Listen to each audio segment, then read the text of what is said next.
seeking a place where you're free, and I got what it takes to rock the mic right. Still watch what you say out your mouth, cause 50 shots still turn the gun out. I'm Mr. Hood when I'm traveling. Hood when I'm traveling. Hood when I'm traveling.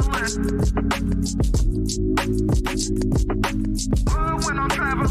Get that when I'm traveling. Six pack wood when I'm traveling. Hood when I'm traveling.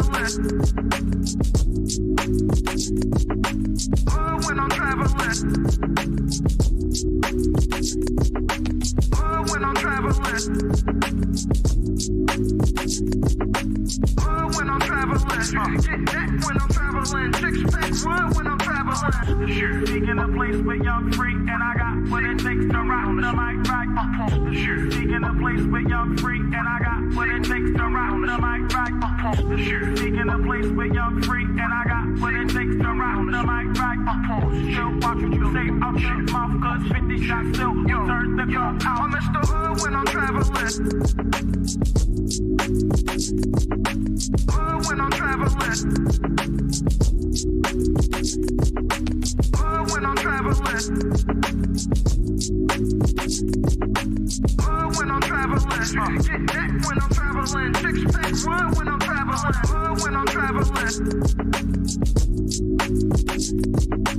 Hood when I'm traveling. Hood when I'm traveling. Hood when I'm traveling. Get that when I'm traveling. Six pack wood when I'm traveling.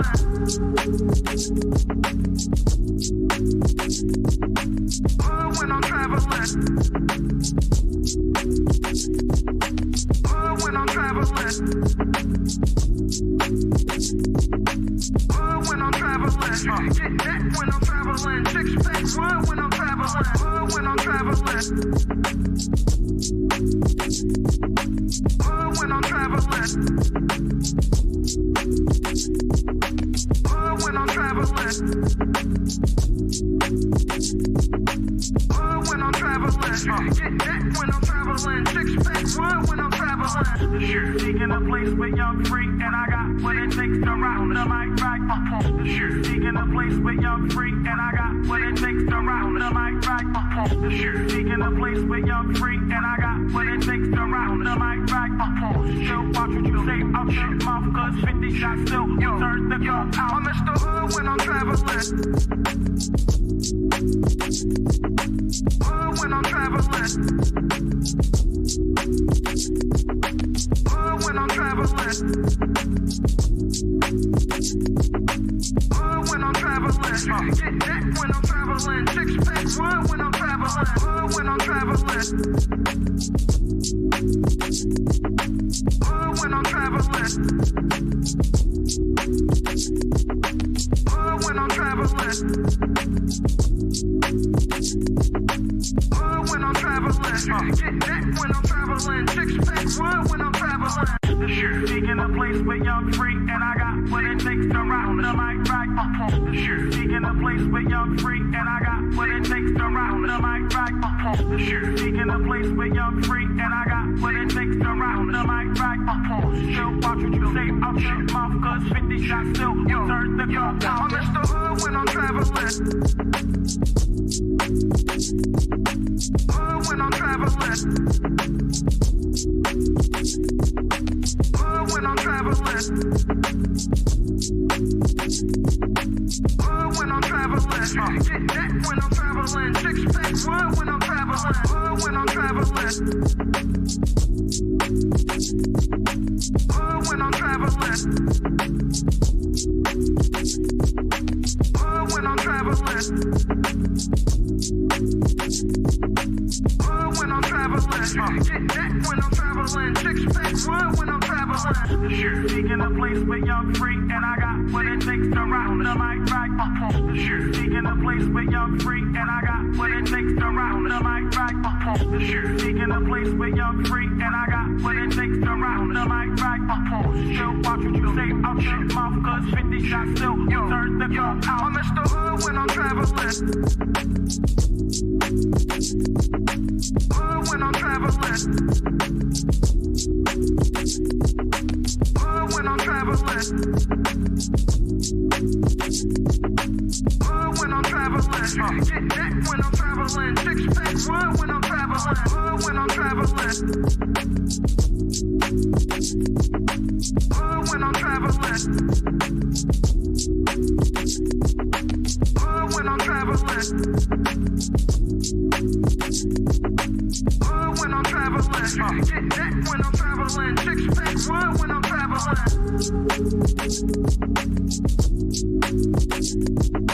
Hood when I'm traveling. Hood when I'm traveling. Hood when I'm traveling. Get that when I'm traveling. Six pack run when I'm traveling. Hood when I'm traveling. Hood when I'm traveling. Hood when I'm traveling. Hood when I'm traveling. Get that when I'm traveling. Six pack run when I'm traveling. Seeking a place where you're free, and I got what it takes to rock the mic right opposed. Seeking a place where you're free, and I got what it takes to rock the mic right opposed. Seeking a place where you're free, and I got what it takes to rock the mic right opposed. Still watch what you say out your mouth, cause 50 shots still turn the gun out. I'm Mr. Hood when I'm traveling. Hood when I'm traveling. Hood when I'm traveling. Hood when I'm traveling. Get that when I'm traveling. Six pack run when I'm traveling. Hood when I'm traveling. Hood when I'm traveling. Hood when I'm traveling. Hood when I'm traveling. Get that when I'm traveling. Six pack run when I'm traveling. Seeking a place where you're free, and I got what it takes to rock the mic right opposed. Seeking a place where you're free, and I got what it takes to rock the mic right opposed. Seeking a place where you're free, and I got what it takes to rock the mic right opposed. Still watch what you say out your mouth, cause 50 shots still turn the gun out. I'm Mr. Hood when I'm traveling. Hood when I'm traveling. Hood when I'm traveling. Hood when I'm traveling. Get that when I'm traveling. Six pack run when I'm traveling. Hood when I'm traveling. Hood when I'm traveling. Hood when I'm traveling. Hood when I'm traveling. Get that when I'm traveling. Six pack run when I'm traveling. Seeking a place where you're free, and I got what it takes to rock the mic right opposed. Seeking a place where you're free, and I got what it takes to rock the mic right opposed. Seeking a place where you're free, and I got what it takes to rock the mic right opposed. Still watch what you But say Ish, out your mouth, what can't be fleeting? And then you're letting him lead you. It doesn't matter how you feel. Saying he's led by God, but you feel like God is not telling y'all that. Do you still follow him? You said something interesting, Ish. You just said like men don't think the way that women do. So it almost sounds like you don't fully trust their expertise. So how could you successfully be led by So the women? majority of men don't have kids. Y'all are picking wrong. Y'all are literally picking the minority. Every man that's on this panel, y'all have more kids than all of us women? 51% of black men are single and childless. Excuses for the statistics. The statistics don't go well in your favor. So you say things like, okay, are they shooting blanks? Or they Because men, I don't feel like men are overall passive aggressive. The majority of men. Do you think that silence is that passive aggressive? Because we will do that. Yeah, because there's niggas that'll use that as a way to trigger a woman.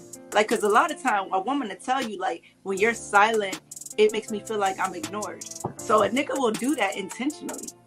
Yeah, no, I'm just because I didn't agree with the passive aggressive part until Mary said that. I'm like, okay, I could see men and be like, you know what? I ain't saying nothing else. Will unsubscribing from the Democratic Party help fix Black America? Let's just unsubscribe. No, you got to know why.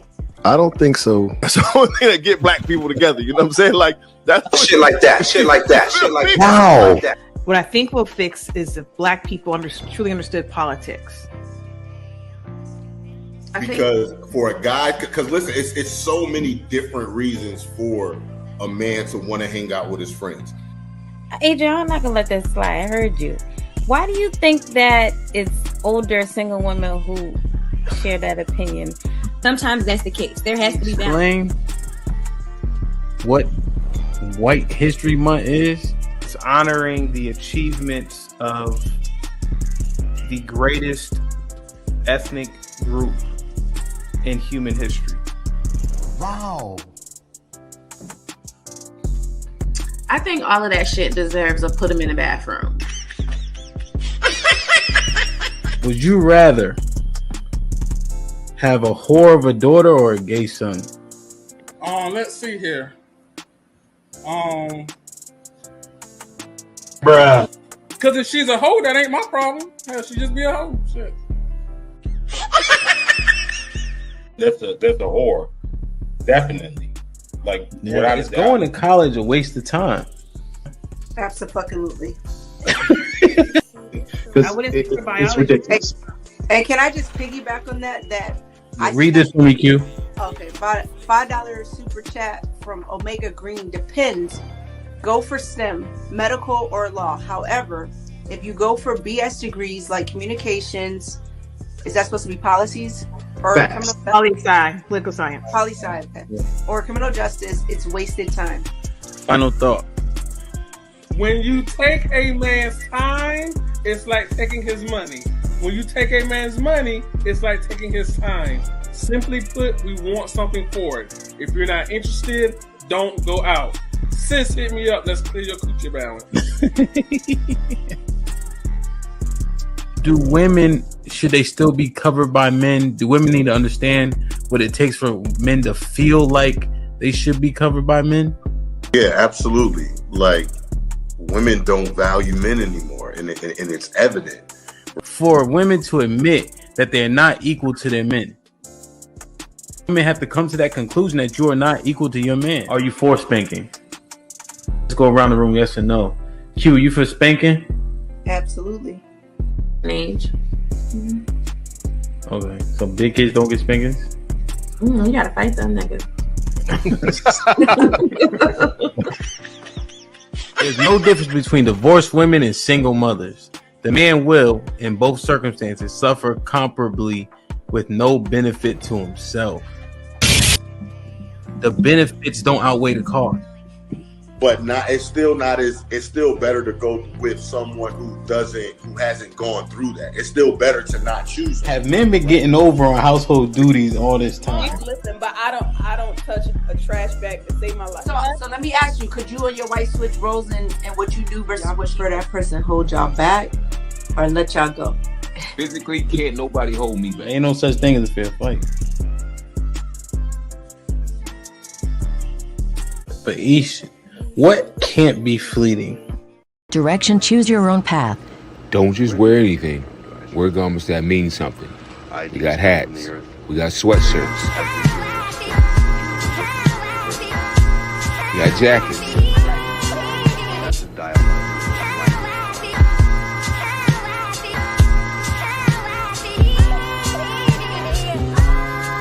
We even got hoodies.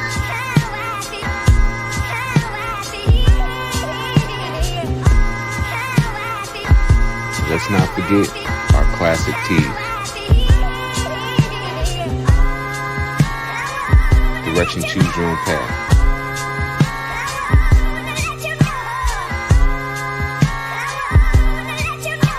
The message is always in the cloth, the colors, the designs, the fit. Basic. Pay attention. Stay alert. And remember, choose your own path. Direction, choose your own path. You know, this is the home of We Major, Me Frosty, unfamous. In the restricted clothing brands, let's get it.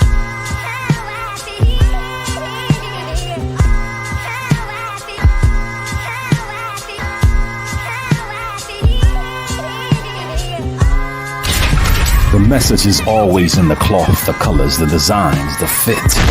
Basic. Pay attention. Stay alert. And remember, choose your own path. This Might Be Risky sponsorship package is here. Have your ad run on our live streaming episodes, linked in the video description and attached to our many hot take clips. The channel is fast growing with thousands of views and subscribers. Don't miss your chance to grow your business on one of the fastest growing platforms on YouTube. Join the family today. This Might Be Risky. Email us at thismightberisky@gmail.com if interested. Hashtag Indeed, hashtag Do the Right Thing.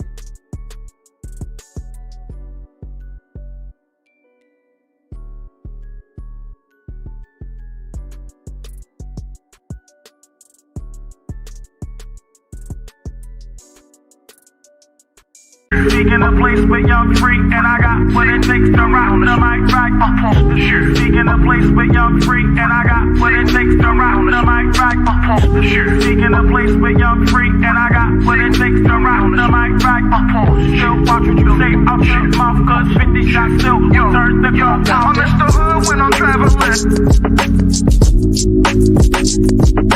Hood when I'm traveling. When I'm traveling, speaking a place where young free, and I got what it takes to rock the mic right up on the shoot. Speaking a place where young free, and I got what it takes to rock the mic right up on the shoot. Speaking a place where young free, and I got what it takes to rock the mic right up on the shoot. Watch what you say out your mouth, cause 50 shots still turn the gun down. I'm Mr. Hood when I'm traveling. Hood when I'm traveling. The stamp. When I'm traveling.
Yo, we here, DJ Hampton Stampede, we in the building.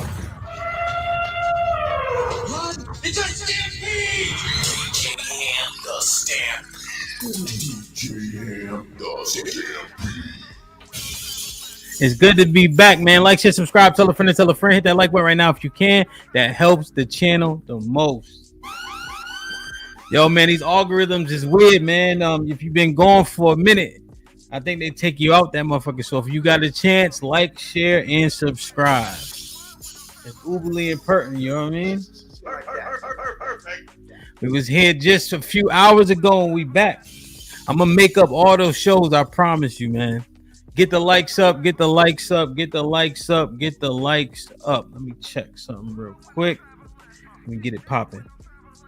Yeah, man, I had a enlightening experience, man. If you was here yesterday, I just told a story about the storm and all that, and a tree literally almost fell on my car while I was driving, man. Wow. Put him in the fucking bedroom. Get him out of here. Put him in the fucking bedroom. Get him out of here. Come on.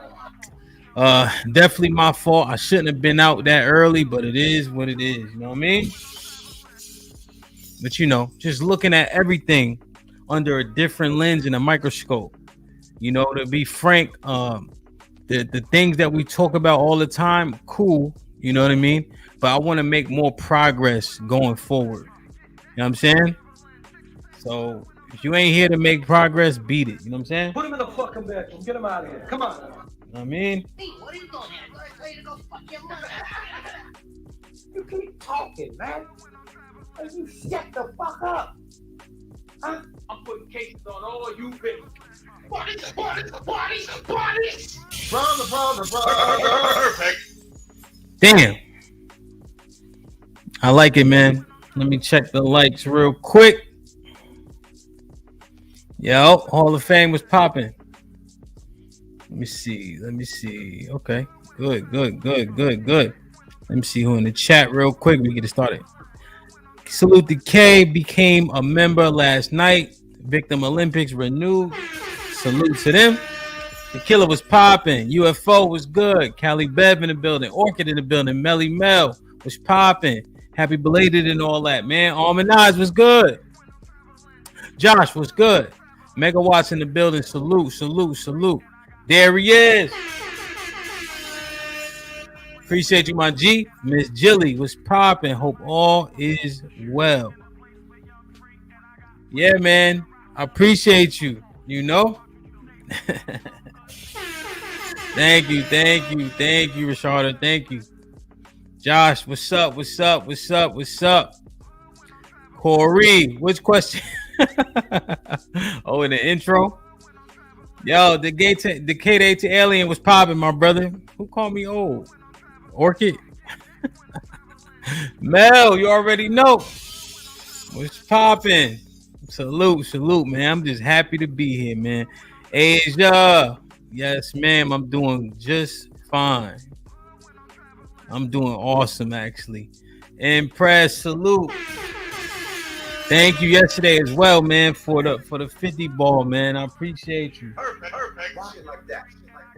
You know? Yeah, man. Don't drive when it's a storm. Hall of Fame James, I appreciate you. Matt was popping. Salute to the married niggas. Jordan was good. I like it, man. It's like I ain't seen y'all. JC was popping.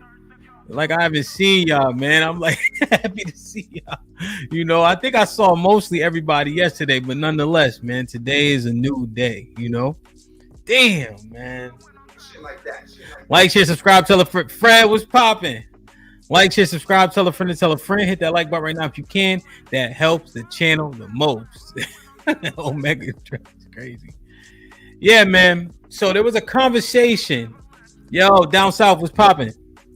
Yeah, man. You know, there was a conversation that was happening in the Discord, you know, and it was really, really deep in terms of a person's perspective. You know, I was asking different questions. I believe my question was, what could you change? You know, and one of the brothers in the chat was just alluding to, you know, whether or not his mom should have birthed him because of the circumstances, you know, and then how does that manifest in a man's confidence? Now it's good out here now. It's cool. We got power yesterday. It was actually sunny, like 4 hours after the storm. The storm ended at 3. It was sunny as hell at 4. You wouldn't even know it was here aside from all the carnage, the trees and stuff, you know. But a man's confidence or lack thereof, why does it happen? Where does it come from? You know, is it the lack of affirmation? Is it a lack of influences? The lack of siblings? The lack of friends?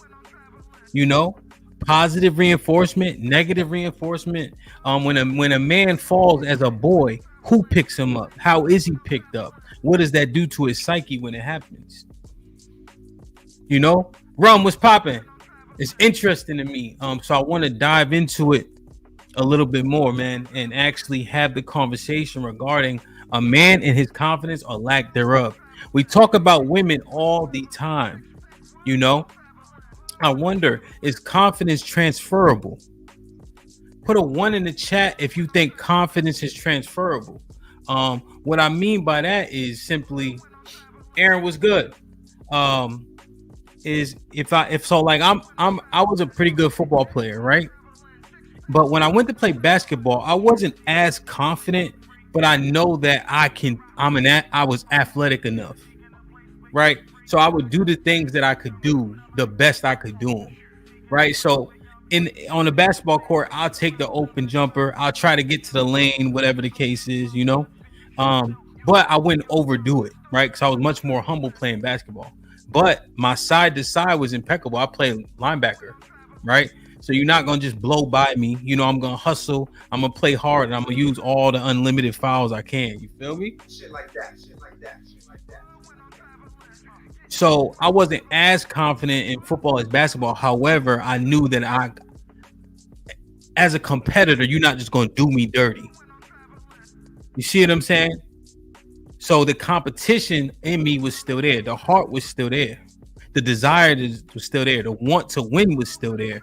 It's just that basketball wasn't my forte, you know, but I would compete because I had the confidence from playing football so well,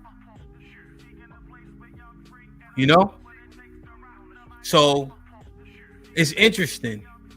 It's interesting. And we do a lot of talking about sports, you know, and there's always a question, shout out to Joel, what about the brothers who don't play sports, right? But there's things that you can do, right, to build up maybe what you may be missing if you don't play actual sports. But it's beyond that. What's up, Victim Olympic? Salute. It's beyond that, you know? It really is beyond that. And when we have these conversations, oftentimes men seem to be operating at a deficit. And I want to change that. We understand the realities in which we live in. However, do they have to be as they are? Oh yeah, my bad, Fred. Not from person to person, just like me, you know, like you know. I think it's the deficit mindset. Yeah, love. See, I like that. Sports are definitely a cheat code, you know. But it's something that I think about a lot. You know, I think about it a lot. To give you, and I got some videos I want us to look at together. And I may not even talk through them. The kids, right? We would go, you know, they have to sell like these packets. It was like a packet full of coupons, essentially, right? And so all the kids wanted to go with me because I just be like, man, this is bullshit, man. I'm not walking around out here all day. Lee was popping, you know. So they be like, at least Coach Hamp gonna keep it real. We ain't gonna be walking around all day. We might drive, etc. You know, it'd be like 6-7 kids with me. Then like a store owner would be like, you guys can't solicit here. I said, what are you talking about? These are football players. They selling coupons. You hating, you know, etc. But I would stick up for them in a way or empower them. Like, yo, go ahead, go over there and sell it. You'll be all right. All he gonna do is kick us out. And they had the battery in their back to go ahead and do the thing that they maybe wouldn't. You know, how important is that to that kid? You know, Tezzy was popping. Like, how meaningful is that impact to that kid? What about the kid I say, you are not good enough right now to be in this 8-man rotation, 6-man rotation, but you have the skills, you have the talent to get there. And I want to open a rotation up to a 7th man. You're him if you can get there. You are the 7th man if you can get there. Right now, you're not good enough. What does that do? What's up, Bub? What does that do to him or for him? Let me check that link, Josh. You know, because it's straight up and it's honest, right? Hold on, let me check this.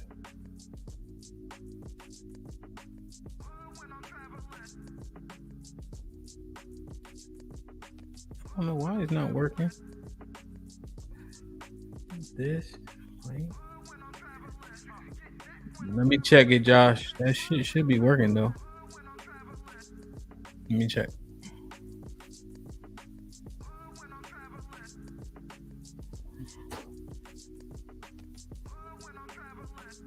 It's working, Josh. I don't know. Let me see. Yeah, Josh is the GOAT with that Discord shit. Ice, what's popping? You know, so I just want to talk through it, man. I want to think through it a little bit, right? Let me show you guys a couple different things. See what you guys take on it. Like, share, subscribe, tell a friend to tell a friend. Hit that like button right now if you can. That helps the channel the most.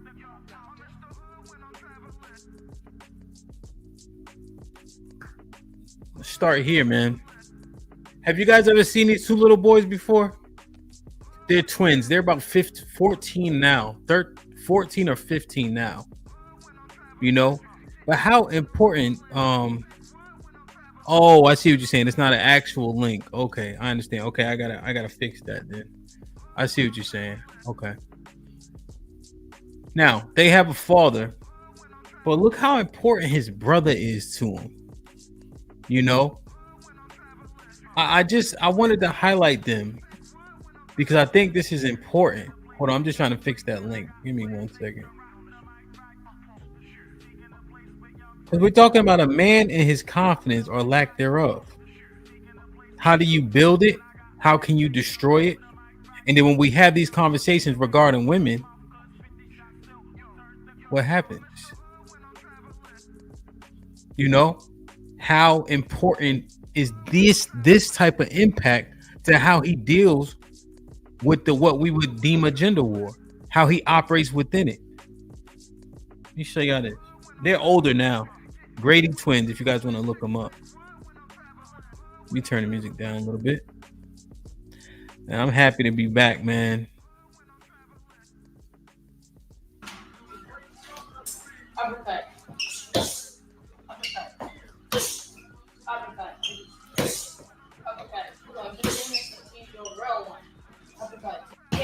Uppercut. Not. I don't know what you're staring at me like that for. Uppercut. Uppercut. Uppercut. Uppercut. Hold on, get in there and see your real one. Uppercut. Down. Uppercut. Not. I don't know what you're staring at me like that for. Uppercut. Uppercut. Uppercut.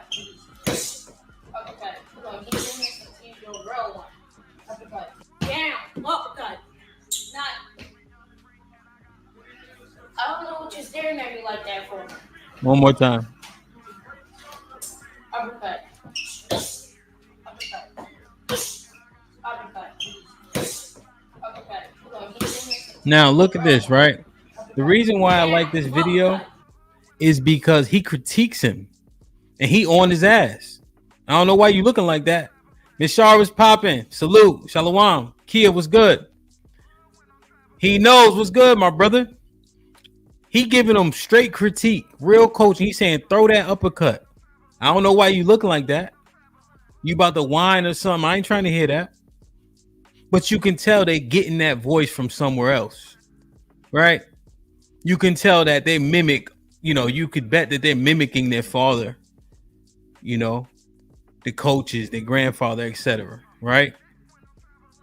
You know, and he not doing it right. There's a standard here that's being enforced, that was set and now being enforced by his brother. Keisha was popping.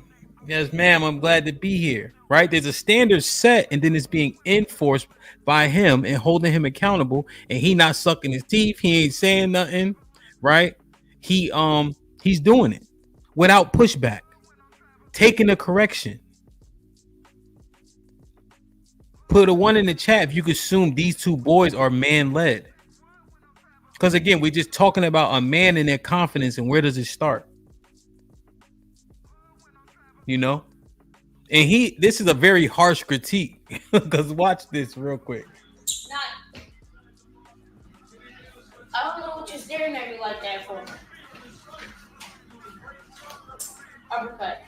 So his technique is not actually bad, but he on his ass, you know? Uppercut. Uppercut. Come on, get in here and use your real one. Uppercut. Down. Uppercut. So his I think his critique is more for the right hand uppercut or the 6, but you know he on his ass. You know, he's on his ass. Let's look at this.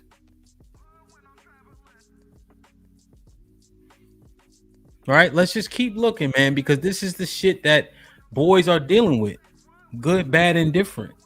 And we have to acknowledge that a lot of us, you know, aren't living with our fathers. And I think fathers are involved for sure, you know, but if it's not on a consistent basis because we're having our children out of wedlock, right? And that's not the issue that we're discussing, but I just have to look at all the things when you're talking about a little boy and his confidence. You guys remember this?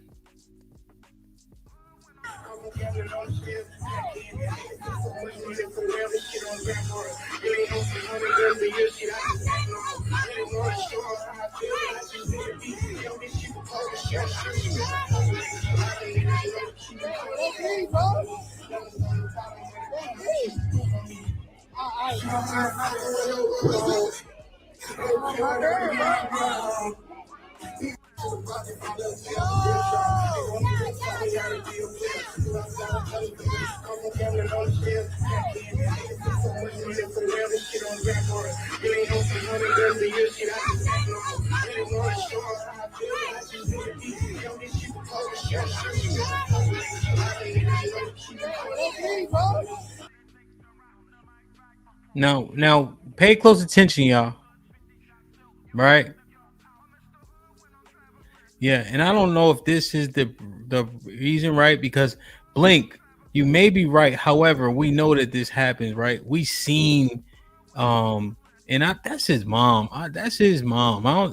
Because this is pain. This ain't acting at this end right here. Let me show you.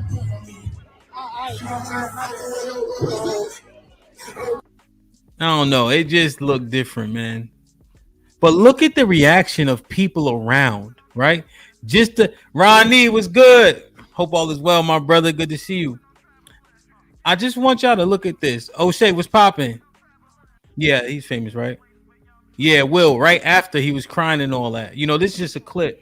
But look at the lady behind this. Look at this, right? Everybody thinks shit's so funny all the time. Right? Everybody thinks shit is so funny all the time. So it's gonna play again.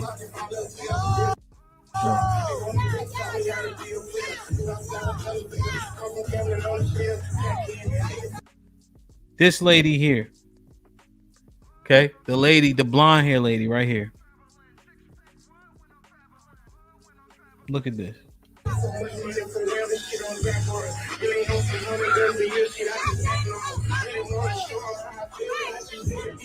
I'm trying to. Right? Right? This funny to her. Right? Let me get my phone out and record the shit. What does this do to the little boy and his confidence? How is he affected by this?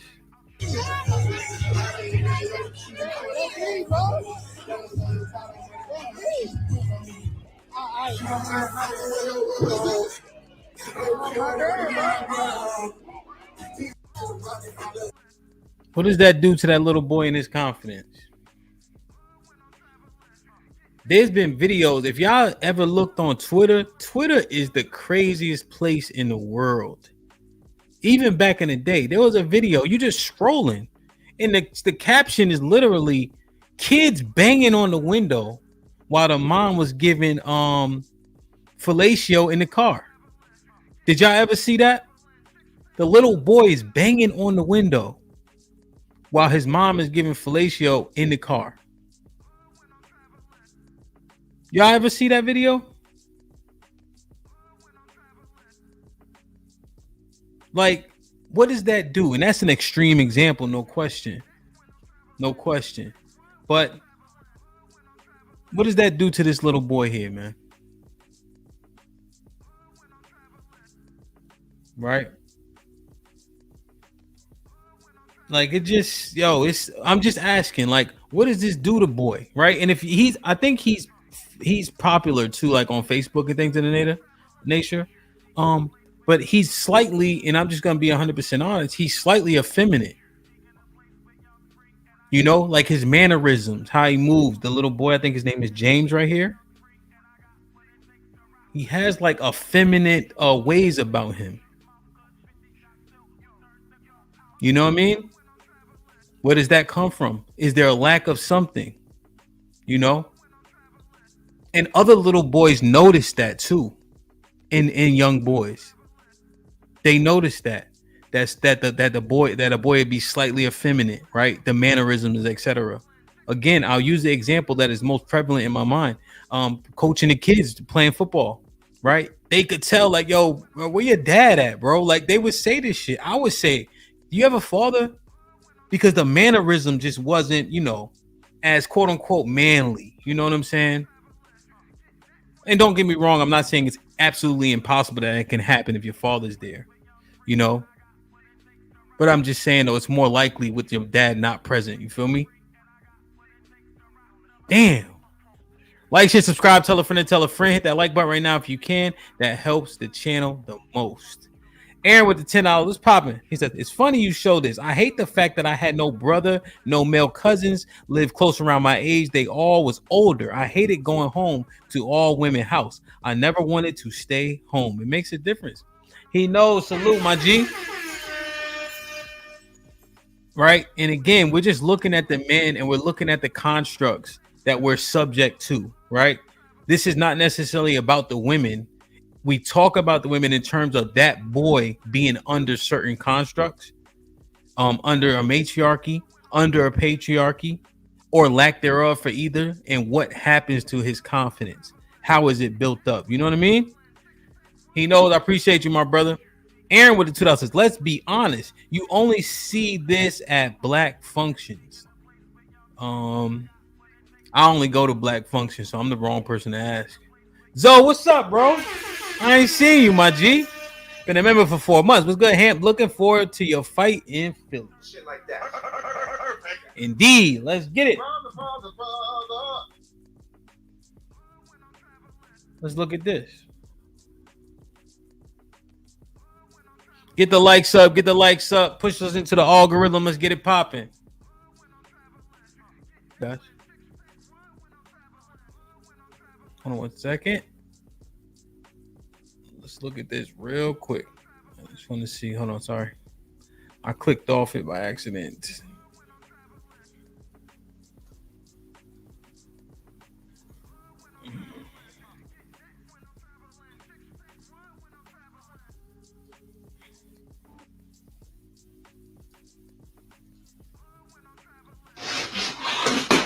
Yeah, you want to play around with school? You don't have to come and get this.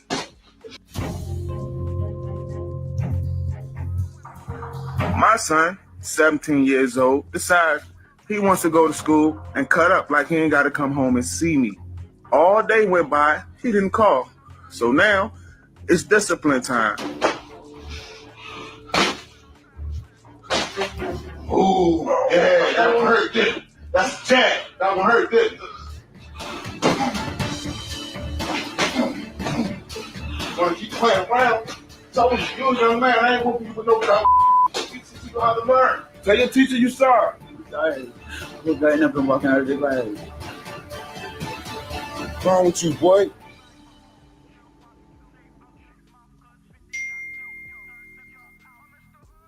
What y'all think? What y'all think, man? So his son was acting up in school. He didn't call him all day. So I'm assuming that they have an agreement where if something happens at school, right? He's supposed to let him know before he get home, right? Will, what's poppin'? Salute. Venus, what's good? What y'all think? Put a 1 in the chat if he went overboard. Put a 1 in the chat if you think he went overboard. Put a 2 if you think he didn't. Right? Because based on what he said, my hand ashy as a mother.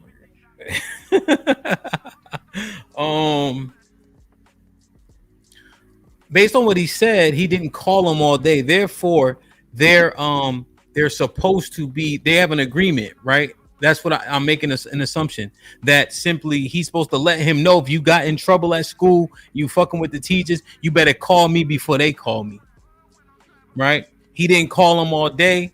That was the discipline.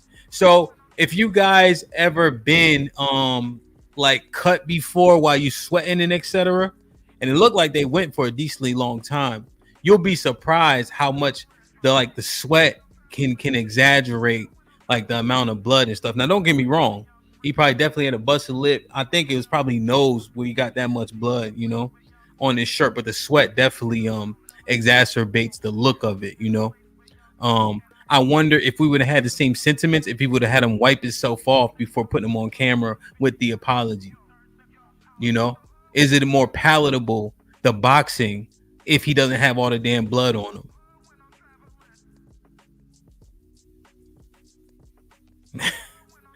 So it's a bunch of 1s, 2s. Rum said it's child abuse. Ronnie said he'd be all right. Walk the talks. What's up, Walk? Says shame is necessary. And Venus, the filming stuff, I look at that often, right? They film the kid getting his hair cut, apologizing in the store. What is it for? Right? Is it for the kid or is it for the person implementing the discipline? I do a horrible job as an example. Like when I'm DJing, I suck at like recording myself and things of that nature because I'm doing the job to do the job. It's marketing, no question, but I often forget about it because I'm focused on my task at hand. So if I were to box my son, I would probably not even think to record it. That discipline should be enough. But does the shaming of him getting his ass whooped, showing his friends, putting it on the internet, does the shaming of him help with the discipline factor? Right? Is it necessary to put him on blast so that it's more effective, or is the ass whooping enough? Put a 1 in the chat if the ass whooping's enough. Put a 2 in the chat if embarrassing him on the internet with the video kind of cements the discipline. You see what I'm saying? Like, does it actually help with it? Just thinking through it. Cree, what's up? Quincy, what's popping? Just thinking through it. Just thinking through it. Okay. Damn. Do ass whoopings work in general, right? Because again, coming up, what does it look like, man? What happens to that boy's confidence there? Because that's the key. Not necessarily if it was abuse or not. That's not necessarily what we're discussing. I understand that we have opinions regarding that, no question. So we can discuss that. But remember, our premise is the confidence of that boy, right? Does this help or hurt his confidence? Right? What's the aftermath? Does it help that he know he could take a punch that he didn't drop? His dad hold him accountable. Him and his dad have an agreement, and when he doesn't follow it, there's consequences and repercussions. Or does he internalize it negatively? What happens to this boy's confidence? Interesting. Like, share, subscribe, tell a friend to tell a friend. Hit that like button right now if you can. That helps the channel the most. Yeah, That's good. That's good. That's good. That's good. Let's look at this one. Because this really matters. Yeah, Will. And so I'm looking at what you guys are saying. You know, I think it matters the conversation after that, unfortunately, we're not privy to. You know, and I think he respects his father. That's a good point, Rock. I think he respects his father, though. I think he does. You know, it's just that he was being bad, but he ain't call his dad. You know, I think him not calling, like he know he fucked up. You know, people always try to wiggle out of it when the truth is, if you just step up to the plate, would his discipline have been that harsh? Yeah. Yep. See, this one is very important, man. This shows that you don't know it all. I'm muted. You guys can hear me? Oh, that's you, Rock. All right. Yeah, Keisha, I may be apt to agree. But we're gonna just focus on just the boys today, and men, right? Because what my concern is, I feel in a lot of our conversations, we men are operating at a slight deficit.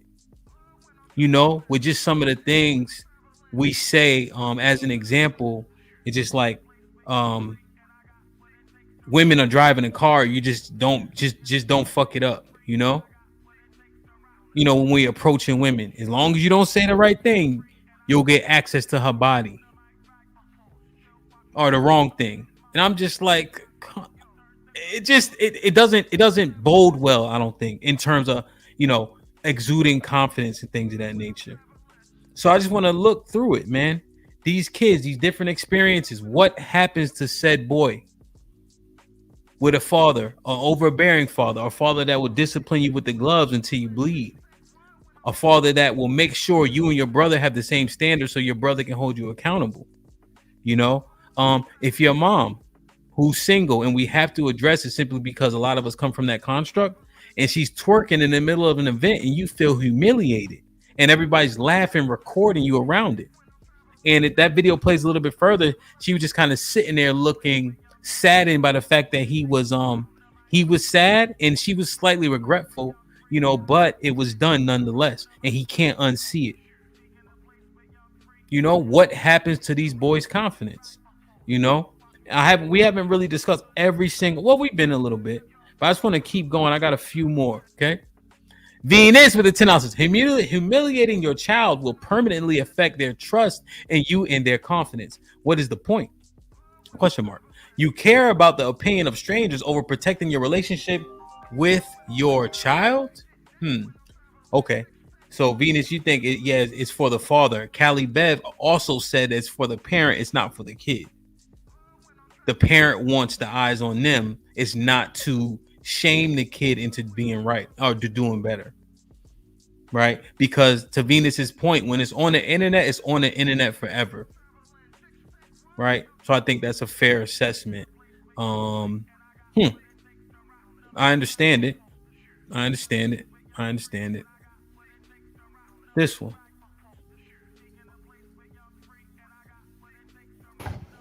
Push-up position. Get on top of your father. You're a lot heavier than you were at 9 years old, but he still has to push you now because you're not doing your part. Zeus! So he's doing good now, right, Kev? Yes, sir. How long do you think a father can keep doing it with all his responsibilities? Let's put life in this picture. He works, married. You're making his life a lot harder because he's worried about you because you're acting silly in school, getting suspended. Keep going, Kev. Try to fight through it. This is what he does for you. But he can only do so much. It's crushing your father. The way you can help, live up to your potential. When I say Zeus, your father's going to push up, but you already know he's weak. You're going to have to push up at the same time to help him. Zeus! See how you helping? Zeus! Zeus! Down.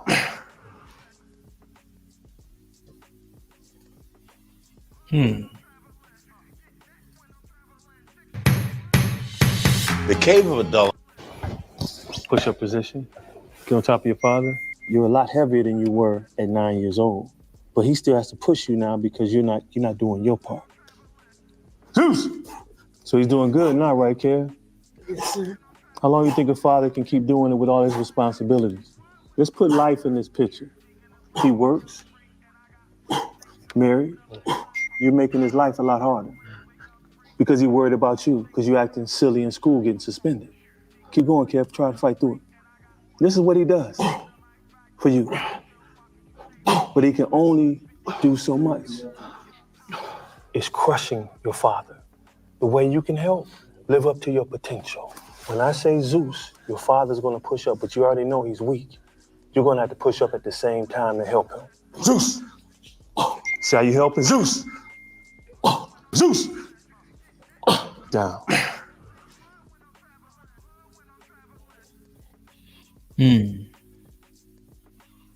Now, did the boy take it serious? Right? What does this do for the boy's confidence? Look what his father did in this instance. Right? Look what the father did. Did the father show a level of vulnerability? The analogy is beautiful, right? But look what the father was willing to do. Yeah, 100%. We're arguing just perspective, but I'm looking at the father. Like, he went down there, struggled in the push-ups in front of everybody, showed himself vulnerable. He's fighting, working, he's getting weak. That was the word that was used, and it's true. And his kid is being an anchor because of his poor conduct. The father already has enough to deal with. But the father in that moment was being taught, was being coached, was being led, was being humble. That event was popping. You know what I'm saying? That's a grown man. But respect to him. You got to be confident, right? I think. Because a confident man should be able to say, you know what? You can show me something. You can teach me. I can learn from you. Gotta hit the button. Shit like that. And then therefore, I'm going to be in a submissive role so that I could benefit from what you have to offer me. You know what I'm saying? For the sake of his son, right? Like Killer said, for the sake of who said it? Sorry, Asia. You know what I'm saying? I just want us to understand that, right? That father and his confidence, the man in that particular role right then and there. That little boy, his conduct is poor. Feel me? So now they're doing the karate, or I don't want to misrepresent what art form that was. That he should feel guilty, right? Hopefully in that instance. And what does that do for his confidence? It probably doesn't hurt it, but hopefully it gives him perspective. Damn, man, that shit is. Like, share, subscribe, tell a friend to tell a friend. Hit that like button right now if you can. That helps the channel the most. Give me 1 second. Let me show y'all this. I'm gonna drop the link. I'm just happy to be back. But he could feel it, right? So solid in real time, like his father was weakening, and he was the one making it happen. Here for the tea. What's popping? Hopefully he got the message. That type of reinforcement isn't the boxing, but if you don't take that type of reinforcement, is the boxing inevitable? Brother.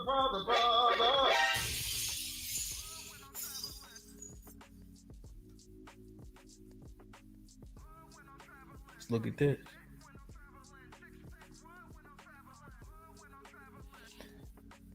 This is important, y'all.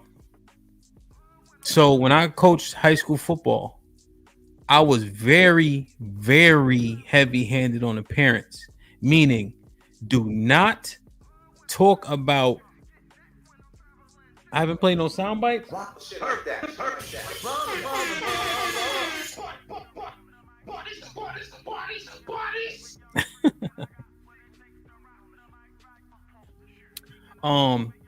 So with the parents specifically, if you come to practice, you stay in the stands, you will not be on my field, on my sidelines, on my grass. You are not giving input while I'm coaching the kids. I'm the authority here. If you want to sit here and sit in the stands, you can. I had one uncle telling the boy he should be starting. Right? He was mad after a game and I overheard it. So I confronted the uncle. He should be starting what? Starting over who? Such and such. You think you should be starting over XYZ? No, sir. I said, you gonna get something in his head that's not there, and you're gonna cause a conflict that's unnecessary. Shut up, uncle. Right? Yeah, Venus, I'm pretty chill, but when it comes to football, no. I go all the way up, right? It's very important, you know? It's such a violent game for him to be telling you should be starting. The boy that he should have been over, and anybody who understands it, we're in the 6th game of the season, right? The season has 10 games, if I remember correctly. The boy had 14 sacks already. Start over who? Like, put him in the fucking bedroom. Get him out of here. Come on. No, he shouldn't be starting. He's rotating with the best D lineman in the state. You know? So, yeah, no. But let me show y'all this, man. Because, again, I want to highlight the men. Right? The coach. The boys sitting there. Right? The gentleman holding the wood. Pause. DJ Riff, what's up? CC, what's up? You feel me, Fred? The father in this video. And the confidence instilled in this young boy.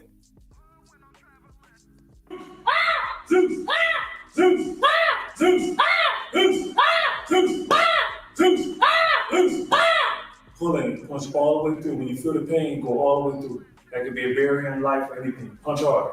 You gotta punch it hard enough. Punch through it. You feel pain? Shake that off. Let's go. That's what this is about. Good. Let's get to that. Why are you crying?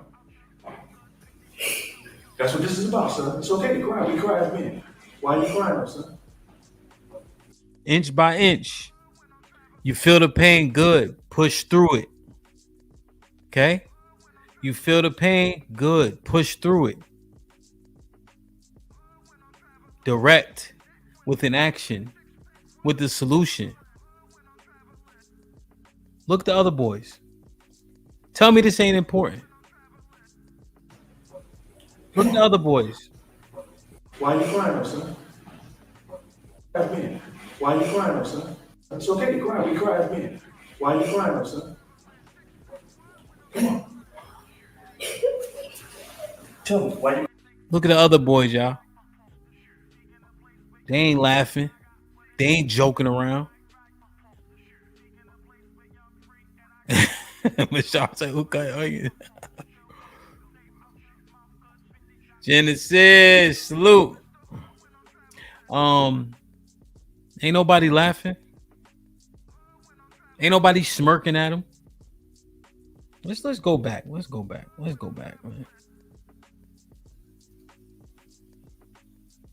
go back. And he coaches it, right? He coaches it. Watch this.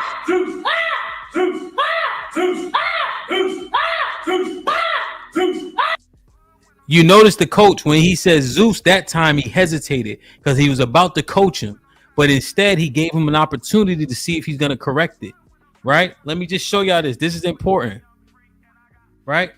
Watch Listen for the hesitation. After this punch. You heard it, right? It's because he saw that he pulled this punch. But he didn't correct it right then. JT was popping. TEC, what's up? Right? He was going to coach him. He said, wait, give him an opportunity to see if he corrects it. Because you know if you pulling a punch or not. Pulling, punch all the way through. When you feel the pain, go all the way through. That could be a barrier in life or anything.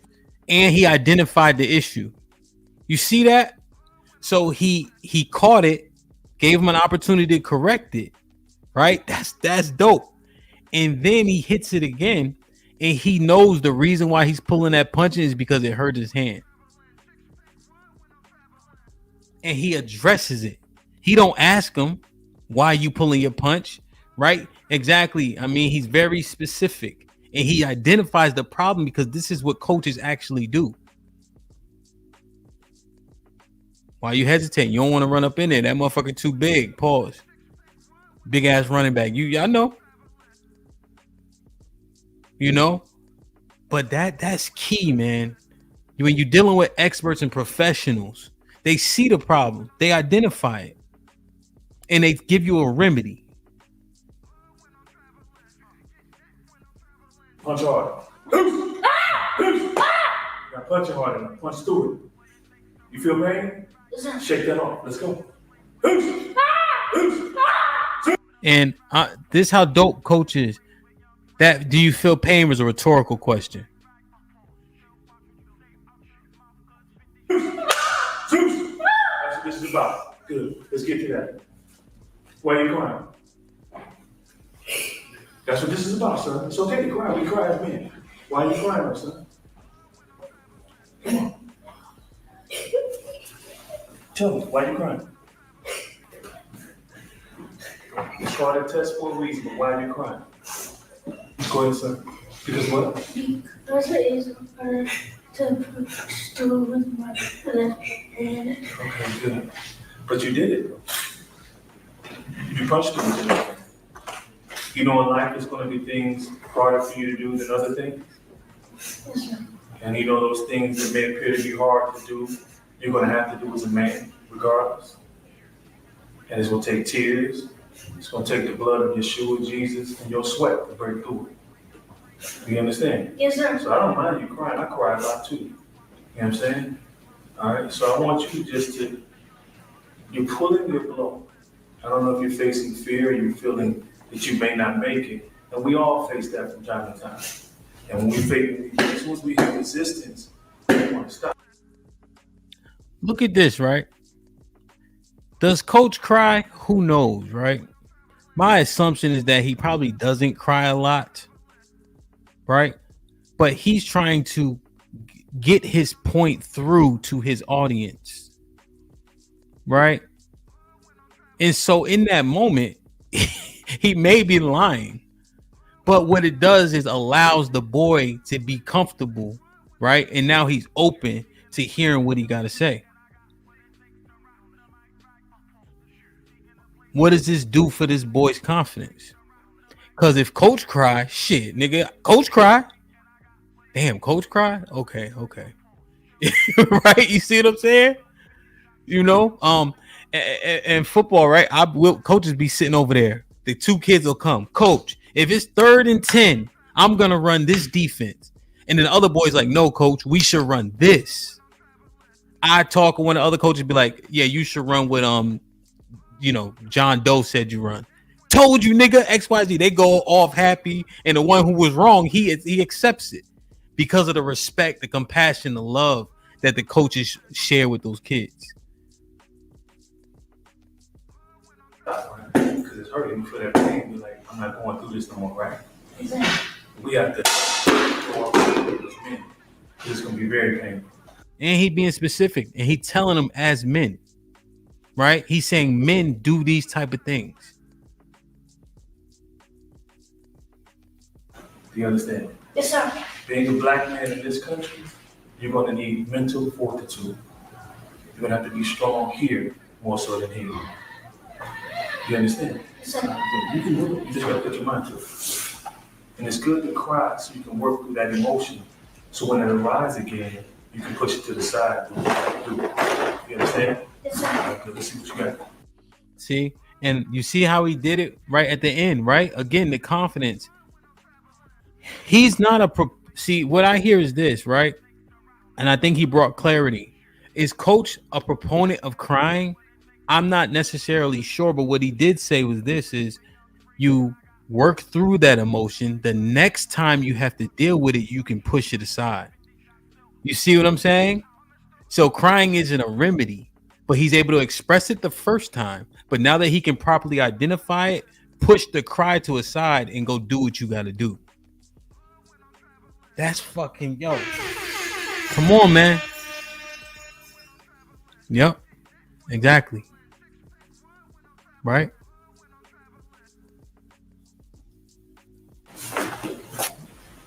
So you did hard. Just work hard as you can.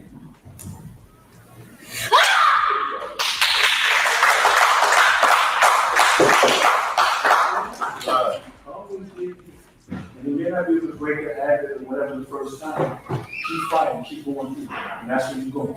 You understand? Yes, sir. Good job.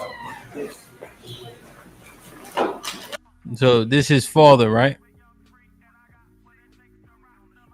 And look how attentive the coach is, right? Just in terms of this boy's confidence. He broke the wood initially, pause, with the right hand. Right? He wasn't pulling the punches with the right hand, though. So after the lesson was taught, after the cry was over, he had to face the same fear right then and there. And he was able to overcome it. You know what I'm saying? With that left hand, he made sure to go back and make sure he broke it with the left hand. That was the issue in the first place.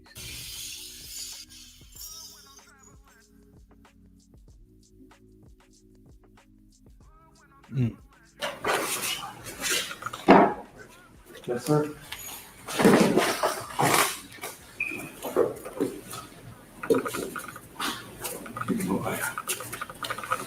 All right. Do your numbers. Go ahead.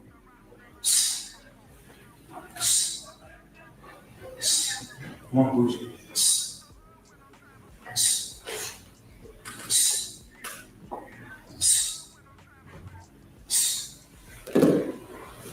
Keep going, son. Right there. Oh.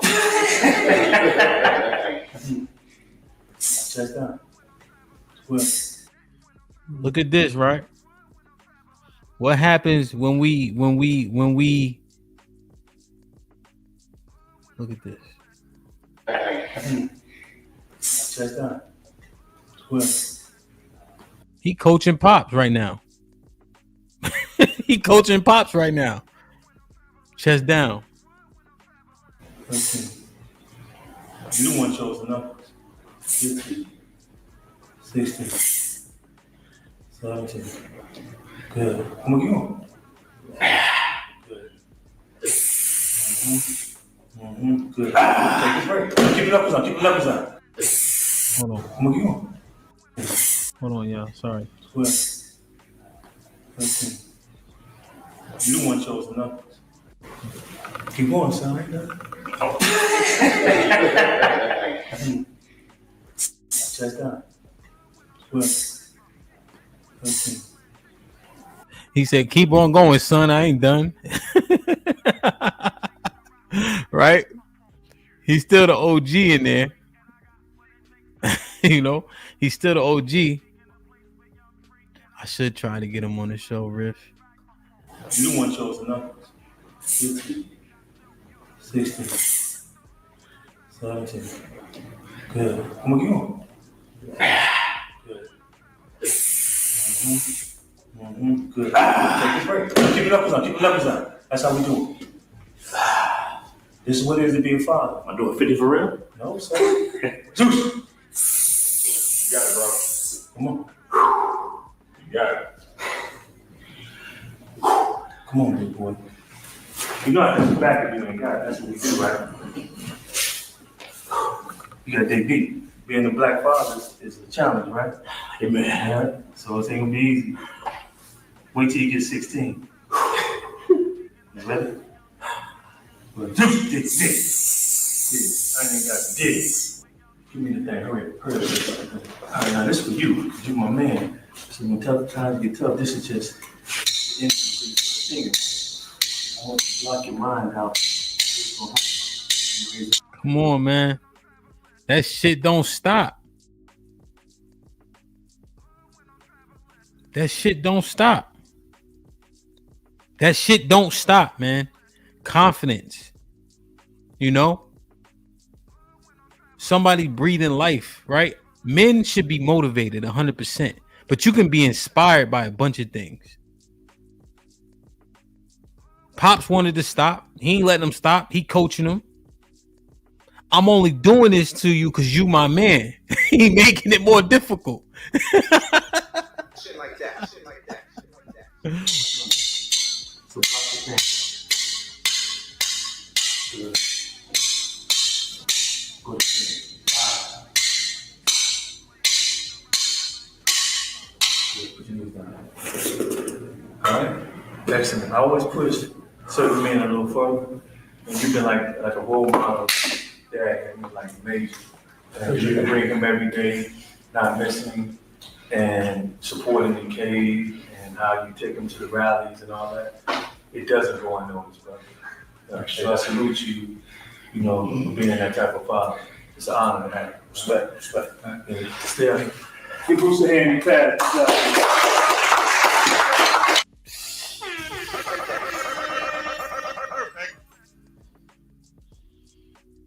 Come on, man. And look, when dad was ready to stop, coach knew it. And he pushed him through that point because baby boy got pushed past his breaking point, so he thought. You see? What does that do to their confidence? Especially for baby boy. His dad got pushed. His dad met the mark. His dad was acknowledged for being there all the time, for doing more than most. It doesn't go unnoticed. Dad feeling good. He just got some good ass push-ups in. But also baby boy just got to hear that about his father, you know, from probably his superhero, from a man he respect the most outside his father. What does that do for this boy's confidence going further? Mr. Williams, what's good? Chocolate Bunny, what's up? Come on, man. Let's think about it. What does this do for people's confidence as we have these conversations? If you did not have this type of shit happening for you, what does it do? How do you look at shit? My father always tell me don't take no shit from nobody, right? I'm like 6 years old. We had to go stay with these people for the weekend. We hated going over the Wiggins house, nigga. Put him in the fucking bedroom. Get him out of here. Come on. We hated that shit. So Brother Wiggins, you know, they came from the church and shit. So Brother Wiggins, right? This nigga teasing me and shit. Blah, blah, blah. Oh, yeah, you getting mad? Da, da, da. He's like, he get down on his knees, right? He's like, you want to hit me? Hit me then. He didn't finish. He didn't get the E-N out. I punched him right in his mouth as soon as he said hit me, and he barely got the TH out. Because my father and my brother, you don't take no shit from nobody. If somebody hits you, hit them back. If somebody tests you, face the test. Now, I was severely outmatched and outgunned, but when you hear that from men that you believe in, what does it do for you? Tequila with the $5 says, thanks. Hamp, salute. So Solid with the $10 says, realest shit I seen all month. Welcome back, my guy.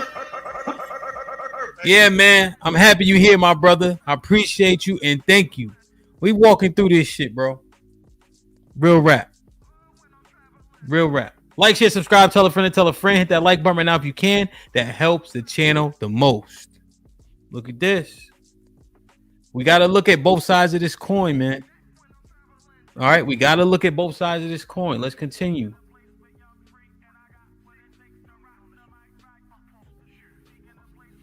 The boy in his confidence. Paul Bunyan, man, that damn tree kicked my ass, man. This boy and his confidence, y'all.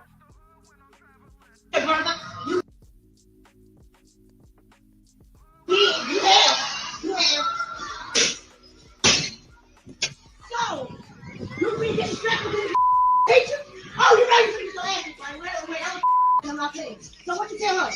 What you tell you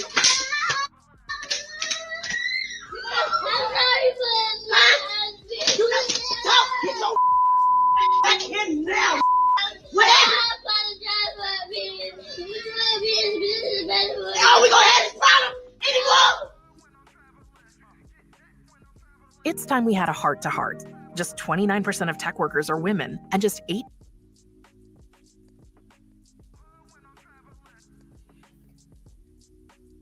So let me see. I'm trying to go back. Now look at this. What does this do to baby boy confidence?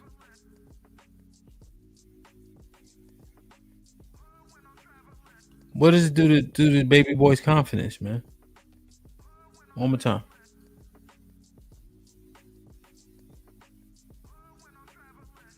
Here, brother. You did. You have.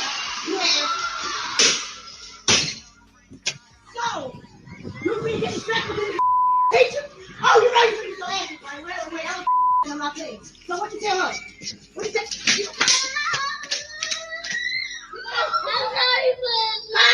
you know, talk, get your back here now.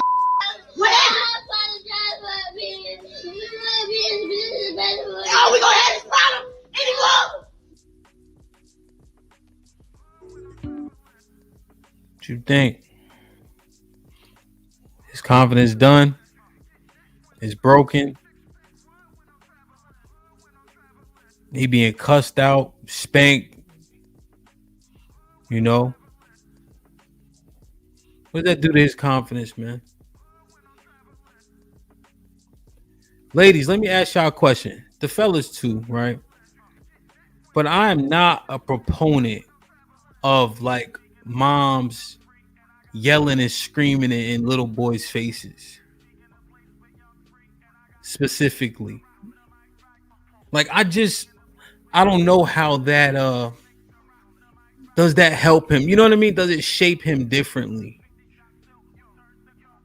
Like being yelled at and like when he like a teenager being yelled at and fussed at just by a woman like directly. I don't like how it looks and feels to me. And I'm saying feels on purpose. I need to think more through it, but I just don't like when them young boys get accustomed to that.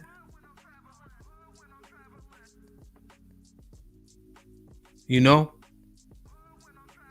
And it's not necessarily about her. It's about just his confidence, you know? If we want him to grow up and become a leader, and you want your son to grow up and lead his household, how does that help him do that? You know what I'm saying? I just want us to be careful of him getting emasculated and not even be able to identify it, you know? And then when he goes and gets older, right, and gets in his relationship and things of that nature, what is his modus operandi? What is his conduct? What is he accustomed to? Right? How does that manifest? Now you got to discipline your kids, you know what I'm saying? But I just always had that thought, you know.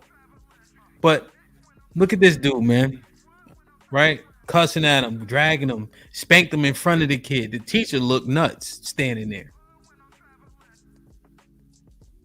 But he went to school with that attitude. What does that do to this boy's confidence? Is it done? Is it shattered?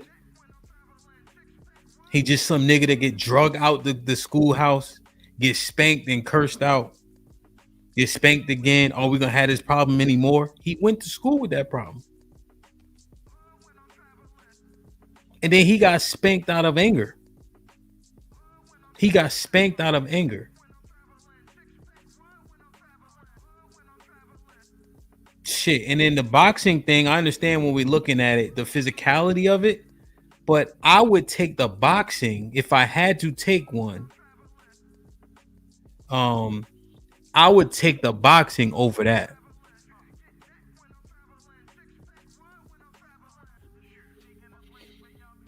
That's a good point.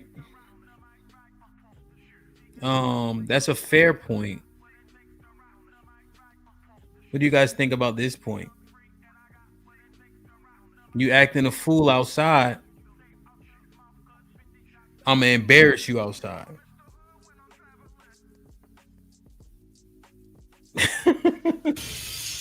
Like, share, subscribe, tell a friend to tell a friend. Hit that like button right now if you can. That helps the channel the most. Tips and trips was popping with the 10 ounces. Topics like this are needed and appreciated. Ellipsis. Thank you, DJ Hank. Yeah, man. I agree, bro. I agree. Okay. This levels everything, right? And said, Lock, what's up? So Venus said, nah, why behave like a child? Okay. Let's look at this.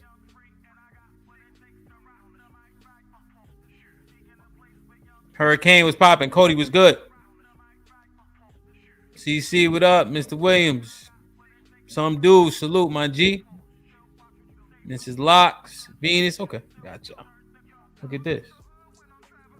To the coach of the year, going viral on social media, and for good reason. Somebody recorded Coach Christopher Best on the sidelines. This is so cute, and it's racking up all the likes over on IG, and he's quickly gaining a following on his own page too.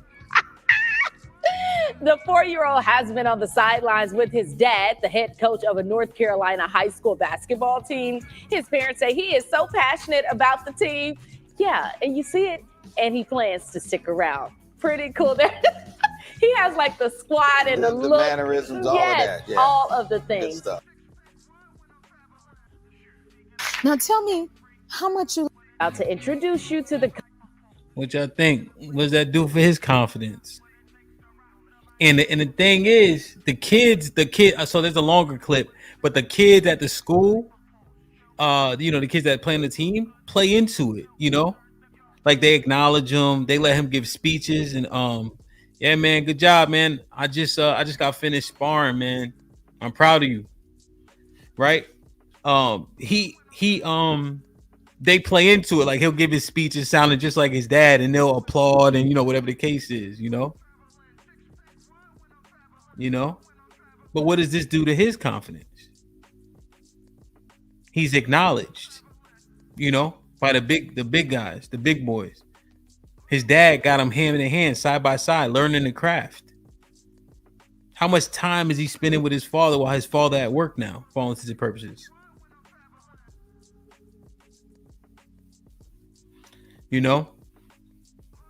So, man.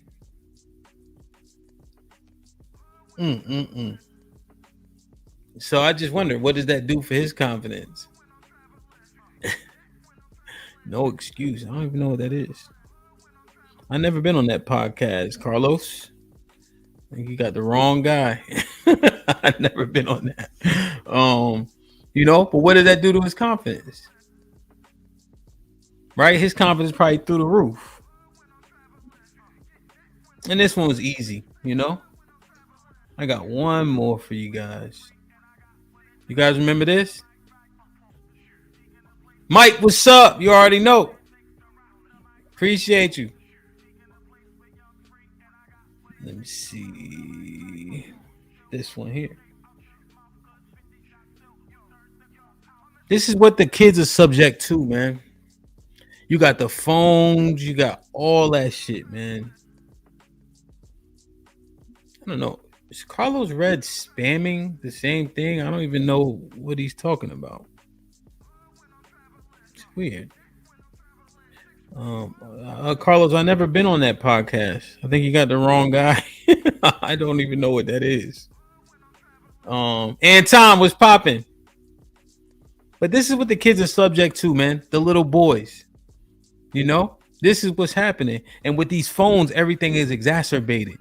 When you send a boy out here with little confidence, what happens? And think the Most High that this. Well, I'm not gonna ruin it for y'all. Let me play it. It's been 1 year since an internet video of two men's lives.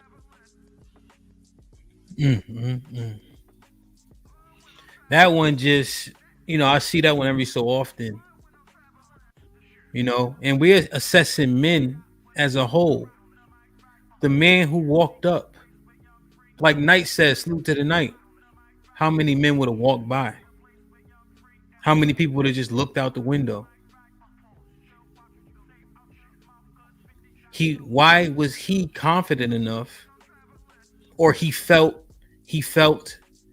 empowered or obligated to go over there? And here's the thing. There's a lot of beef that could be de-escalated with the right voice.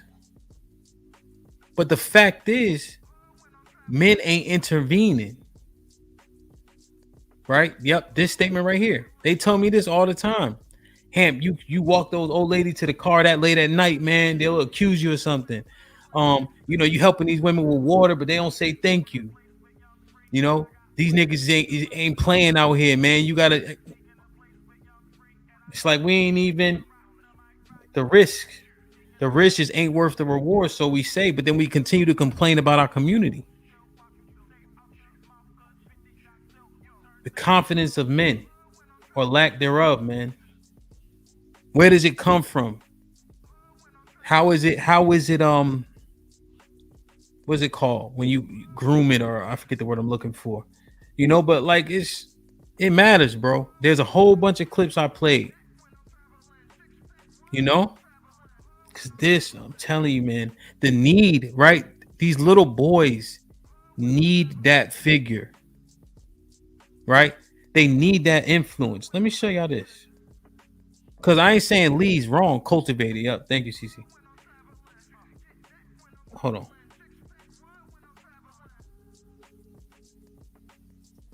Let me play this real quick.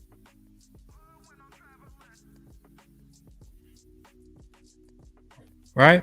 Because we're going to walk by. And this is what we're looking at, man. The lack of confidence, the lack of guidance. This is what we're looking at. Yo, chill. Yo. Real love was popping. That nigga's fucking crazy, yo. Yo, you should have seen him. He dished their whole clique. Now, if that was me, I would have bodied the niggas as soon as they said something. Fuck is you talking about? You was right there and didn't say shit. Surprised you had nuts to pull that piece of shit now you got, nigga. What the fuck you talking about, nigga? Yo, if it wasn't for me, I'm Brooke and Castle to push your wig back, nigga. Heard that? Yeah. Son, don't even try to front. Yo, I seen how shook you was when the nigga showed up. You know what I mean? You was praying shit didn't happen. I seen you after we left. You was ready to cry like a bitch. When men lack confidence, B. When men lack confidence. You think I ain't see that though? Yo, when them niggas pulled out, son look mad. Now, the reason why I like this scene, right? Because the acting is subpar, but they do the right things. So look at I think is that Laz or Y Kid? I forget which one he is, the light-skinned boy. But look how he looked though. You was ready to cry like a bitch. You think I ain't see that though? Yeah. See how he looked over to him? Because he feeling some type of way, right? The lack of confidence, he looking at Buns for a level of what?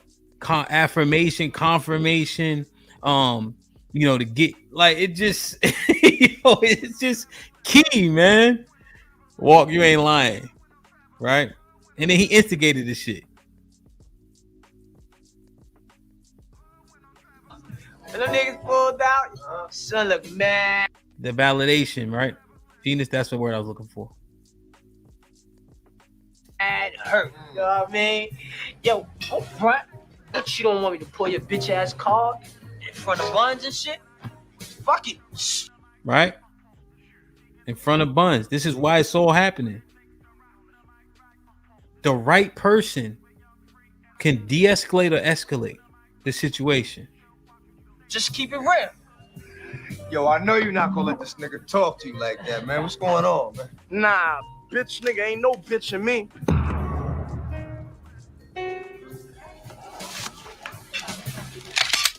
That's what the fuck I'm talking about, nigga. What? Some real shit now, what? Chill, man. That bitch is chill, man. That niggas fuck around and make a mistake. Ain't no mistakes, man. This motherfucker just talk too much. I had to shut him the fuck up.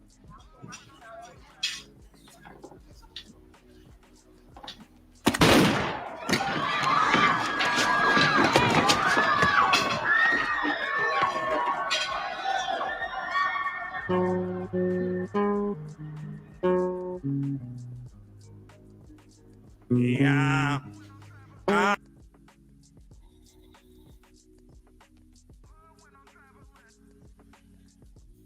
Looking for validation, man. Looking for validation. And this scene isn't a far-fetched scene. Niggas have smoked niggas for just as much of that, which was absolutely nothing. Know what I'm saying? Lack of confidence. Nobody building them up. They don't have no guidance. Nigga got smoked in the Bronx with cold fries.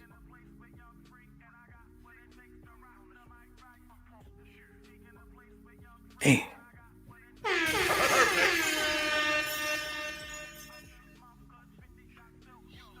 Like, share, subscribe, tell a friend and tell a friend. Hit that like button right now if you can. That helps the channel the most. We looked at several clips. Let me read these real quick.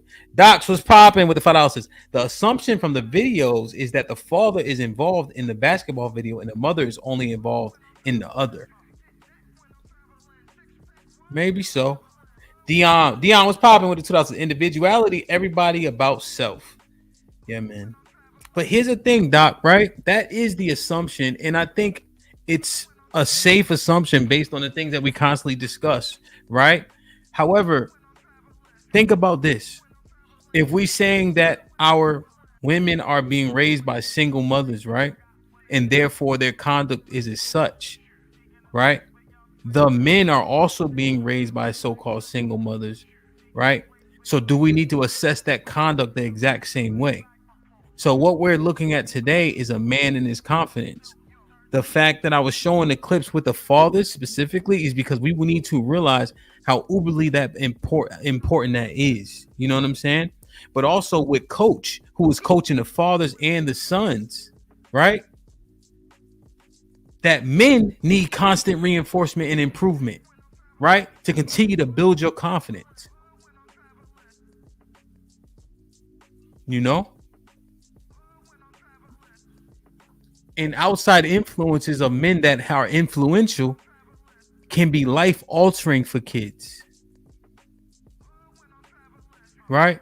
Can be life altering for kids, man.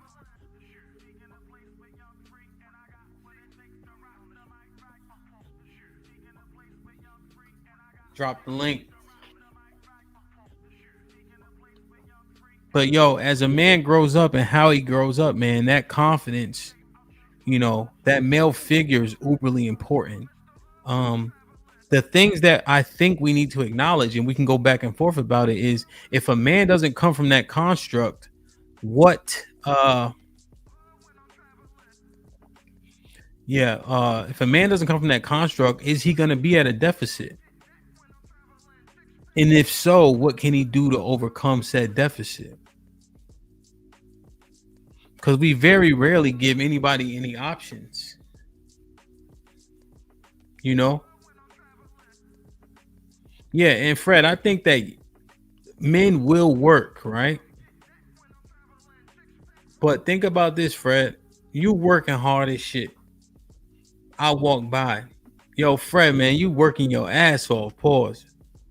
Here, take this dub. Go get you some lunch on me.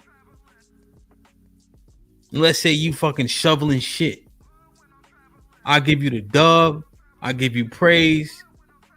them last 10 shovels you do before you go to lunch, nigga, them gonna be the best 10 shovels you did all night, all day. Because people can give you inspiration. A good job helps. A bad job, but here's how you can improve, also helps.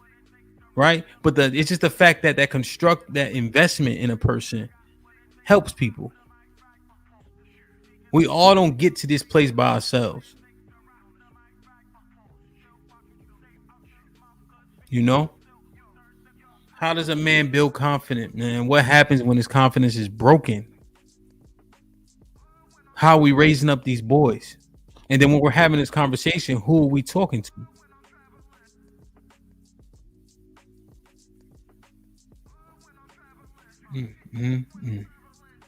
Like, share, subscribe, tell a friend to tell a friend. Hit that like button right now if you can. That helps the channel the most. Fresh shit, for real. So solid was popping.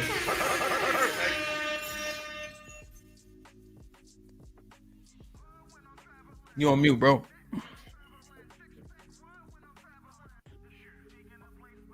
You off mute now. Damn, I can't hear you.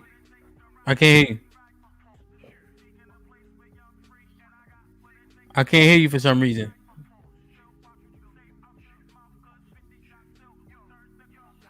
It's not working. Joe, salute. It's not working. It's not working, bro. Just drop out and come back in. Leslie was popping. I'm gonna drop the link again.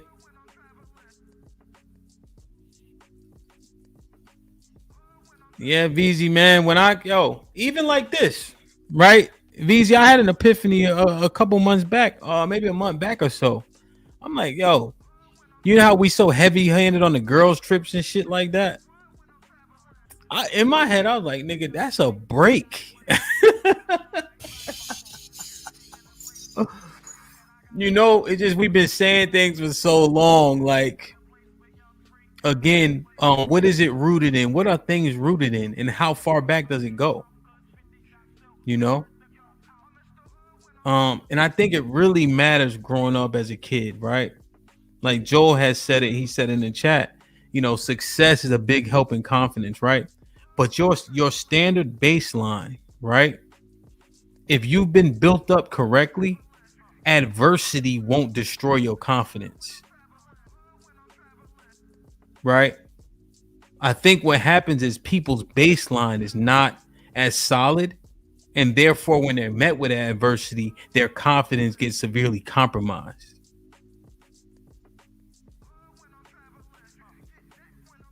You know? Because we deal with adverse things. And when coach was coaching, he was coaching that motherfucker like crazy. I mean, perfectly. Saw the problem. Let the kid see if he was going to work through it. Right? He didn't, therefore he coached it. He knew the problem, asked a rhetorical question, acknowledged the pain, and said push through it because that's what men do. Right? But it wasn't just men do hard things like how we say on the panel. He did a whole bunch before saying, it hurts, right? I know. Push through. He told him what he was doing wrong. He gave him an opportunity to fix it himself. He didn't. He told him what he was doing wrong, right? And then he coached him through it. Acknowledged with compassion the downfalls in the little boy, right? And then continued to coach him through it until he succeeded. Joel, so what we're not doing today is sitting on a soapbox, right? So this is what we're talking about. The entire baseline was a man in his confidence. We ain't talking about, oh, do this, do that, and third. We're trying to see, where is it broken? Where do we have to catch it before it's too late to where people have a pessimistic view? Where do we catch it before it's too late before men to stop talking like we're always at a deficit, especially as it pertains to women. When do we have to catch it to where we stop saying as men, that's impossible?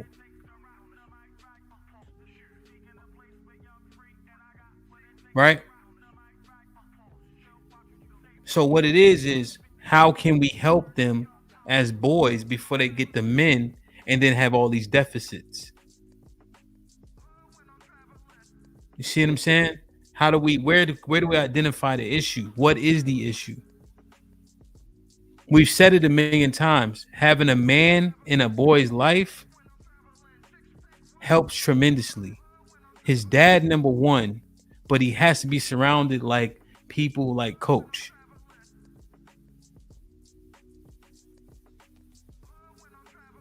You know?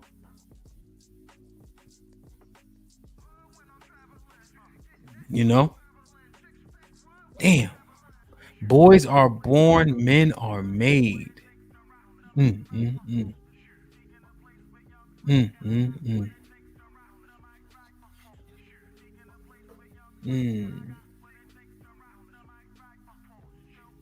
Boys are born, men are made.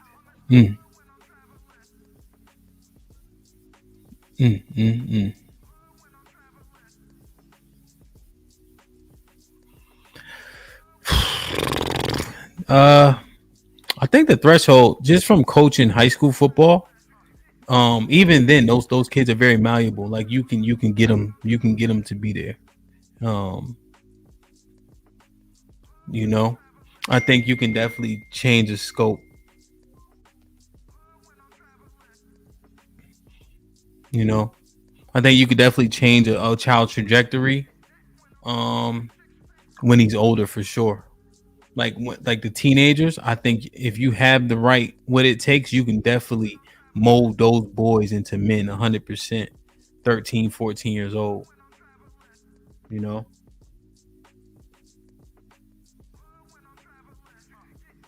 You know? So 100%. I think high school is a good age, you know, but there's a lot of undoing to do, you know, there. Especially just as a coach, the kids would come and have terrible techniques, but at least you can tell if a coach invested in them in terms of like the dog mentality, going hard. So if they had those type of attributes, then you can really take those and do something with them. A lot of bad attitudes come from little league football because the kids are good and they're focused on their athletic prowess to win the games, not so much technique. So that kid has been praised his entire life. And then I get him. His 3-point stance is bad. He can't get off the ball. He's taking too big of steps, you know, wrong shoulder and everything else. I'm like, nigga, you stink. But he been a man his whole life because they've been dick riding him because of his athletic prowess. But when you get to, you know, 6A football, that shit don't work no more. You got to have real technique, you know? So just a bunch of shit. But that's a good question, bro. Tyler, you there? Say something. You good? Yeah, you can hear me? Yeah, we can hear you. We can hear you. Uncle Rick, what's popping? What's good, bro? How y'all doing? What's good with you? Man, what's happening? So solid, you know what it is, God. How you doing, man? You know, some more weather. Yep. What's good, Hampton? Good to see you well, man. Yeah, man. I'm happy to be back. That break was unplanned, but I think it was pretty needed. Like, you know, you don't even be knowing, you know? Yeah, it was grinding hard, man. You need some reset sometime though, bro. Yeah, 100%. And I was just thinking about different shit, you know? And when that tree almost fell on my car, I'm like, man, listen. That shit wasn't no joke, man. Bro. Yeah, man. I ain't been frightened. Huh? How long you been out here? You said that was your first hurricane? Yeah, I've been here for a year. Okay, so like where you from, you ain't ever experienced no weather like that before? Hell no, we got snow.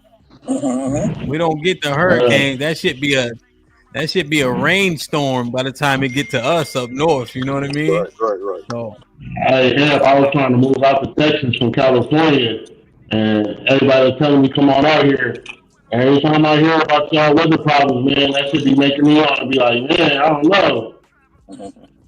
I would say if you're gonna move, I maybe recommend Dallas. Dallas is a little bit further north, and they kind of have more seasons. Like Houston is below sea, or I think it's at sea level, and it's it's right there. Galveston from where I'm North Houston. Galveston take me about an hour to get to. So if you're in South Houston, you right there. You know what I'm saying? You're right on the water.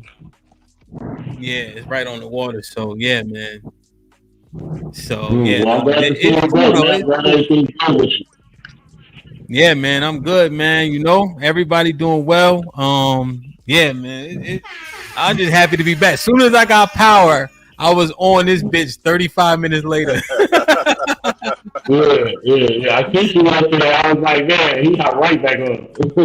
Yep. No, man, I just wanted to check on you, make sure you was all right, bro. You text me while I was down, man, and I really, really appreciate that shit. Like it goes a long way when brothers you love and respect be like, yo, you straight? I'm like, yeah, I'm straight. You know what I mean? That's all you need. Like, man, you know, like I said, man, nobody really check on the fellas, man. I make it my point to call the brothers and be like, hey, what's popping with you, man? But I think that's the thing, right? Like a lot of men, we out here, we feel like we out here alone. You're not. You just gotta get over your ego and make the call. You know what I mean? Life be life, and bro. You know what I'm saying? And shit, like a week past, like a blink of an eye right now, man. And when it comes to these boys, man, in particular, we really gotta stop looking outside our home to do for us to stop looking at other people to do the job we supposed to do with our children. You know what I'm saying? If you don't know the lessons, bro, if it's something that, I mean, it's crazy though when you look at it, because it's like a cycle of nonsense and ignorance, because you don't know what you don't know. You know what I mean? So if you didn't have nobody that showed you the foundation, and this is what I hate, right? Is when we bring up the point, man, I had a cousin, I had an uncle, right? Some people, or you act like that's less than your dad. I'm not saying it's as good as your dad, but at least you got somebody putting you up on it, right? So you got to be, for one, you got to be willing to listen as a young man. Two, you got to again take those lessons where they come, when they come, no matter who they come from, right? So when we talking about these young boys, man. And the one person asked the question, what age? As early as humanly possible, bro. Right? As early as humanly possible. Like I said, I didn't raise my kids per se the way I wanted to. I was there, but I wasn't there every day as a dad. And I got to live with that shit, right? As far as my sons. But my son that was with me, he got the game every day. He ain't got no kids. He ain't got no girl pregnant. He's not married yet because he can't find no girl, right? These things have to come from home. Stop looking outside of your home to do your job. That's what black folks like. Black folks, you look in the comments when you plan a video. Oh, this is what's needed is for you to rock out with your baby moms, right? And raise your son. That's what needs to be done, right? It gets to the point where your kids get out there in the street and they pick up their own habits and beliefs and what's lit and what's not, and what's good and what's not. And once that happened, they lost already. It takes a lot more work to bring them back, because again, like me and you talked about before, and so solid, I didn't holler at my boy too. Your son, your daughter needs to have a baseline, a foundation to be able to come back to. If they never get a foundation, they will be lost, not just to you, but to them streets. Yeah. Now. Yeah, that's real shit. Can I say something real quick? Yeah, go ahead. Okay, so it's crazy that you brought the uncle up and everything, because connecting that with what Ham showed earlier with the karate instructors, man, that shit hit me hella hard, Ham, because I was like, that's the way I was raised by my uncle, that there's no give and like test you to your limits, make you cry, make you sweat, make you, you know what I mean? Like just really bring the toughness up out of you. My pops wasn't here for that. My uncle gave it to me. And it was real hardcore. And my two boys, I got a 6-year-old and a 3-year-old. I'm with them every day. So I'm in their life and like my pops was with me. So sometimes I get lackadaisical on the discipline part that I'm supposed to be giving them that I got from my uncle. Also because, not just because I get lackadaisical, but it's because, Clarify this. Are you lackadaisical the majority of the time or the minority of the time? I would say the minority. And now let me ask you this, right? Because I'm in the same boat, right? I want to say the minority, right? But however, I work so much. Gracie's Corner watch these motherfuckers for at least an hour a day. You know what I'm saying? Like with me. So you know, like, but go ahead. I'm not trying to derail your point. I just wanted to get clarity. Go ahead. No, I'm in the same boat, man. Like I work 12 hours at work and then I travel 3 hours to and from work. So I'm gone 15 hours a day, Monday through Friday. And my wife, she's stay-at-home mom. So they get her tutelage a lot. They get my mom's tutelage a lot. But then when I get there, I find I have to put the match down. And I hate doing that shit because it makes me the bad father all the time. Every time I come home, I'm flashing. Every time I come home, I'm yelling, I'm whooping, I'm doing all this shit. And I be like, damn, man, that's how they gonna see me as. And as for somebody who wasn't raised with a father, it hurt my feelings a little bit more because I want to have more of a connection to my son. And I don't want them to be so as much scared of me as connected to me. So that's what I mean by the lackadaisical part. When I come home, I be like, man, nah, babe, let me just talk to her. Let me do this, you feel me? But then when I watch what you showed today, it lets me know that fuck all that. I gotta put the stamp down because it's like the reason why I am the way I am, the reason why I can provide, the reason why I didn't cut off a lot of niggas in my life is because I don't feel like they're real men, that they didn't get the tutelage that I got. And I'm like, bro, you don't get that same shit to your sons if you don't step that shit up. You know what I'm saying? Like you need to cut out all that bullshit. You need to give them the same tutelage that you got, no matter how much it hurts you, no matter how much you think it's not building a friendship with your sons or whatever like that. Because how they gonna be a man or better than you if you don't teach them the same things or more? You know what I mean? You're right. I understand that sentiment. I seemingly share it. You know what I think? Yeah, so Sally, your mic is not good, but I understand. I hear. It's clear what you're saying. Shit. What was I about to say? I think what we need to do at times, then we really need to assess it consistently, is when we aren't doing a good job and if we need help. You know, so let me give you an example, or I don't even need to give you the videos. Right, the fathers are there. But the coach is coaching those life lessons constantly in those videos, the karate or whatever the art form is, and then he's also giving the fathers instruction. They're being vulnerable, right? Criticism, even with the push-ups. You know what I mean? Those men are open to learning, and I bet and the coach is taking the front seat at times, especially when they're in his class. You know what I mean? It's like a village concept. You know? So like you're saying, so solid. I'm just listening to him. Like, let's say, because you always got to discipline, and that love side isn't coming out. So let's say they were in something like a karate or something like that. Maybe that's a place they can get the discipline, and you'd be like, "You all right? Coach kicked your ass today. Let's go get some ice cream." You know what I mean? like I don't know, because we want to do it all, but it's damn near impossible. You know? No, I agree. I ain't gonna lie. I get caught up with the selfishness of wanting to implement that shit myself. You know what I'm saying? Like Uncle Rich said, like stop relying on everybody else to do what you're supposed to be doing. Like, I take that shit like really seriously. Like, I think I'm supposed to be teaching my kids all their values and morals, math, education, how to be a man, all of that shit. I get mad that they gotta go to school, man. You know what I'm saying? See, but and it's like this. Like I said, this is the real deficit of our people. Everybody talk about the community, but y'all don't want to be a community, right? That means I have to be. That means you are responsible for my children, and I'm responsible for yours. You see what I'm saying? You're responsible for the well-being of my wife when she's not under my care, and I'm responsible for your wife well-being when she's not under my care. Nobody wants to do that because none of us have a baseline of how we're supposed to interact with rules, discipline, and expectations.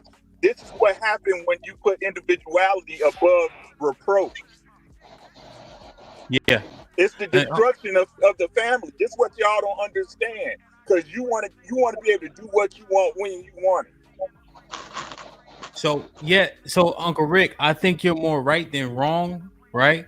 Anecdotally, right? When we go to like the big pool, so we have like in our, we have a couple pools in the neighborhood, and then we go to another one that's a little bit further out. What I do see constantly, and I do it too, when I see little black children, I'm more vigilant. Like if I don't see a direct parent right there, especially because it's water.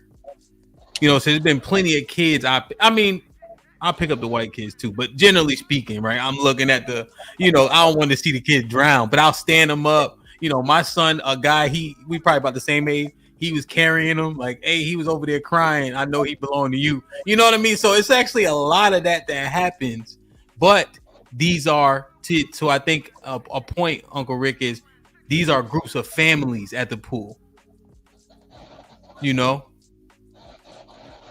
So the agenda is the same for those men that that we ain't there looking for hoes. We there with the wife and the kid. So we all got the same agenda. It's the understanding of like-minded. You know what I mean? And we really don't have that.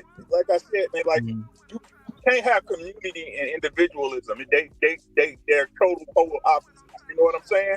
Yeah. So it's like I hear it, but I hear it, man. Like I told you, like I said before, man, I've been through this. I'm 50 years old. I'm trying to tell y'all, me and my wife, we've raised dozens of kids in our community that their parents was alcoholics, or they was abandoned, or their parents was doing crack or heroin or whatever, right? Somebody got to do the job. What's the job that doesn't? What is a job that nobody wants to do? This is the job that nobody wants to do. What this group was doing. Somebody got to sacrifice, bro. But like I said, but hey, I got to get back to work now. It's always good to see y'all brothers, man. I love y'all. Y'all be safe. Y'all be keep so tight. Man. All right, I'm gonna hit you up, bro. Yes, sir. Mr. Williams, what's popping? What's good, y'all? What's good? What's good, man? This is a dope topic. I love it because when I was coaching football and basketball, that was my main focus was structure and discipline. And if I did have parents there, I had to understand it with the parents that when your child is with me, they're mine. And I don't mind you being up there, but it goes with my instruction. And also, if I'm not changing them for the better with the sport, with coaching them and the discipline and structure at home, then I'm not doing a very good job. If they're not changing something at home for the better. And so I prided myself on that. Mm-hmm. And what about their confidence, man? When we look at these conversations, Mr. Williams, and you hear us talk, where would you rank? Because you're slightly new to YouTube. Like, am I mistaken? No, I am. I've been behind the scenes for a year and a half watching all of y'all, but I just popped up a little over a month. Yeah, we're on the panel, right? And so I'm pretty new too. I think I'm probably a year and a half, 2 years. The confidence of us on the panels when we are speaking, where do you think it is? You think it's high? You think it's low? You think it's mediocre? What do you think? I think it's in the middle, because you can tell when people are just now coming on. Sometimes you can see the confidence build as they progress, and then you can just see sometimes where that's where people need to work on, or if they haven't been dealing with public speaking and stuff of that nature. And so I think it's kind of like a little bit maybe over half, because I've seen people actually progress. And even with me, I've always did public speaking and things, but never had I did this, how YouTube is set up. Oh, okay, yeah. So to clarify, my question is just what we say, right? Like, is what we say and how we say it and the things that we agree to, do we sound confident? Not like confident in speaking. Yeah, people are shy or nervous when they first hit a panel, but just like confident in terms of even the things that we do or manifest or tell each other to do, et cetera, et cetera. Are we confident? Are we insecure? Are we lacking? Go ahead. I'll say 70% of that is confident, but I also look at it as how like a lot of that 70% is bullshit, because people will actually believe the things that they want to push as well that could be derogatory or negative. It doesn't make sense. Like some people, like you can actually see the agenda, no matter what the conversation could be, and they just change the whole conversation to their agenda and get off topic. Mm-hmm.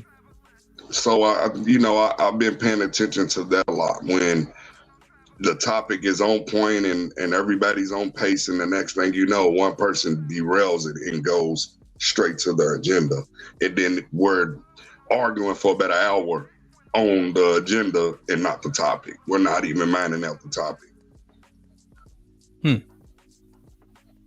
You think that's rooted in arrogance or confidence or lack thereof, or what do you think that is? I think it could be ego. I think it could be ego driven. Is ego confidence or is ego insecurity? That's a double-edged sword. That's not something that's absolute, because you can actually be very confident, but your ego, you have a good side to your ego and a bad side. So sometimes the ego can hurt you and ego can help you. So that's a good question. Can I say something to that? Yeah. I think the ego is very, very sensitive, because it's only substantial when it's always right. So if you can mess with the ego and make it like insecure, it has to be both. Like the ego is insecurity and arrogance at the same time. But the only trick is when you mess with the sensitivity of it, it can bring the arrogance all the way down. So when people get on these panels and they talking about a specific subject and the ego is behind it, and somebody come up on there and eradicate it, and all that arrogance go away, it's embarrassing. So like these discussions get convoluted and watered down, and people use deflection tactics in order not to be embarrassed because of their ego. Because what I've noticed all throughout my life, even with certain people, like some people can say that you might be conceited, or it just could be that a person is confident, because you never know what somebody's backstory is. So somebody just might have the utmost confidence because their life has been harder, they overcame something, opposed to somebody being arrogant. Because arrogant can be a part of vanity and all of that type of stuff. It's just, it's that thin line between all of that gray area, if you will. So, it's kind of like, your ego can, be confident in everything. You might say in sports, you can be the most crappiest player, but you have the confidence. You're that upbeat person for the team and everything, but you're not as talented, you know, but you have that confidence, that type of stuff. And then, you know, you might have the person that has all the talent and all the gift in the world, and the ego and everything just kills out the whole mood of the team and everything. Okay. Hey, let me ask you a question. I wish Chicago Villa was up here, because a long time ago on another panel, I know you don't like me name dropping, so I ain't gonna name nothing, but there was a conversation between Chicago Villa and some other dudes on the panel about the difference between arrogance and confidence, and if arrogance is a bad thing or if it's a good thing. And I thought it was real interesting, and I wanted to know what you think. I think that the conversation came to an end when people start talking about results. And if you got the results and you always accomplishing everything and you always getting the bag, you always doing this, you doing everything you're supposed to do and you get the right results, arrogance isn't a bad thing, and it's not deemed as a bad thing because it's deserved. Like, why would a man not be arrogant if he fulfills every single one of his goals? How is it bad? So I want to get Ruthless in, but I like the question. If I were to quickly answer, I think that confidence is good. Arrogance has a negative connotation because it's only about you, right? See, confidence affects other people positively. The arrogance is rooted in selfishness, and therefore, when it touches other people, it has a negative feel to it. Like, if you like energy, I would say the arrogant energy is different than a confident energy, right? You can attract people with the confidence. With the arrogance, people may acknowledge that you're doing well. However, they don't want to be a part of what it is that you're doing. So I wish I was there. I wish they were. Well said. Yeah. Salute. Ruthless, you been here? I don't know if you've been here. What's popping? Yeah, I have to have. I need a little more context because I know some of my answer, but I want to make sure I give the correct answer. Okay. No, 100%, man. So essentially, I was just playing different videos. Boy his dad boxed him up. He's probably like 15. Dad gave him a bloody nose, black eye, because he was acting up in school and didn't call his dad to let him know he got in trouble in school. So his dad boxed the shit out of him and recorded it. Another young boy, he's 7 years old, got dragged out of his classroom by his mom, got cussed out and whooped several different times outside the school, in front of the teacher, and etc. There was another little boy who was coaching side by side with his father. His father's a basketball coach, and he's like 4 years old. But, you know, he's like a pseudo coach for the team, you know. So I was just looking at how these boys are being raised. And there was a few examples also. A man's confidence or lack thereof, where does it start, right? If a man is coming up with a lack of confidence, how can we identify it? What is the construct of which he comes up in that we need to try to avoid or remedy so that men operate with more confidence? Because Ruthless, what I've been experiencing a little bit since I've been on YouTube is men have a deficit mindset. When we start talking about the women, you know, it's always like, as long as you don't fuck it up, you'll get the pussy. You know, women control access to sex. We got to make sure if women wanted men to make $1 million, we try to make $1 million. If women switch it and say they want us to make $100 an hour, we'll make, you know what I mean? Like, we do things based on what women are asking. And I think and feel like it's a deficit mindset. So I'm just looking at the confidence in men and how can we raise it up? And if it's bad, how can we identify it and make it good? So, yeah, I do 100% agree that in the man-woman dynamic, most men lack a lot of confidence, which when they do have a chance to, I guess, cultivate a woman that they think is beautiful or whatever their standards is, they acquiesce to that entity and become basically relied upon more so the woman, how she moves. So, which is a bad thing, right? Because we see that this isn't a good. This is what we call simps, or guys who most simps are going to lack confidence because they don't know how to be the man. They know how to be a man, but they don't know how to be the man, right? They know how to be a man to just show up, pay all the bills, pay, and just, have the conversation. But when it's time to, call a woman on her red flags, whether she's wearing stuff that's revealing or whether she's over talking or being, whatever the undesirable trait that she displays, he won't speak up because he lacks confidence that he might lose her or that he can't get another one like her. Right? So this is where he just kind of just goes along to get along. And and this is where we come back to these conversations, which they try to do on here to say, hey, show confidence, call them behaviors out, study the red flags, vet with intention, right? And that comes with confidence, though, right? It comes with confidence knowing that if this woman that I met does not match up to my standards on what I want this woman to be, then I have to let her go. I have to move on, right? But Ruthless, if we be 100% honest throughout the conversation, even though this is slightly off, the overarching point is 95% of niggas ain't leaving. Right, because of that confidence. Do we? Like, is that show a lack of confidence? Yes, lack of confidence. And once again, this is why women are winning.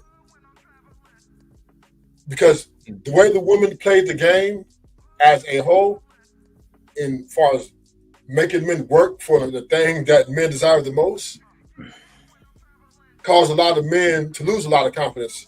So if the woman doesn't come up to them or give them such for action, then a lot of men be like, man, I don't know, man. You know what I'm saying? This is the majority of men, right? We're talking about the majority of men. We're not talking about the dudes who got the confidence. The ones who lack it is because the game that the women lay out about how to get to them with the things, they demands that they want.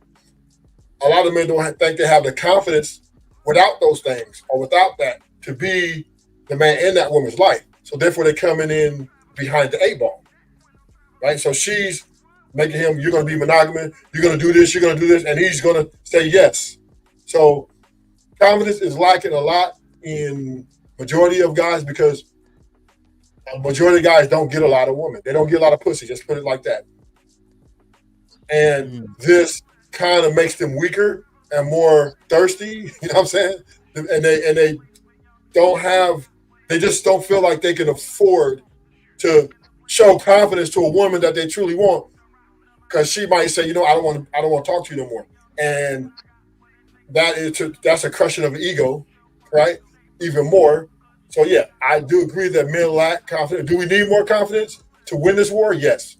Men need more confidence to be more confident that you can let this girl walk. You don't need her to be great, right? A man should never use a woman to define who he is and what he's going to move for.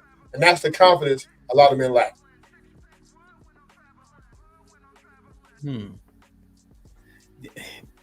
Okay. Yeah, I understand it. What I am kind of going it back to is he's already operating at a deficit. He's already there. It's not her demands on him. It's him who he is. He's already operating with women at a deficit. Because here's the thing that we don't focus on. Hank was popping. We'll say women have poor conduct. They come from single mother-led homes. But the truth is, so don't the men. And so do we need to assess that deficit? Because if we're coming from those constructs, what happens to us and our confidence or lack thereof? We are what we are, right? We are what we are. We, regardless of 2-parent household, 1-parent household, men, we are what we are. We are providers, naturally by nature.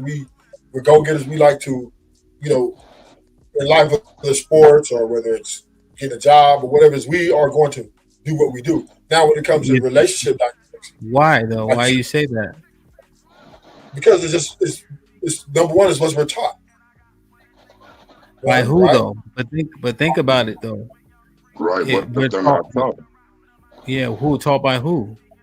What do you mean by of our nature, or by how to move around the other gender? Yeah. So for instance, well, yeah, our nature, how to move around the gender, who's in charge. Because if you grow up under women specifically, who is in charge your entire life? Well, also that's subjective to the man, right? Because, for example, I'm from a single. My mom's a single mom, right? But I always, you know what I mean? I was always assertive over my mom, even when I was like 8, 9 years old. You know, my mom always just tell me, "Boy, you always want to run something." It was just in my nature, because I just didn't think my mom was capable like I was capable. Even though I was only 8, 9, I thought I was more capable at being more stable, more sound, and things to get done. So let's work through it though. What's realistic though? What's realistic? What's more likely? Yeah, what's more probable? So, for instance, I grow up. So let me give you. I grew up with my father, my mom. I have my older brother is 12 years older than me. Right now, one of my best friends, he grew up with his mom, and his grandma. Who do you assume is going to be more manly out of the both of us? Who you assume is going to be more well prepared? That just been that's a tough one. Because I've seen on both sides. Right? I've seen women are weaker, but I've seen men in 2-parent households are men are weaker. So, but speculatively speaking, well, see now here's the problem, right? Did we now if you're saying either or, then the single mother led home and the single mother construct isn't an issue. So. Right, just by proxy of you saying either or. So now, if you had to speculate, who's more manly?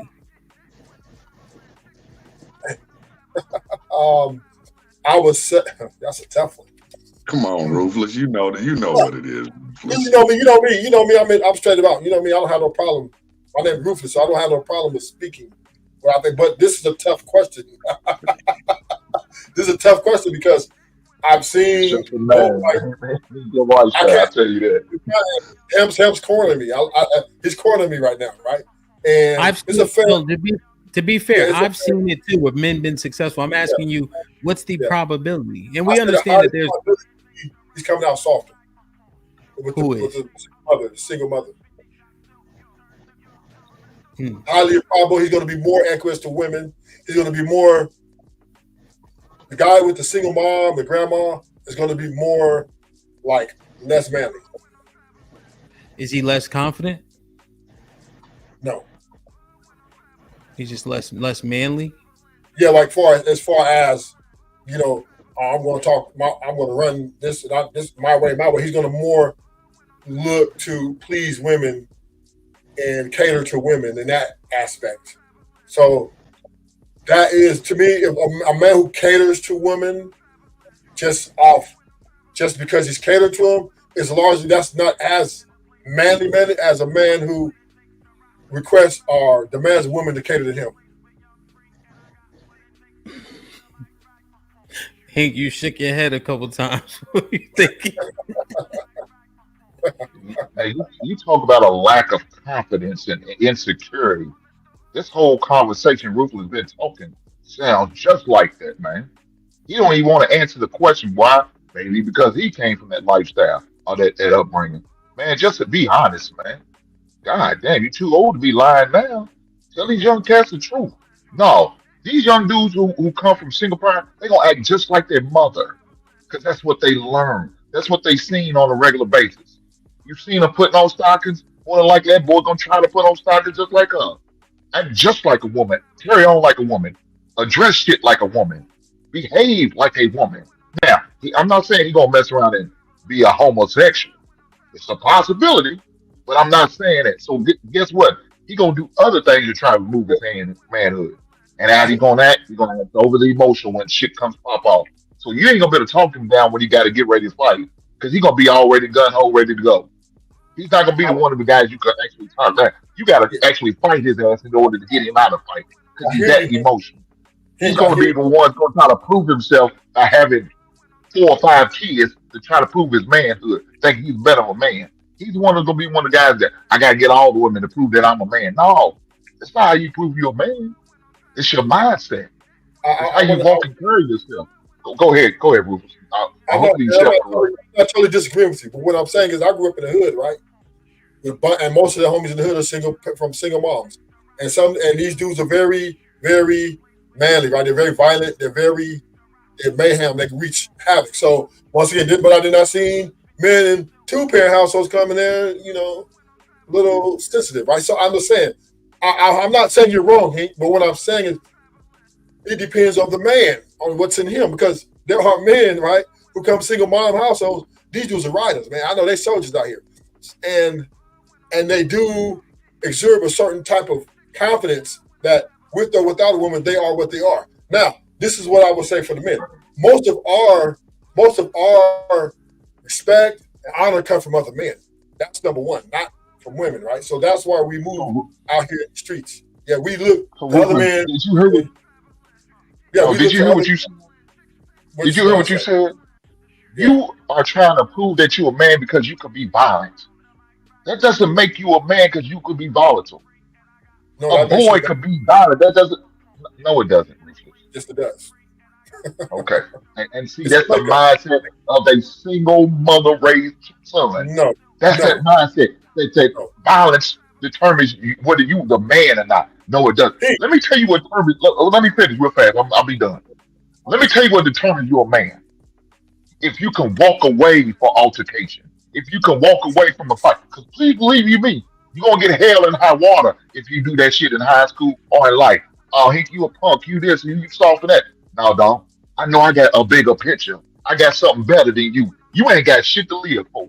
You ain't got shit to go home to. You ain't got shit. You gonna go home to that sorry ass house with that trash ass coke cleaned up wife. I got a wife and kids to go home to. I got something to be free for. I don't want to be behind bars being called Bubba's a bitch. That's not what I'm trying to do. So if that's what you're going to do to try to prove you're a man, then go on and do what you got to do.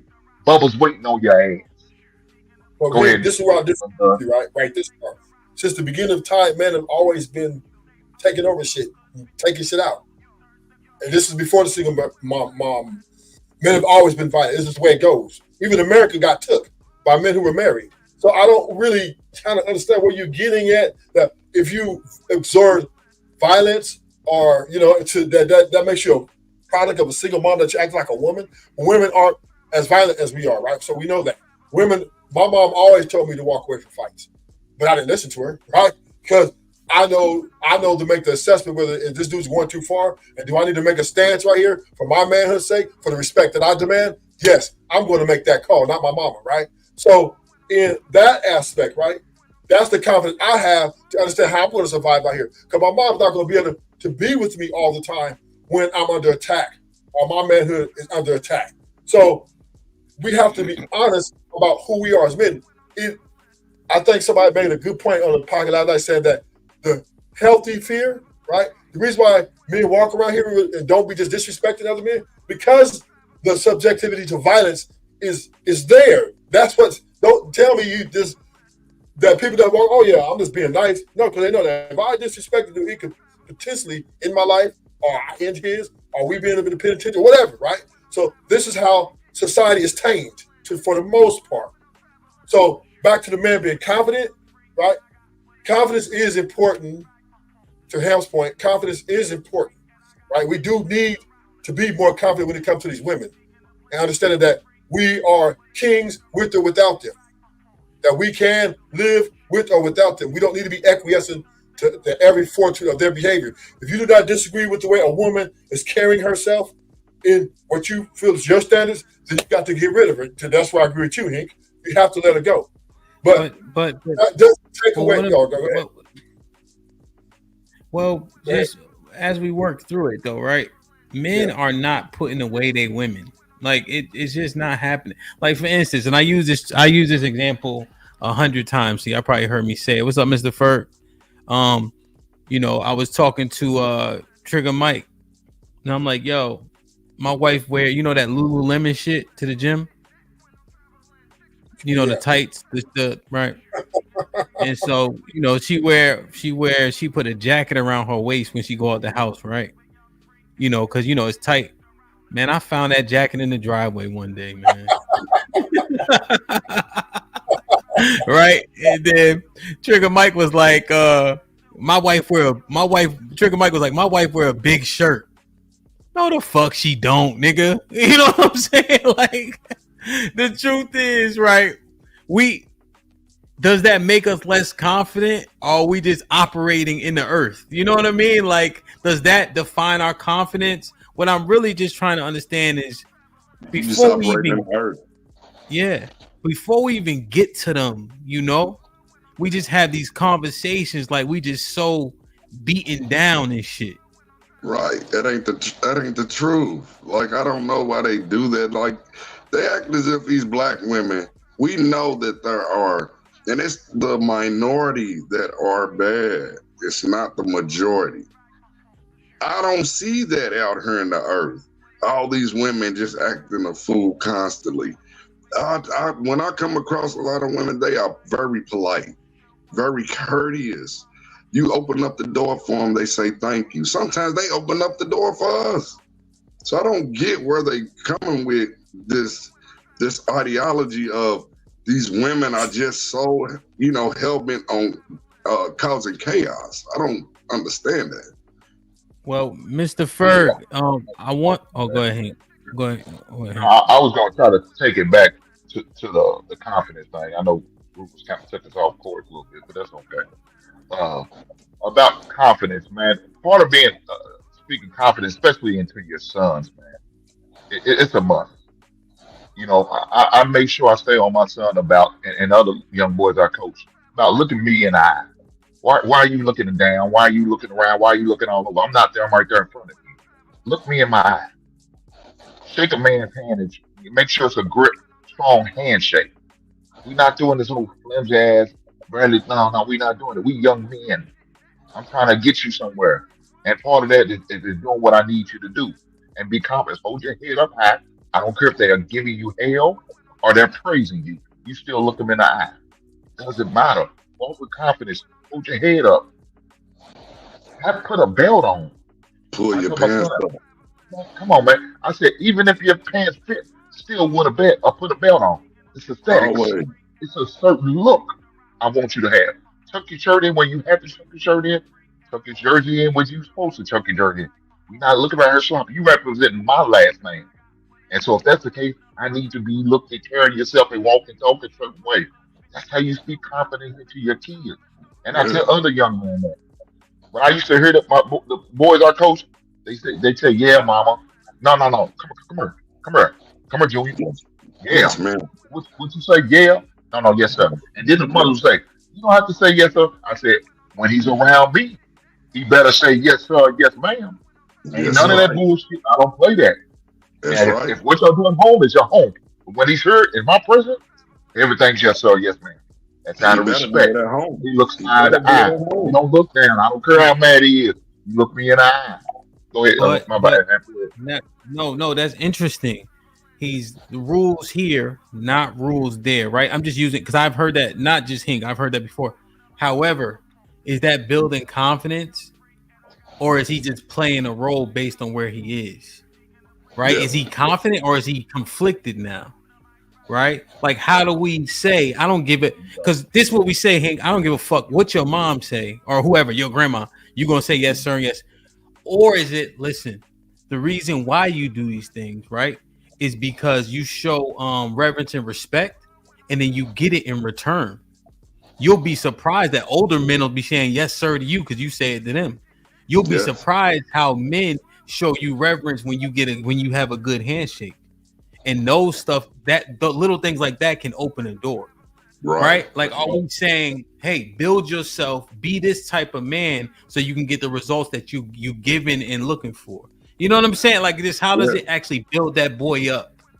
You know, it makes them, that builds the man. That is what builds the man. That's the foundation. That's what builds a man. Yeah, it's very important to put that level of confidence in these young men because they need it. You know what I'm saying? And especially like you said, we deal with a lot of single mothers And so it wasn't a lot of confidence building going on at the house. You know what I'm saying? And so when when I'm forcing them to say yes, sir, I'm hoping that the parents, the mother, whoever the case may be, is hearing that and has that same expectations. That's what I'm hoping for. Now, what they do once you get home, you don't know, but you hoping they reinforce what the coach just told. I know that's what I used to do with my son. I make sure I reinforce whatever the coach told him. I make sure I reinforce it. You heard what your coach said. I heard what you said. But you also got to speak, like I said, speak talking to my son. I used to tell my son all the time, "You the best point guard in the state. I don't give a damn who they got ranked over you. You the best. You need to play like it. You need to walk and talk and act like it. Your grades should reflect that. You're not only the best point guard on the court. I need you more the best in the classroom." That's that confidence that you try to talk it to your children. That's a must. See, I don't do You know, I don't do If I call you, if I heard if you you heard. Nah. You know what to say? It's yes, sir. No. It's guidelines. No, there's rules to everything. No, this is how you will act. There will be respect. But see, this is the things that I'm assessing. JP was popping. It's good. Hey, we want to share the good news, man. Can you blow us up on the screen, help? Hold on, JP. We talking about real shit. We don't want to hear about this. We talking about a man and his confidence, JP. God damn, what y'all doing, man? Hey, come on, sit down. They get married. They get married. We finna tell. Come here, baby. JP get married, dog. I'm about to go down. Hey, we just got married today, man. Oh, congratulations! You got married today? Black House, United Negro Nation of the Black House. We just got married, me and Flory, y'all. All right. Really? Yeah, wow. I feel good. You got married today? Well, technically, we get married. You got tomorrow. married today? Technically, we get married tomorrow. No. Oh, let me turn this one off. So, because I'm hearing double here. Ham, I'm hearing you twice. You got YouTube on, probably.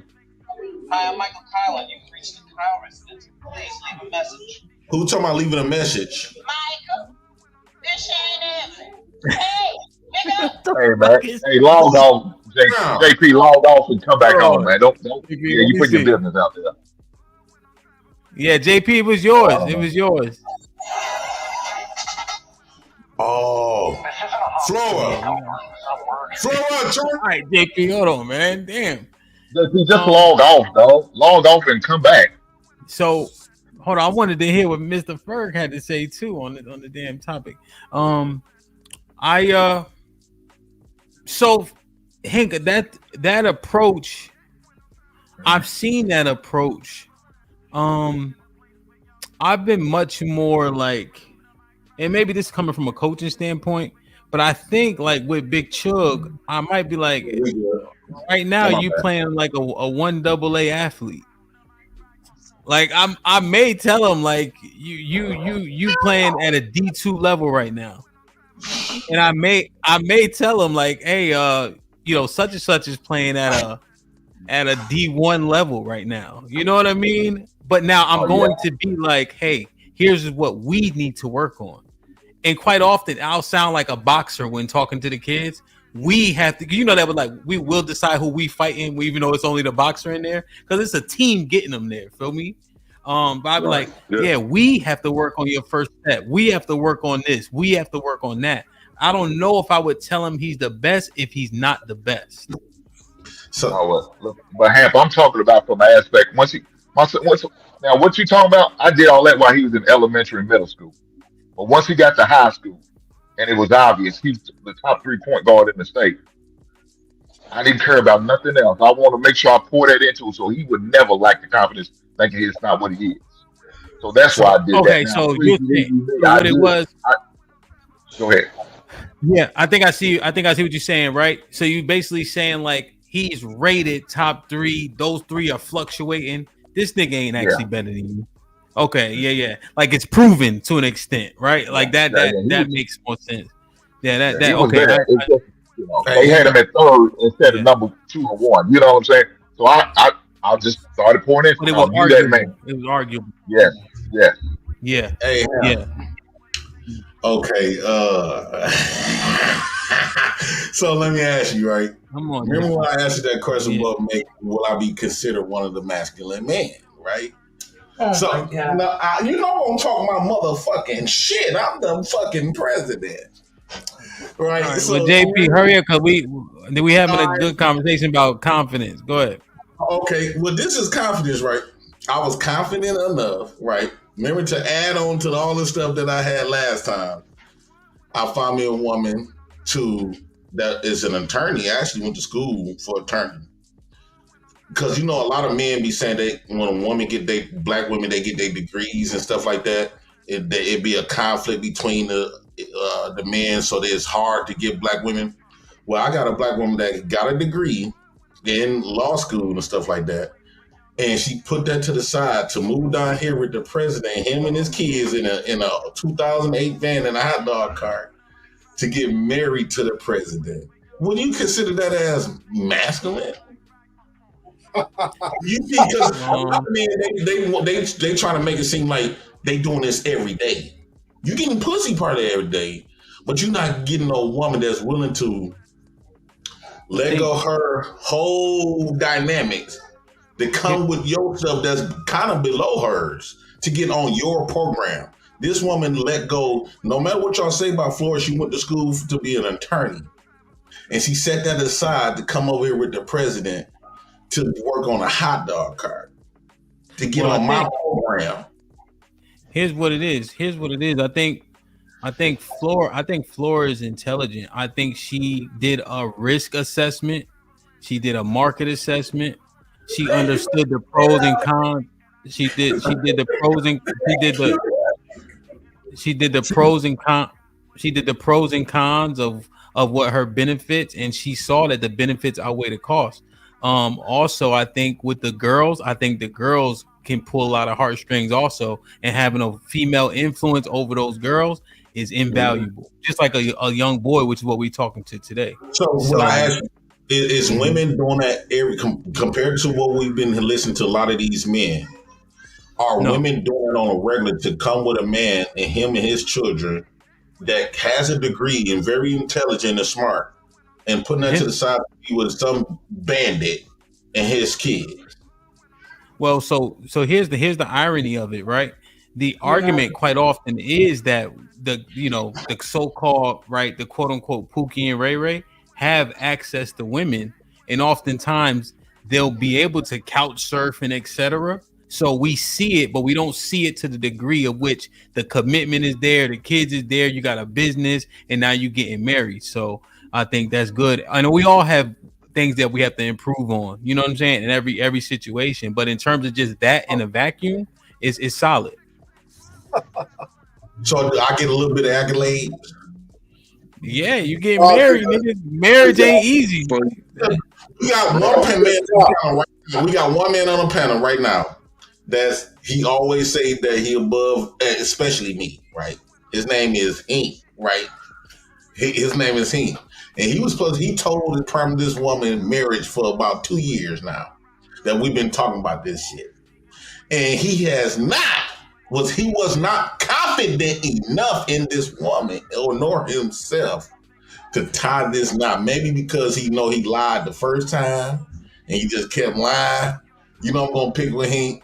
So what do you say about a man that keep lingering stuff on and lying all the damn time? Because he married earlier. He know I'm gonna cut his ass up right now, boy. What's up, Hank? So I can speak for Hank directly. I'm gonna let you live because this is your day.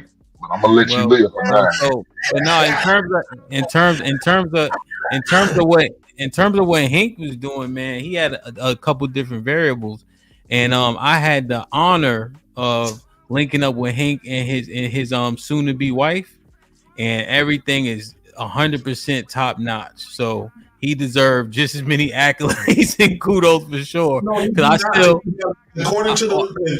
I'm saying is No, I'm just talking about Hank directly from actually meeting him and things of that nature, and meeting his wife and how much she loved on my little son. Like, she can't do no wrong.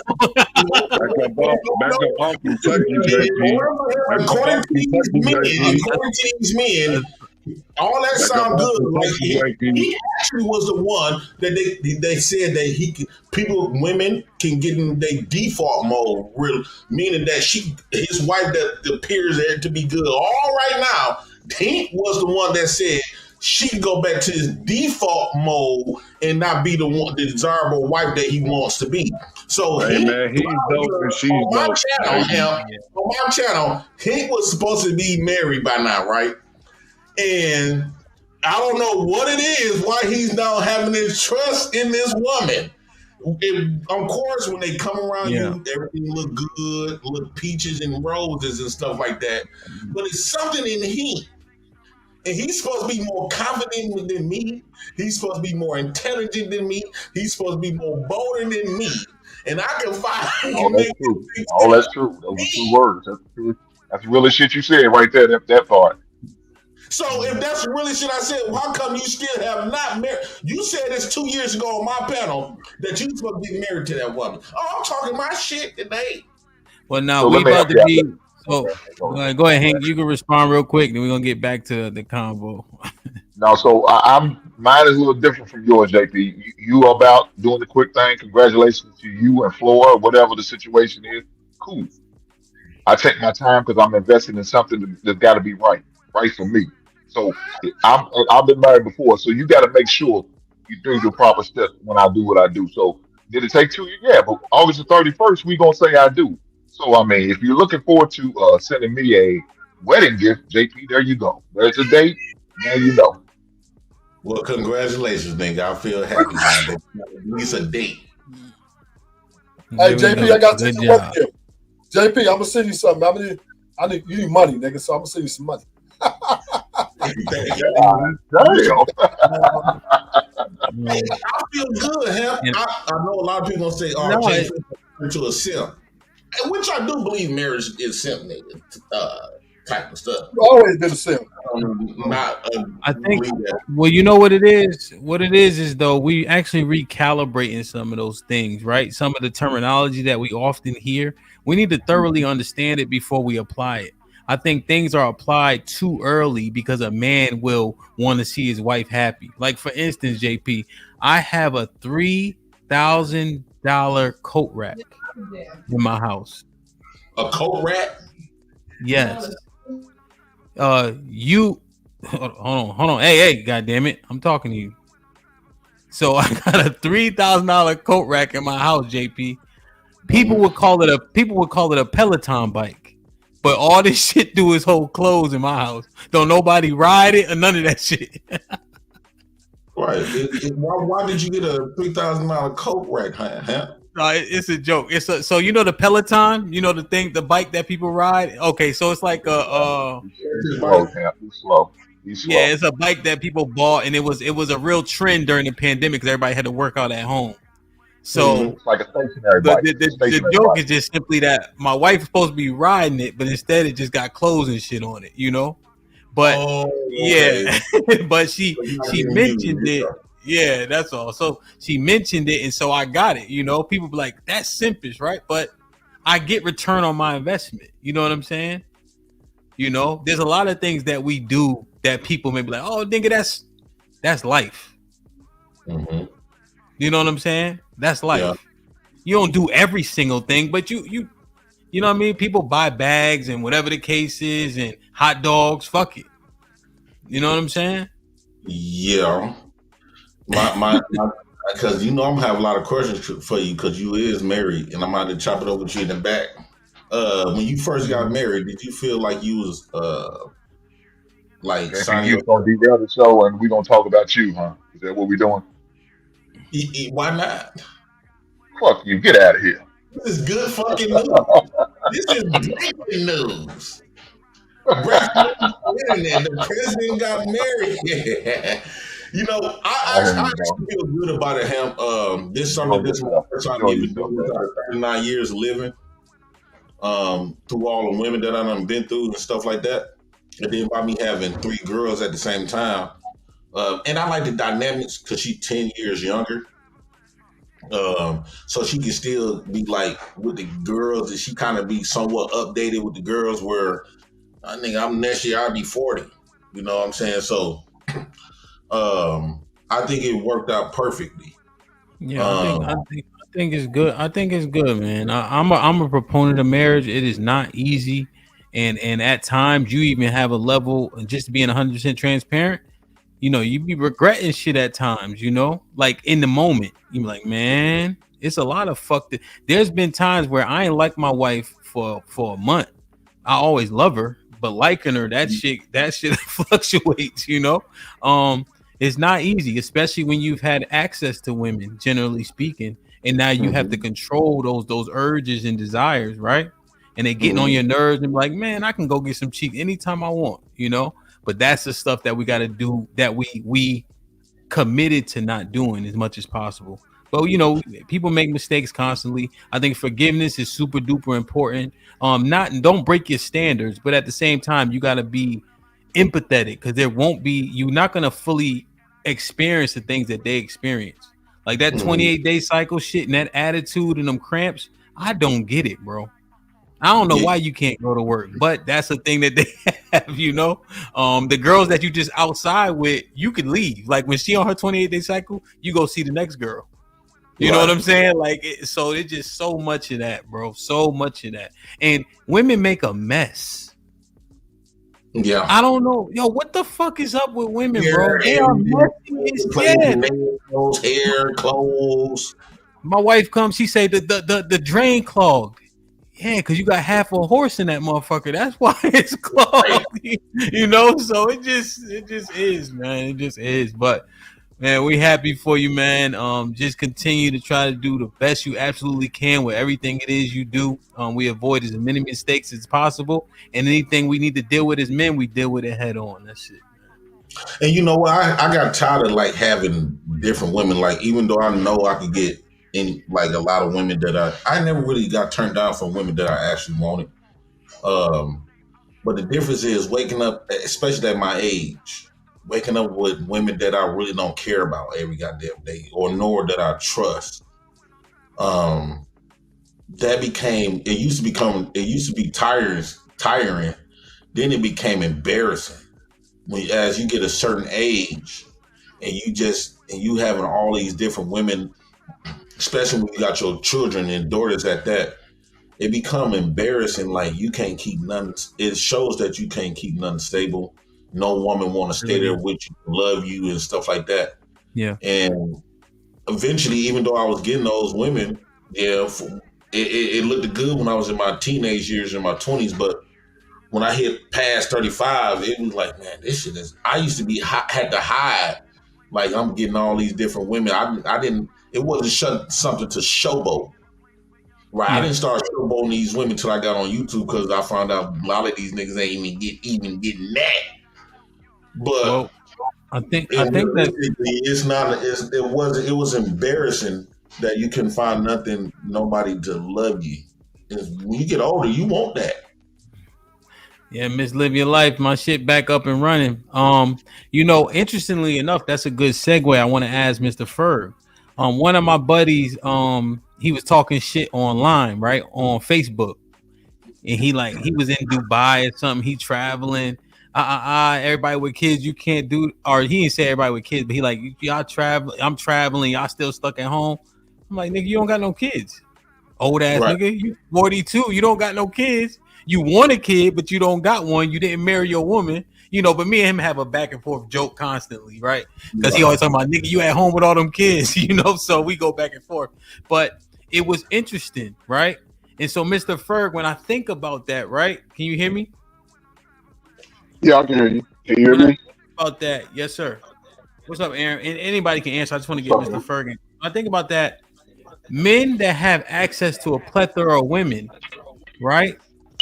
Is that actually a show of confidence or insecurity?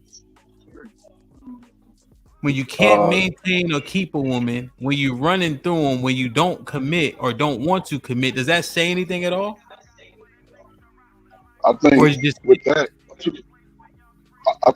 two things can be true at the same time in a sense, or just one thing can start out in one lane and then evolve into another. So the confidence in it, I don't want to speak too much on women, but as it equates to women, a man comes to the table with the confidence, even if he's a guy who ain't has as much confidence as other guys. But if he steps to a woman, that shows some level of confidence. Now, the lack of confidence shows when there's no longevity. It's like when he sort of acquiesces to the woman's wants and desires over his own safety and health and well-being. That's where the lack of confidence comes from my point of view in just regards to women. I've been trying to listen in on a lot of conversation. I want to comment earlier about some man's confidence related to character. Like if a guy says yes sir, no sir, yes ma'am, no ma'am, that plays into his character. The arrogance comes, like you said, you explained it perfect. So as far as types of arrogance, confidence, one of the main components, just like in your video, the father can instill the greatest confidence of any man. You see it in examples. I'll just say, use Jason Tatum. He's young. His son's been by his side at the court, just like a father being able to take his son to work, a father being able to just take his son and spend time with him, teach him how to throw, catch.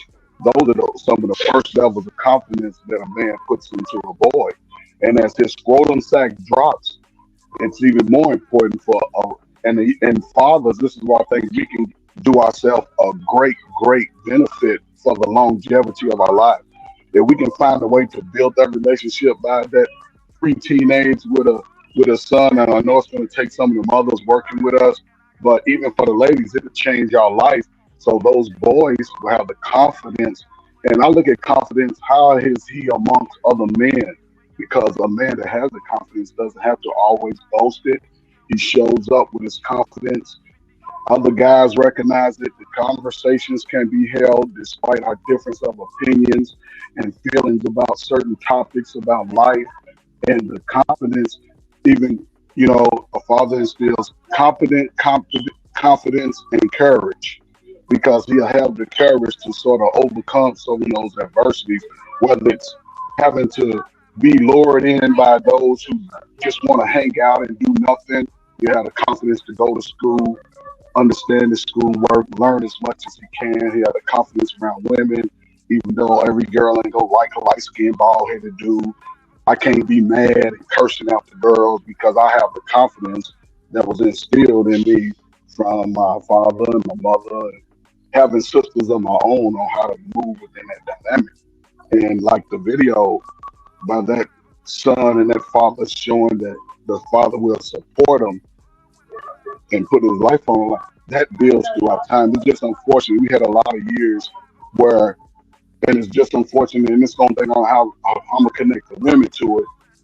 If the women would allow those sons after age 12 or 13 to go, before age 14, to go find a righteous man, someone like yourself, Camp, guys that are willing to counsel and mentor. Shout out to counselors, mentors, and coaches.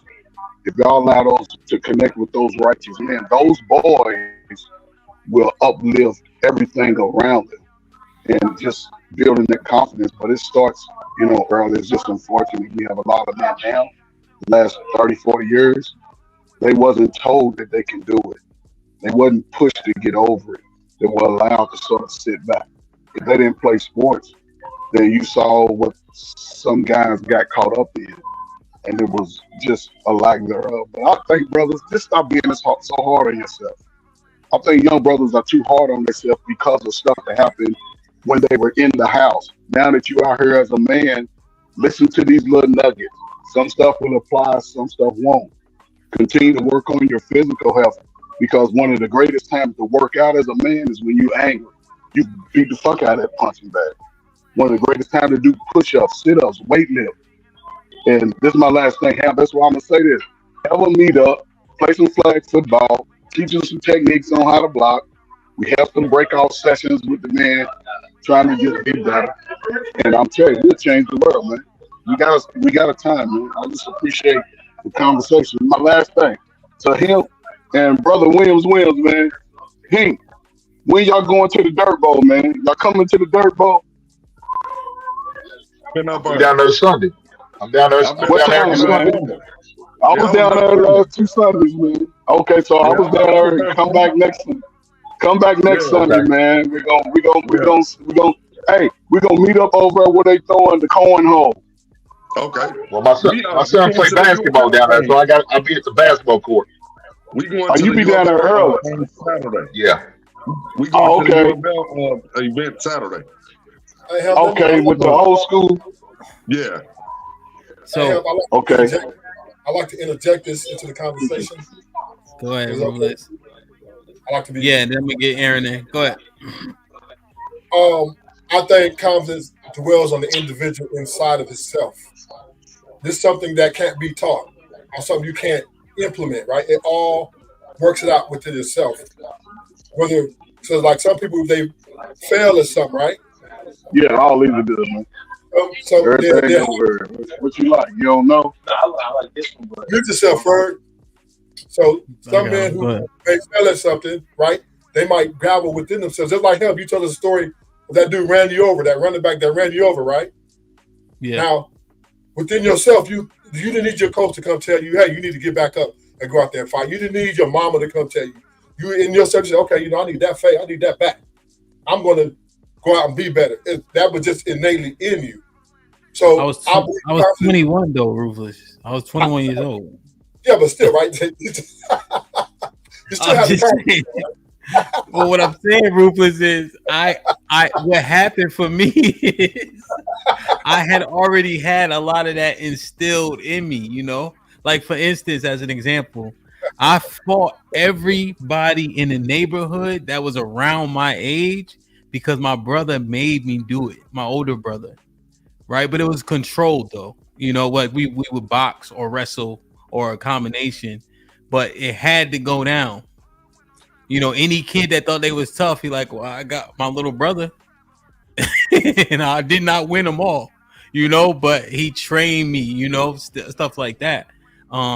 You know, my mom is has a lot of intestinal fortitude. You know, my father is a Marine, and he just got that energy.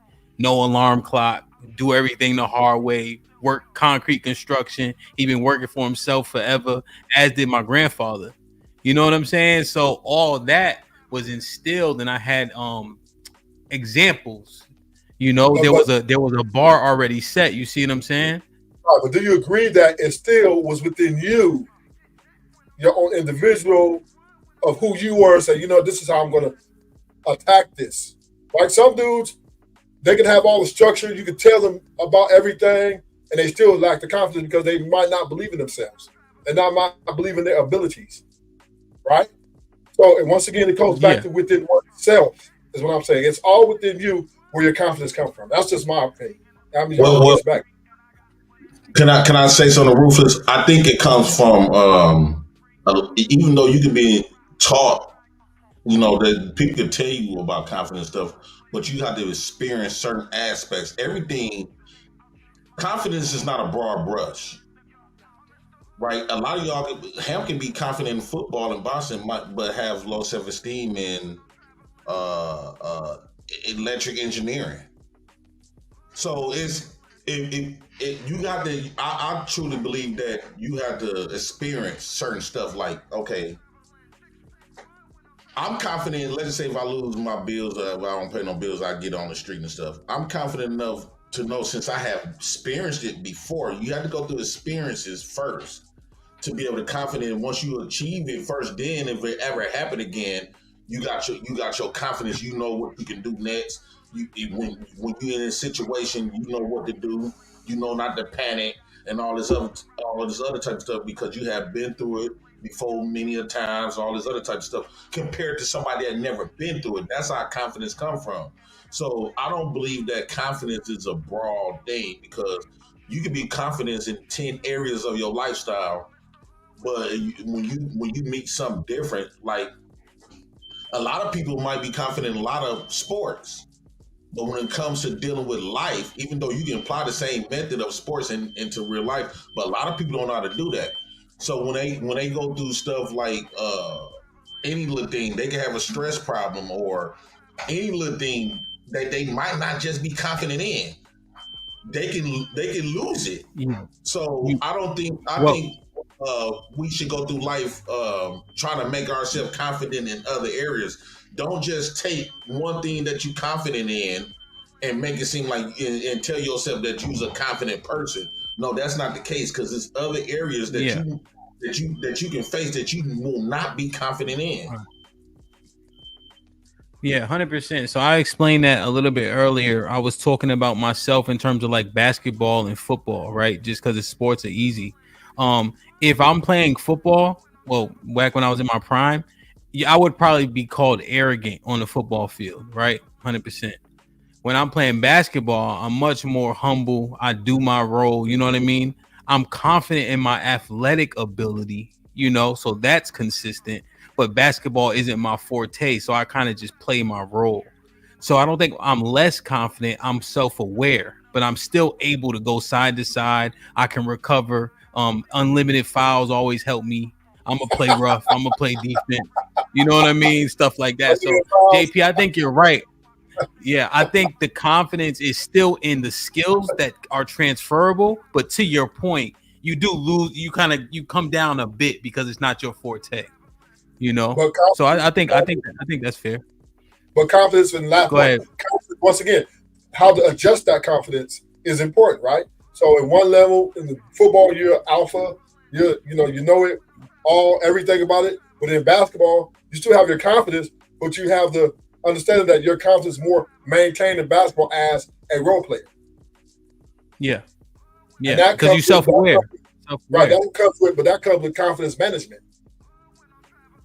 Okay, that's fair. Let me ask Mandrell something off of what's up, J-Hub? Mandrell, off of what Ruthless and JP kind of painted, do you think that a confident man is intrinsic? I'm thinking that you have to have a level of characteristic. However, I think people need to really build, your parents, your grandfather, whoever help you build up your confidence as you come up. What you think? What's up, Rock? The confidence, no, that's something that has to be that's a part of forging a man. You know what I'm saying? You stick steel into the fire, bring it out, bang it with a hammer, back into, hit it with the water, back into the fire. That's a part of forging a man. You're not gonna be confident in anything if you don't actually try it and accomplish it. Like when I was young, I used to do stupid shit. I could have been dead 800 times over. My cousins and I, we used to do backflips off the roof of the house, all kind of dumb shit. But had I not had the desire to do that, now the desires is probably the intrinsic part that Ruth is talking about. Your desire to try things and step out there and do that. Shit, it ain't confidence. The confidence, it's not confidence to try it. That's being brave, you know what I'm saying? But you can still be scared and still be unsure of yourself, even if you're in that situation. Say you're like, I'm with you, Ham. I don't play women's sports, so I don't play basketball. It just ain't my thing. So let me ask you, Montreal. Football's my thing, right? On the football field, you and I would go at it like two Rams. You know what I'm saying? We go at it. You be talking shit. I'm gonna be talking shit too. Okay. Basketball court. You'll be done talking shit after the second rep, though. I promise you that. No. Ain't this confidence to acknowledge that you're not confident in certain areas? Like, okay. JP, we acknowledge the self-awareness. Let me do this real quick. I think that's what you're speaking to, JP. Let me just do this because Aaron. Yeah. Yes. Who is your internet provider? You need me to go talk to them? No, they got towers down in the area right now. I'm trying to. Xfinity's like putting up new shit. Wow. Yeah. Apparently, the power been out for a year. I think. Bad as your internet service be. Go ahead. Is it stupid?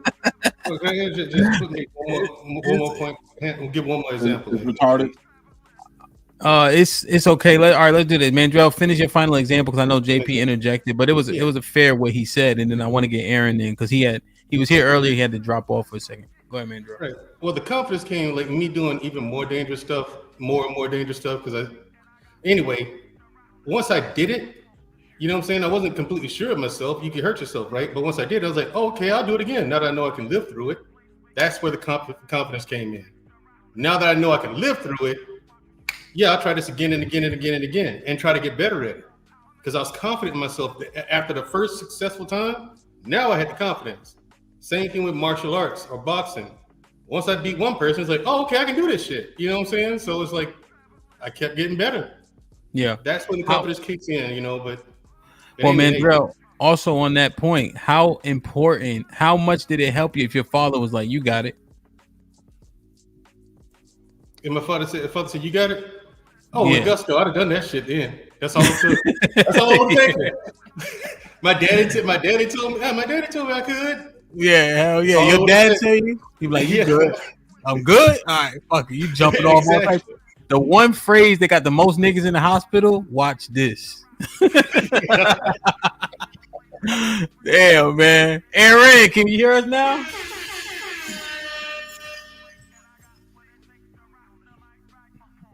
I think Aaron's trolling me now. Delay. I think he got delay, huh? Aaron, can you hear me? You know, mute. He's muted. And his internet messing up. All right. You have to go upgrade. Rock, what's popping? What's happening with it? You get? I'm coming through. Yeah, you good. How's everything? Nah, everything's everything.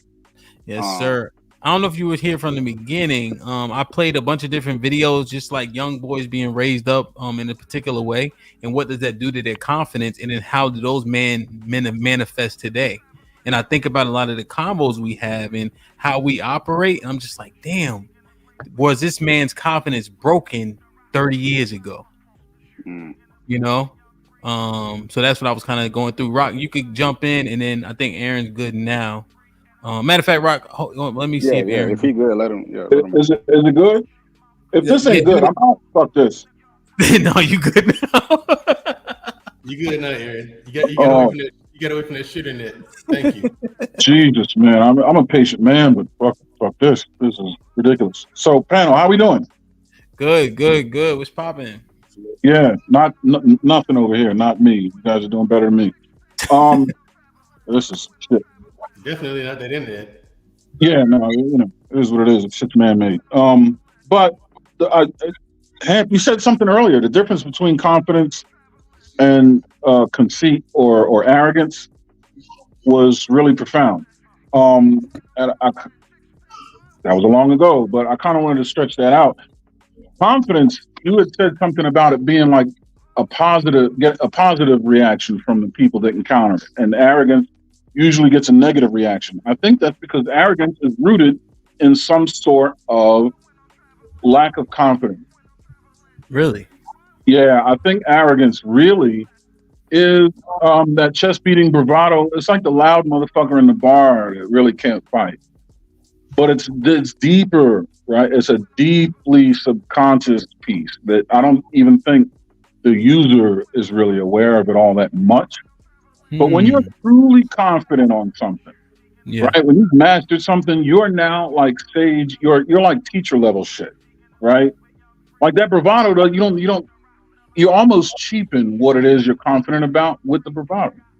And when you said that you're arrogant on the football field, I would admit that you're not. I think you're strategically confident. You know what I mean? There's a level of shit talking, and you got to get in your opponent's head, but I don't know that you would be arrogant among NFL players, and I don't know that you'd be arrogant when it comes to your team.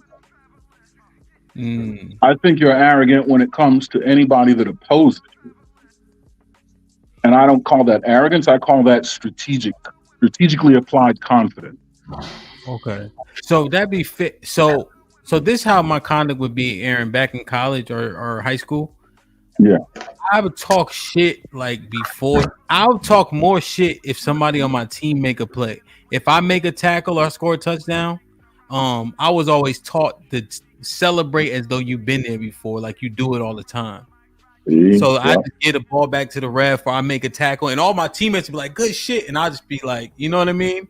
But if they made a play, I'm like, yeah, I told you. I ain't tell nobody nothing. But, we always lead with that. I told you y'all can't fuck with my nigga. You know what I mean? But So I guess that's you might be right then. I understand That's why that's pure confidence. That is the purest Yeah. expression of confidence in yourself and your teammates.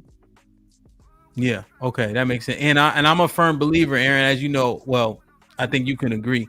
Alignment, assignment, then play football. Then play right. the So I game. align correctly. I do my Yeah. job, and then I go rogue once I've done it Right. and made sure everybody else is good. Yeah. Precisely. Damn, I be learning, boy. There's no I in team, but get the I out of the way first, and then go play the team game. Yeah, right. Because an arrogant person would stick. There's no I in team, but there's a me. Mm-hmm. Right. That's a position of arrogance, but that's also a position of just enough confidence to look proficient, but you don't have across the board proficiency. You're worried that somewhere you got to keep your opponent guessing. Does this guy have it or not? Yeah. 100%. Let me hold on, yeah. Hold on. Let me find this real quick. Leon, do y'all remember this right here? Hold on. I want to play this before Rock get in, and then I wanted to say something. Hold on. Do y'all remember him? No. As a novice professional baseball player, who are some other players you admire? Well, Chuck, I think I would have to say myself. I really like me. Seriously, there must be other players in the league you like. No, Chuck. What about any historic players? Historic players? Look here, man, I ain't really concerned with what was happening during the dinosaur age. Leon lives in it right now. And right now? Leon loves Leon. It's all good, baby.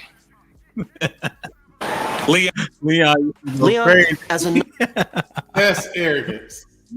Leon, no, you know what I see? You know what I see there? I like Muhammad Ali.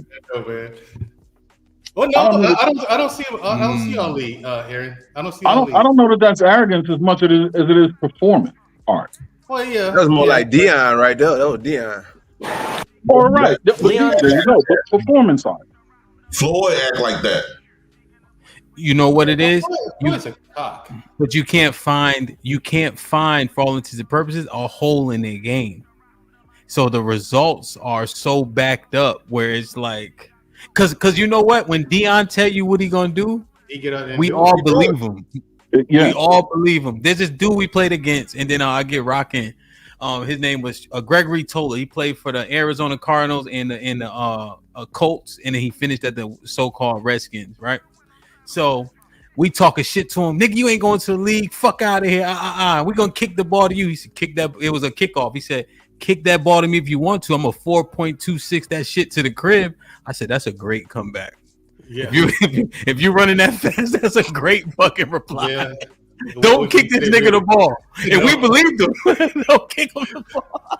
Somebody respond like that, him. You got to believe it. He telling the truth. Yeah, he mean that shit. And he came from a school called St. Paul in Virginia, which is closed now. It was an HBCU. It was Division II. And he went in the third round. So, you know, third round is contract, viable, everything. I mean, he was great. He was very good. He played for 8 years, which is a lifetime for football. Mm-hmm. But salute to Gregory Todd. I just told his whole story. Probably niggas don't even know who he is. But Rock, what's popping? I'm glad, Rock, you hit the panel. You exude to me, Rock, a level of like decorum and confidence as we talk through this, you know, even like when you first came, and I think I asked you maybe 8 or 9 questions back to back, which I generally do when somebody replies, but also if they knew, just to give them an opportunity to share their thought and opinion, because people haven't heard from them before. You know, what, if you don't mind me asking, I see that. Am I right? And if so, where does it come from? I mean, I humbly appreciate that. And I would tend to agree with you, but I think it comes from repetition. So I think the lack of confidence comes from a lack of preparedness, and I think a lack of preparedness comes from a lack of repetition.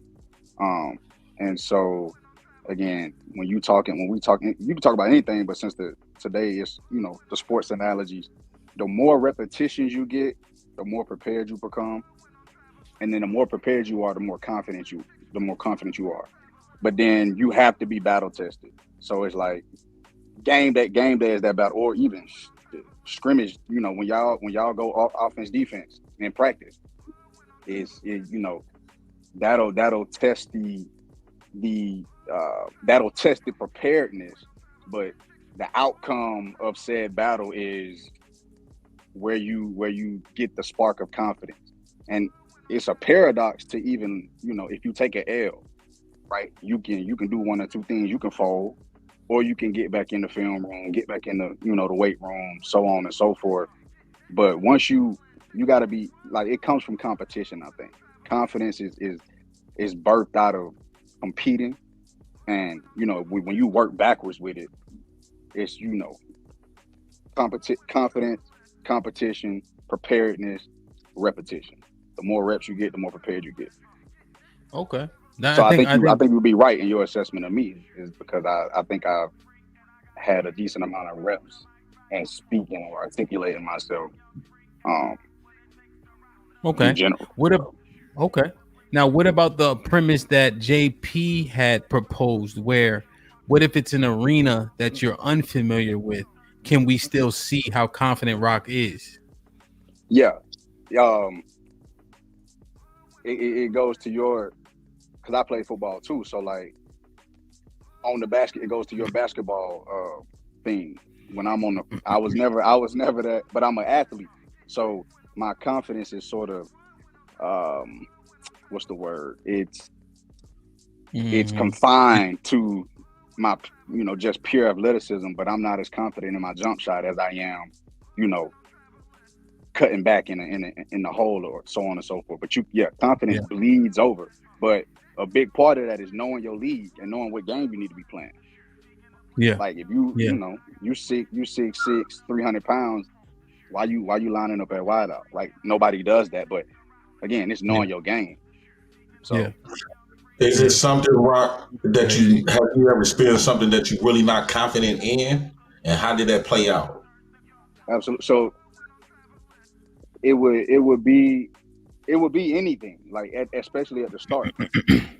So I like to play chess a lot. Not as confident at the start. It's a difficult game. It's it's not as, again, it takes a lot of computational might to play chess. So when you starting out, and I think that's generally with anything, your confidence is here. But you either know, okay, this is my game or it's not. I leave the game if it's not my game, and I go and find, again, it's your lane. We're talking about women. Same thing, like knowing your lane, knowing your league. Like your game might not be you getting a whole lot of women throughout your life. The earlier you know that that's not your game, you can then go and play your game. So Rob, when it comes to, like, because I wanted to tack on that women confidence type of stuff, have you ever experienced where you can be confident with getting certain type of women that you really don't care about like that, compared to, because what I have heard amongst a lot of my black peers, as far as the men, it's easy to talk to women that we don't really care about like that, compared to a woman that we really want.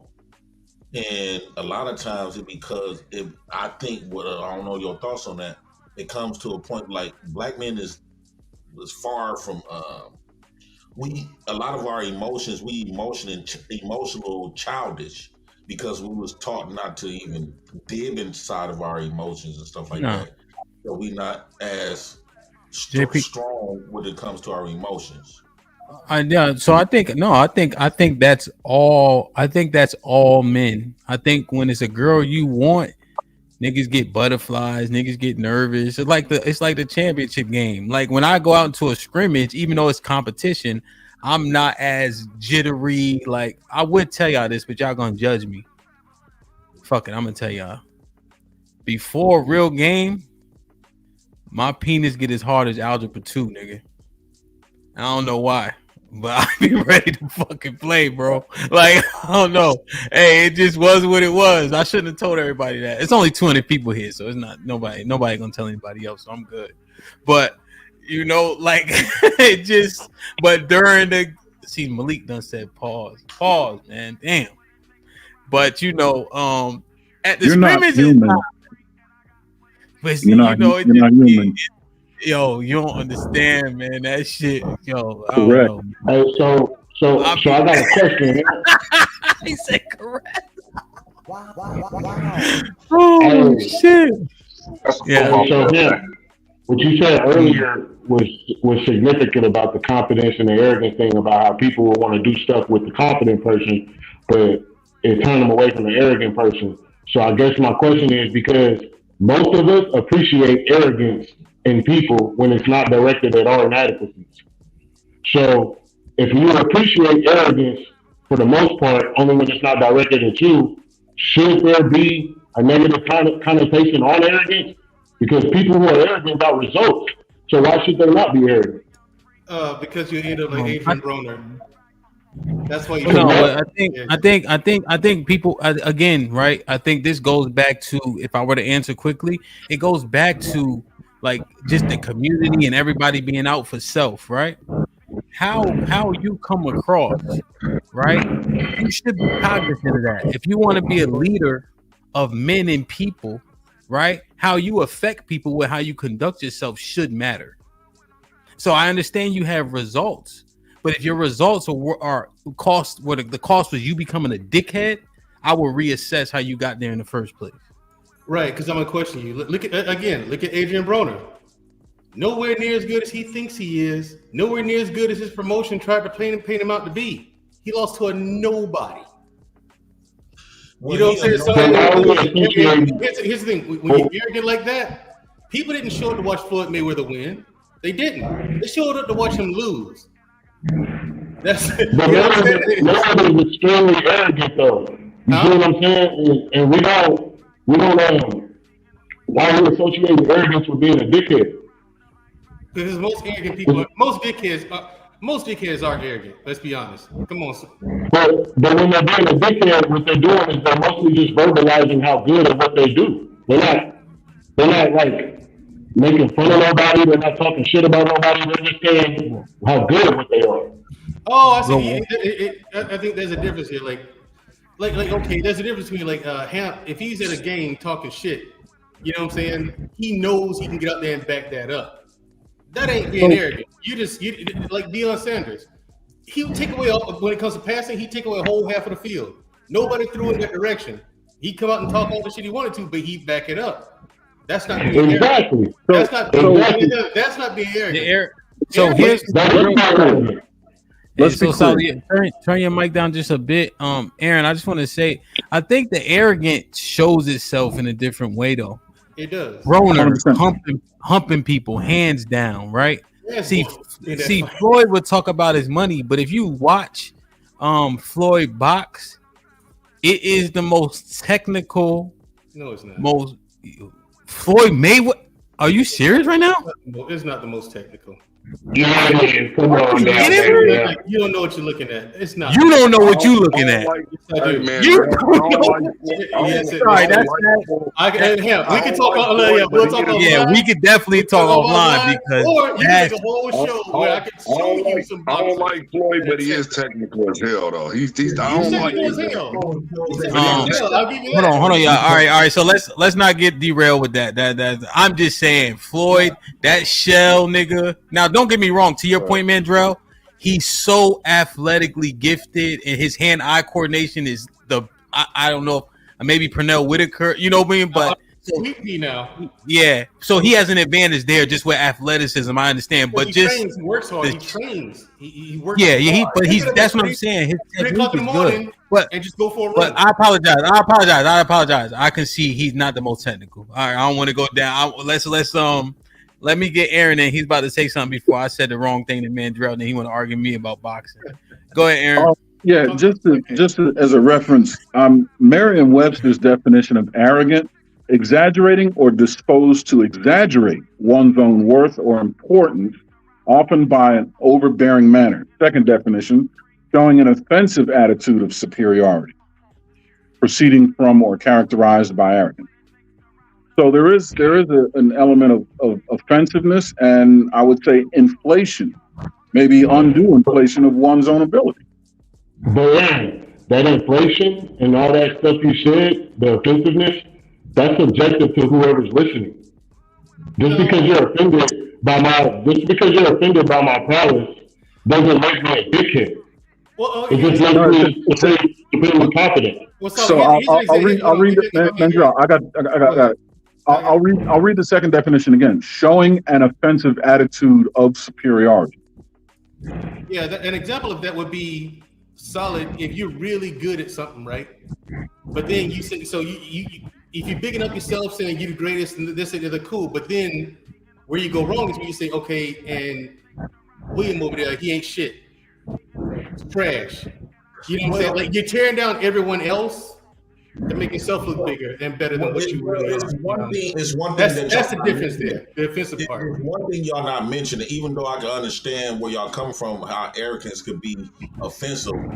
But one thing y'all, I think people gotta give grace to the word arrogance, right? The reason why I say you have to give it grace because I think arrogance is built off culture. Our culture dynamics is always to outshine somebody, or we come from roasting. Hold on, we come from roasting each other, basically putting each other down. So a lot of times when you see dudes be acting arrogant, that he comes from that culture of nigga, my shoes is better than yours, nigga. I can do this better than you. So I think arrogance it was built from a cultural dynamic where that's just how we used to just have fun with each other. As far as like, if I see Mandrell or something, and he wearing we on a soccer team, basketball, whatever the case, and I'm beating him. And he was talking junk before he got there. So I'm like, oh, Mandrell, you soft man. You know what I'm saying? Even though you motivate him to win the next game, but we come from that with culture. Where, because I don't see this in all cultures where people just be roasting each other. Does society give you your arrogance, or do you give you your arrogance? You know what I mean? Does society sustain what your arrogance is, or do you give your own arrogance and say, I can go in the world and act like this because of what I think? Or does society determine where you stand at? A lot of our upbringing. All right, let me ask y'all this question. Now we talking about confidence, right? Hey, you talking about confidence, right? So I'm gonna ask y'all this. You know how you got that ugly ass friend who's always clowning everybody, talking to he just know he look good even though you know he's ugly as shit, or that fat ass girl who just thinks she's better than everybody. Turkey Would breast. that be confidence? Would that be confidence, or would that be arrogance? No, that would be delusional. Yeah, 1.5 pounds, man. But do you get that is a failure to perceive that is a failure to perceive objective reality. Amen, Aaron. Right. Okay, Aaron, check this out. I want to see if you can follow me on this one, right? Hemp is very, very knowledgeable about Bible talk, especially when it comes to Hebrews and stuff, right? He's very, very confident in his knowledge when it comes to that stuff. But when people get up in here and try to talk the Bible talk, I would say Hemp gets arrogant because he has a right to. No. Because he knows what he's talking about. No. So when he points at somebody and says, you don't know what you're talking about, you need to know what's going on in the Bible, and he corrects people, that's the same thing as what you just said when somebody's telling him, well, he ain't shit. He don't know what he's talking about. No, I think Hemp he gets serious when to go on the offense is different from going on the defense. When you just said when Hemp is talking about the Bible, it takes someone to come up here and talk some shit. Now that puts him on the defensive. He has to make a correction. That is not the offensive. He doesn't come up here just with his guns blazing. You niggas don't know shit about the Bible. And when he makes the correction, he ends up he gets humble because he has to get didactic because he wants to teach right behind the correction that he's making. So to say that he's being arrogant, no, I would say that's confident. It's because he has to defend against someone who's misinterpreted the word. But that's not the only reason why you would say that, I think, is because you have a negative connotation with arrogance. No, I have a connotation, but I just don't think there's anything wrong with being arrogant. No, I'm using the words. I'm using the words in the Merriam-Webster's dictionary, and offensive is one of the words that they use. I don't have feelings one way or another on the word. I'm kind of an emotional dunk. but the word was offensive. Yeah. Yeah, And to a certain fellas, extent. hold Go up. ahead. Hold Go up. ahead, bro. We can't get away from the definition. A righteous man listens to the definition to gain a better understanding of how to balance that arrogance and confidence. So you have to go with the words that are there. Now, culturally, we try to manipulate it to benefit our lifestyle and our situation. Just like a guy, and I'm just going to use this as an example because I can see how devastated this space of men today. A guy selling drugs 25, 30 years ago. He's confident in his drug selling. He can be a little arrogant to other people who don't sort of acquiesce to his needs. He's gonna flash his little dope money in people's face and say, "I got this." He's gonna do all of those things. So you have to look at the words for what they are. But Ali taught. But hold on. Ali taught as for a sport. He built up his confidence and he was arrogant and talking in the sport. He never once he fought it out in the ring. Listen. It's a difference, brother. If we get on the football field, we gonna settle it on the football field. But when we come off of that field, we have to be able to allow each other the confidence and the wisdom to grow. That don't mean I don't help you do business. It don't mean you don't help me do business. But sports is totally different when it comes to confidence and arrogance about life. A lot of black men don't have the confidence within themselves, so they try to acquiesce to a certain behavior to make themselves seem better. That's why it's important to get that tutelage of a righteous father, a righteous man. My last name, Jay Prince, you came up, you was bragging. I want to ask you two questions. Was that a filter on one of those pictures that you put online? And you say you have a woman that went to law school. Did she pass the bar? You said what was a filter? When you had a picture online, I saw.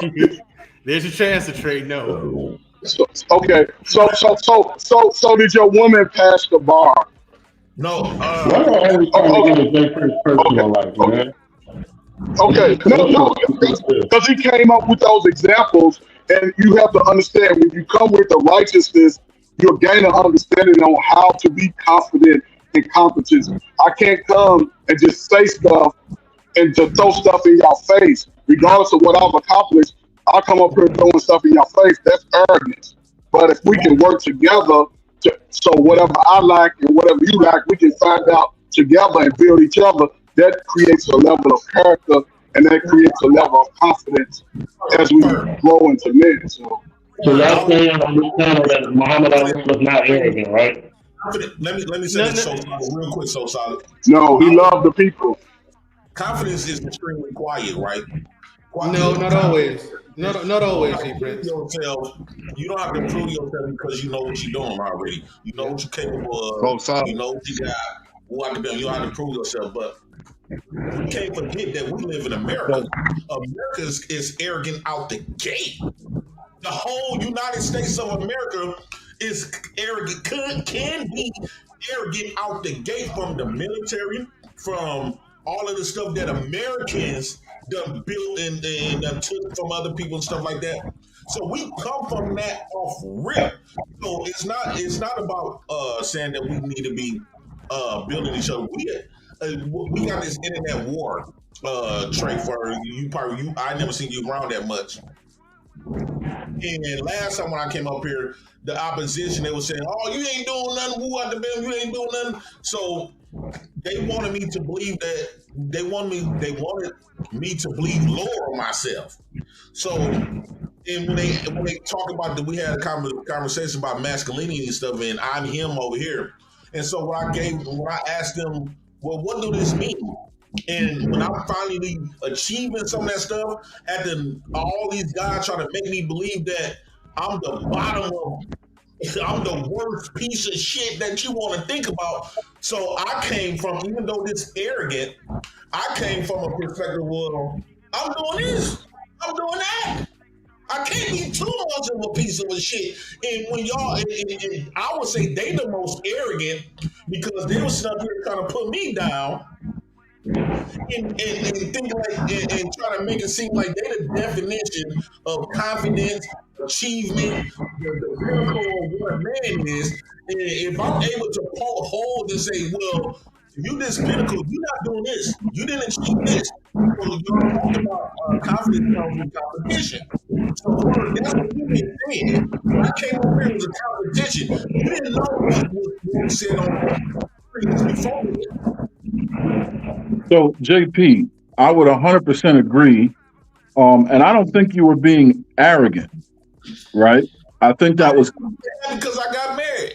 Well, wait. Initially, I don't think it was arrogance. I think you were responding to arrogance. I think you're 100% correct.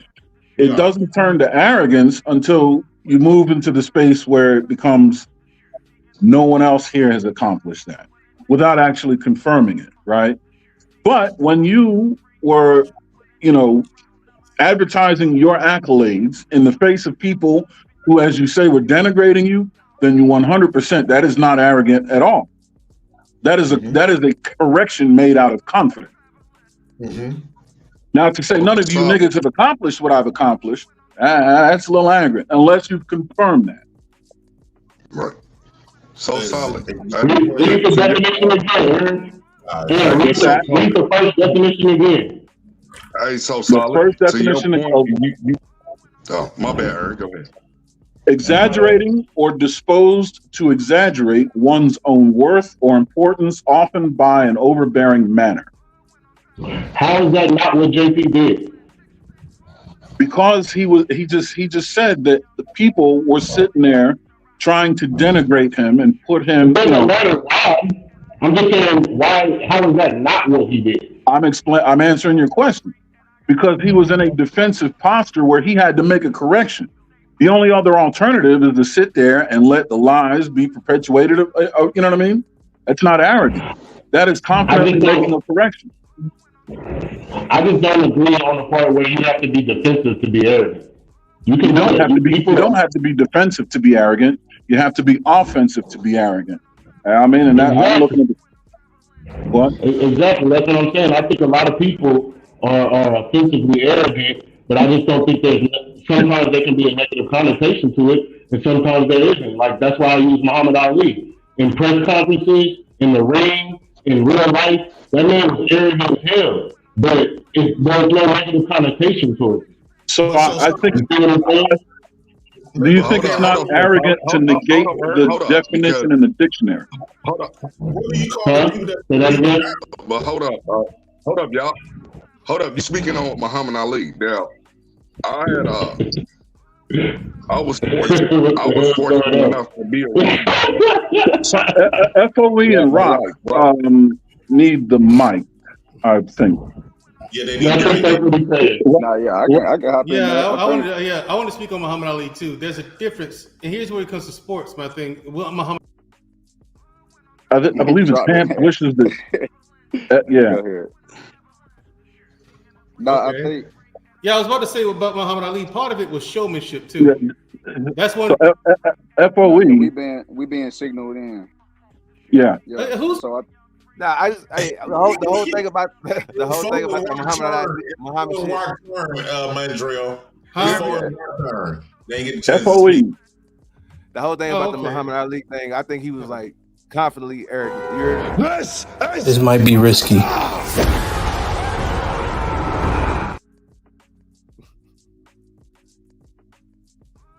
Well, I got scared for a minute. Okay, now, so I thought I got kicked into the wormhole. Okay, but look here. I think he was confidently arrogant, you know what I'm saying? Because he didn't treat the people wrong. You know what I'm saying? At the end of the day, he didn't treat the people wrong. So to have that confidence, he came off arrogant, you know what I'm saying? I think you hold that type of ability that he held to do the things he did. But at the same time, you treat the people right. So there's really no flaw in that. So FOE, have you ever seen the interview between the conversation between Muhammad Ali and Joe Frazier, where he was calling Joe Frazier a gorilla and calling him a baboon and all these other names because he was dark skinned, and you sitting here telling me that man didn't treat the people wrong? Come on, man. No, so there's a difference here. You're talking to one man, bad example.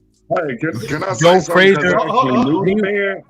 Can I say something? Because I actually knew the man. Why are we focused on Muhammad Ali though? Like why? Because he's the greatest. I don't know. He was I brought up an example of you, right? I brought up I'm trying to let y'all know what his premise was, okay? Because I was trying to let him know why we got here. Yeah. So what I'm trying to tell you is, when he was going through what he was young, what black people were going through, he wanted to let the white people know that black was beautiful, and that I am the greatest because I am that. And so what he did was, yes, he was arrogant with it, but he also had that confidence because he was gonna let you know that, hey, I'm the heavyweight champion of the world. Black is the greatest thing ever, and I'm not gonna walk through the back doors. I'm gonna walk through the front door.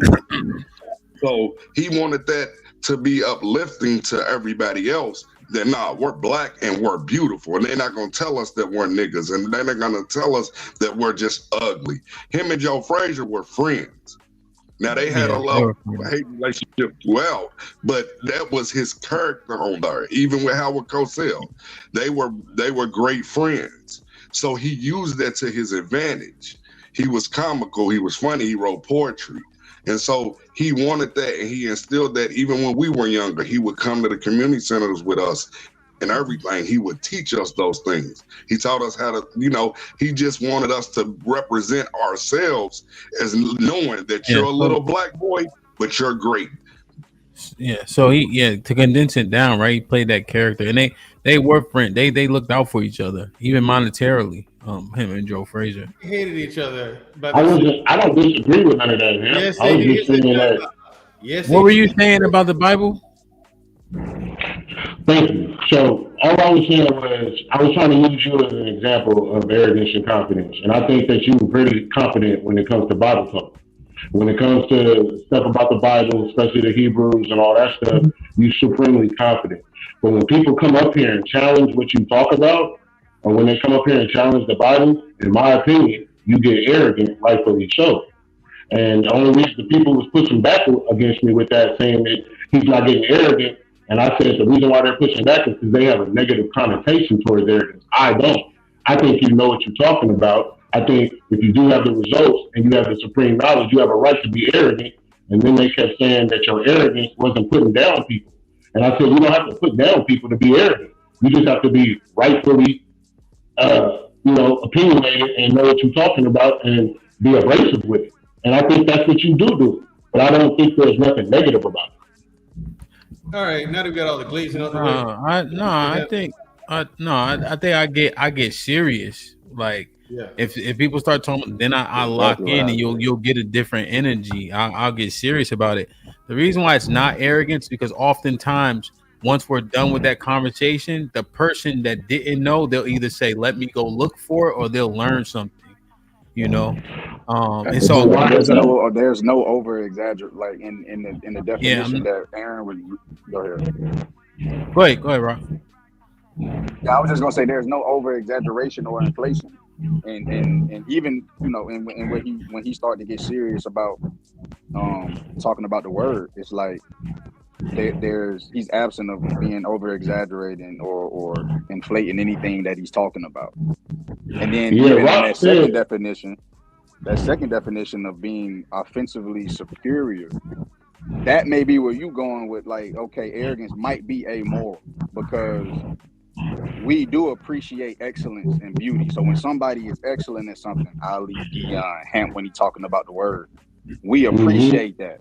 And so if our level of it is inferior, we could take offense to it. But it depending on where you land at, you might say, I'm offended by that, or I'm not, because I appreciate excellence. So yeah, I concede to what you're saying, because earlier you was the only person that said what Ham said. You said he getting serious, and there was no exaggeration or inflation of what he was talking about. So I concede to that point. But I'm just saying that's just one aspect of arrogance stuff. So, question: if you celebrate yourself and your achievements, all right, go ahead. Ask the question quickly, and I want to make sure FOE get his full. If a person celebrate themselves or their achievement, would that be considered arrogance? No. I think when Aaron read the second definition is what I was putting on, when he was like the over. What did you say? The over. When you over talking, not over talking. What do you? Offensive. No. You said something when somebody is over embellishing themselves or something like that. The first definition is exaggerating or disposed to exaggerate one's own worth or importance, often by an overbearing man. Right. So that's I heard that part. Exaggeration. Yeah. The exaggeration. Well, I heard that part. JP, the reason why, if we use that specific example, as Aaron already stated, it's the second part. I'm doing good and y'all niggas ain't doing shit. That part is like, damn, nigga, I got mad kids and I got a wife. God damn it, you know, like. But also, I think that you saying that, you not thinking about me while you saying it. You know what I'm saying? You have other people that you actually talking to. You're not actually talking to me when you say that y'all niggas ain't doing shit part. You know what I'm saying? Like, you ain't talking to Aaron because you know Aaron is married and etc. You know what I mean? He got a kid. Right. So I think you talking to the people who essentially don't have those things. So being prideful and boastful, because I was taught to have pride, but then when you have pride, they get looked bad upon too. So then, would you agree that Muhammad Ali? Would you agree that Muhammad Ali would say that same type of shit though? What you just said, like I'm doing good and y'all ain't doing shit. Would you agree that he would say shit like that? So Muhammad Ali, based on what I know, he was beloved by his people, which I think those are the people that will hold you to accountable. Like think about it. Like if somebody mic is crazy. It's crazy. Huh? It's Ferg on mute. I think it's yours. I ain't got all that crashing stuff going on. No, it just your mic is just loud. I don't know. I tried to adjust it, but it won't adjust. You probably got an Android, huh? Don't do me like that, man. Come on, man. Leave me alone, man. Hey, try this. No. I know a fix for Androids. Throw it against the wall. I watch you all the time, my nigga. I throw my shit against the wall, man. Would you agree that we come from the arrogant type of culture, though? I was definitely about to say. Yeah, but to Jay Prince, what you're about to say is, Jay Prince, here's the thing. Wait. Yeah. No. Let me finish. We started laughing about the thing. Here's what I was just gonna simply say is that the reason why I would call it confidence is because, again, I think, remember our initial conversation when you asked me the question about what it does to the people around you. And so Ali, when he showed that level of confidence and the people around him, they gravitated. You know, the arrogance, I think it pushes people away, like a Floyd where they want to see you lose. You know, nobody was running around like they want to see, black people especially weren't running around like they want to see Ali lose. And I think that's when you define it as confidence, and then the arrogance has the other the inverse reaction for people around you. You know what I mean? I think that's generally because, like you said, a lot of things are used very colloquially. But yeah, man. Go ahead, Mandro. Yeah, to Jay Prince's point, he was saying that, don't you think we come from an arrogant culture? Yeah, America's known worldwide as an arrogant nation, and we're arrogant for no reason. To be honest, that's our reputation. Everybody speak English for no reason. Speak English.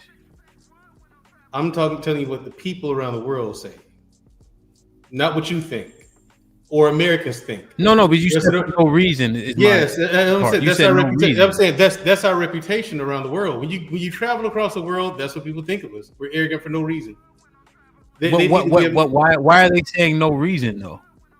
That's the part I'm questioning. They think we don't produce anything. We don't really do anything except bully and bullshit like that. But that's our reputation. I mean, I'm going to agree with you that we have a reason to be arrogant. We're the shit. Okay. I'm going to agree with that. That's just my personal opinion. But that's our reputation worldwide. We do come from an arrogant nation. We do talk shit. We do beat our chest. We walk around with our checks out and our chins up. We do. It's Jay Prince's point. Yeah, we do. So is it in our culture? Yeah, but you have to. The important thing is to learn how to tame it. You know what I'm saying? Temper it down a little bit and apply it when necessary. Like we're talking about Muhammad Ali, but he used it for particular. It wasn't just to be arrogant. It was for other reasons why he talked that way. Yeah, you know what I mean? Yeah, right. As opposed to like Adrian Broner, who just he's a gas bag. You know what I'm saying? Floyd Mayweather, he talks shit like that to sell fights. Terrence Crawford is the most skilled boxer to come through boxing in the past 25 years, hands down, irrefutable. We haven't seen talent like that since probably the days of the Four Kings and Mike Tyson. But even though he's undisputed, people ain't talking about him like they talk about other fighters. They're not talking about him like they're talking about Canelo. But he whooped Canelo's ass. It's Crawford doesn't go around boasting. He's not allowed now. You know what I'm saying? He's kind of quiet. He's like, yeah, he's not like that. He doesn't talk shit. He's just quiet. He goes into the ring, does his business, and then he goes home. And afterwards, everybody who's talking shit, then he goes in front of them and says, hey, what happened? What happened? Thought you said I was going to get my ass whooped. What happened? Like, that's about the most Terrence Crawford does. But if you want to see an exciting fight, a really good, a technical fighter, Hamp, you want to see one of them? Watch the Terrence Crawford fight. I like Terrence Crawford. Yeah, but and see, that's the difference between like him and Mayweather. Mayweather's going to talk that stuff so he can sell a fight. You know what I'm saying? He's playing a role in that. But there's a difference. You know what I'm saying? Okay. Yeah, no, that's fair. I think when you make the example about the United States, when they feel like that, the people in other countries, they hate him. Like they that's hate, yeah, exactly. Yeah, exactly. You hate him. Like, I made the same point to them and the people in the Middle East that you just made. I'm like, y'all speak English. Why? Yeah, are you even going to America? No. Yeah. Then why do you speak my language? And I can use my dollar if I wanted to. Like, exactly. You can't use your shit in my country. You can't use your shit in my country. All right, let me read these real quick. Dion with the $10 says, depending on the man or boy who the validation comes from, hits different. I'm going to show y'all a video too, man. I want to get y'all thoughts on it because I reviewed it by myself and with the chat. I want to get y'all thoughts on it. Depending on the man or boy who the validation comes from, hits differently. It can lift them up or bring them down. Yeah, the person matters. Lauren, salute. 5 memberships. Cam Mason going off too. Oh, wrong one. Lauren Mack with the 20 ball says, I used to lack confidence, but what always kept me going was the courage to try. It actually helped me build confidence because I realized I was greater than my fears. Still haven't mastered my fear of bugs, though. You ain't the only one, man. I think all women scared of bugs at this point. Like, I haven't seen not a one, man. Salute the Lord for the first 20 ball of the day.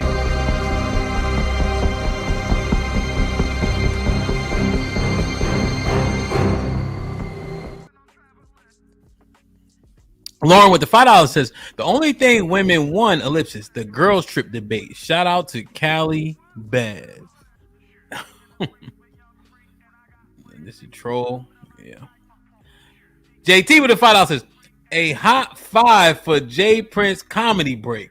Now back to regular scheduled programming. And Money been a member for 4 months.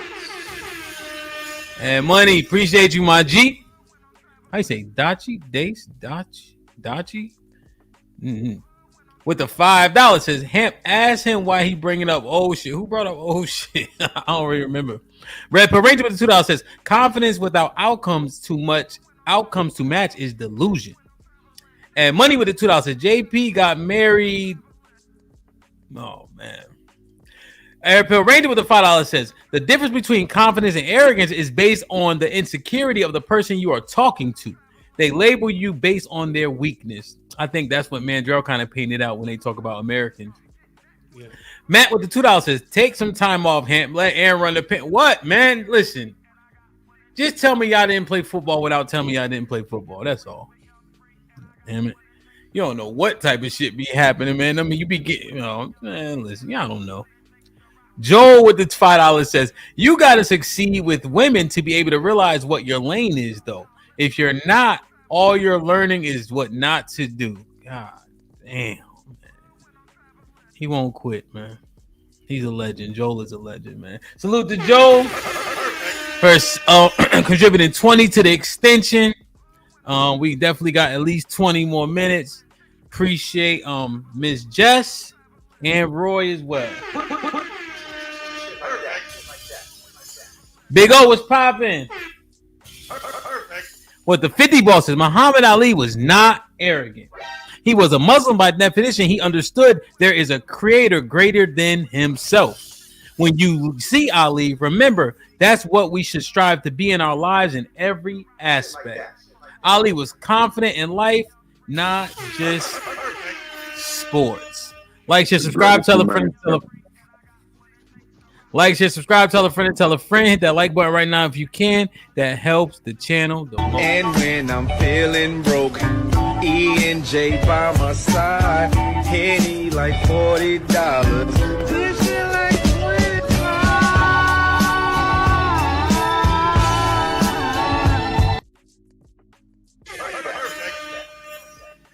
Man, I want to show y'all this video because I was asking. I don't know if you guys were here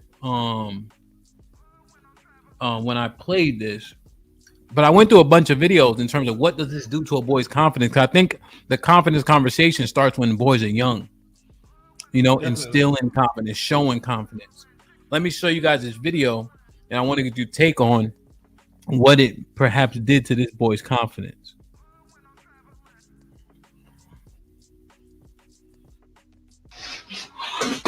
Yeah, you want to play around with school? You don't have to come and get this. My son, 17 years old, decides he wants to go to school and cut up like he ain't got to come home and see me. All day went by, he didn't call. So now it's discipline time. Ooh, yeah, that one hurt, didn't it? That's a jab. That one hurt, didn't it? Want to keep playing around? Tell me, you a young man, I ain't whooping you for no doubt. Teach you how to learn. Tell your teacher you sorry. Hey, look right up and walking out of the class. What's wrong with you, boy? What did the boy say at the end? I'm sorry, I won't do it again. I'm surprised how everybody want to say when men, fathers discipline their kids because it's not the taste. Well, wait, slow down. What I'm asking is, that boy, what does that level of discipline do to his confidence? Well, one is nowadays he just videotaped it. For one, that's automatic. That reached the masses, and for you to even, you know what I'm saying, just for you to play it as a clip, that just shows it and reached everybody. You know what I'm saying? Not everybody, but it's out there. So that destroys them socially, and then the other. I would say it doesn't destroy him. He's missing it. He's missing it. I think he should, if he was going to do that, if that was his form of discipline at that point, I think homie should have had some head gear for the boy. You know what I'm saying? If he was going to do it like that and know how to control what you're going to hit at. You know what I'm saying? Either going to tag his arms or you're going to slightly slap him across the head, but don't, whatever that was, that he bleeding at the end and all that, and then you videotaping and showing that ain't the way to go. So I don't agree with that point, but his mouth and nose definitely bleeding. And those things are still. Well, all right, let's go. Let's do this. Let's do this. Let's go ahead and go on around. All right. I'm gonna start with Rock, and we're gonna go down to Mr. Williams, Mandrell, and with Aaron. Rock, what's your take on it? And specifically, what we're looking at is not necessarily the discipline per se. I want to understand what you would speculate happened to that boy's confidence when that happened. Right. I think he might be a little bit more confident in the fact that he can take a hit from, you know, from his average classmate. But his overall confidence in accomplishing tasks, I don't know if it helped with, you know, I don't know. I don't think it would help his confidence in accomplishing any goals outside of, now I know I can bear this, you know, bear these types of hits. So I'm more confident in if I get into something.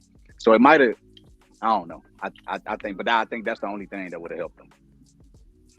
Do you think that, I don't know if you heard this part, Rock, but when the dad threw a punch, he said, Does that make a difference at all? No, the dad. Oh, the dad? does it make a difference in whether or not it helped the boys confident?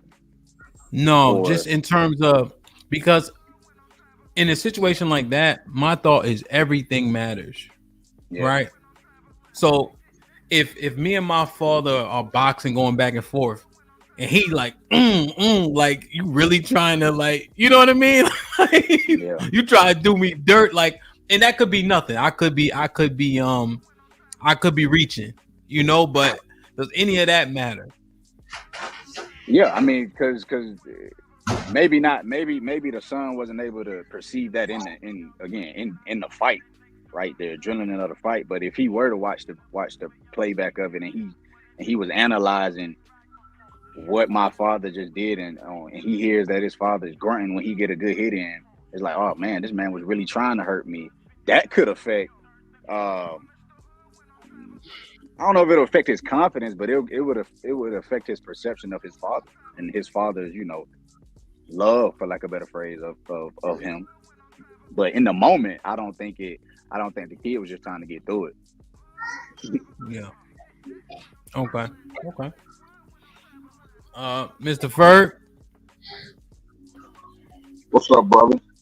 Your take on that video? Did you see it? Yeah, I work with situations like this. I think long term, if this is the father's only method of discipline, but it goes to the hurt the father may have experienced, because long term it can be detrimental to the young boy, and just his understanding of how to alleviate, violence towards others, or even if he has his own son, because in that social world, hurt people hurt people. The fact it shows the level of immaturity on the father by just posting it. I can see if he's going to discipline him. Ferg, I agree with yes. But more specifically, what do you think, if anything, it does to the boy's confidence? I think it overall, this is an incident. I'll look at it as an isolated incident.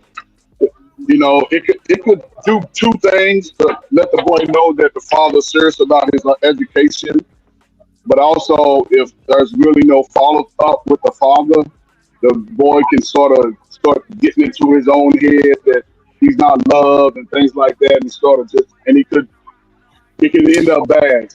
More behavior issues, acting out, all of those things could come into play if that's not enough. Let me point out one thing to you. You can quickly respond to it, then we'll go to JP. The father said in his video, the boy got in trouble. Yeah. All day went by, he didn't call. So that leads me to believe that his instruction from his father is, if you get in trouble at school, you better call and let me know before they call me. Yeah. And I'm speculating, but I think I'm pretty close. So does that be true? Go ahead. No, that could be true.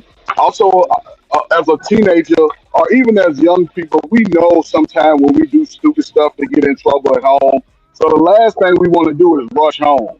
Now, I understand if the father got a call, the father saying get home, but he's a teenage boy, and he may not understand his confidence as a young boy.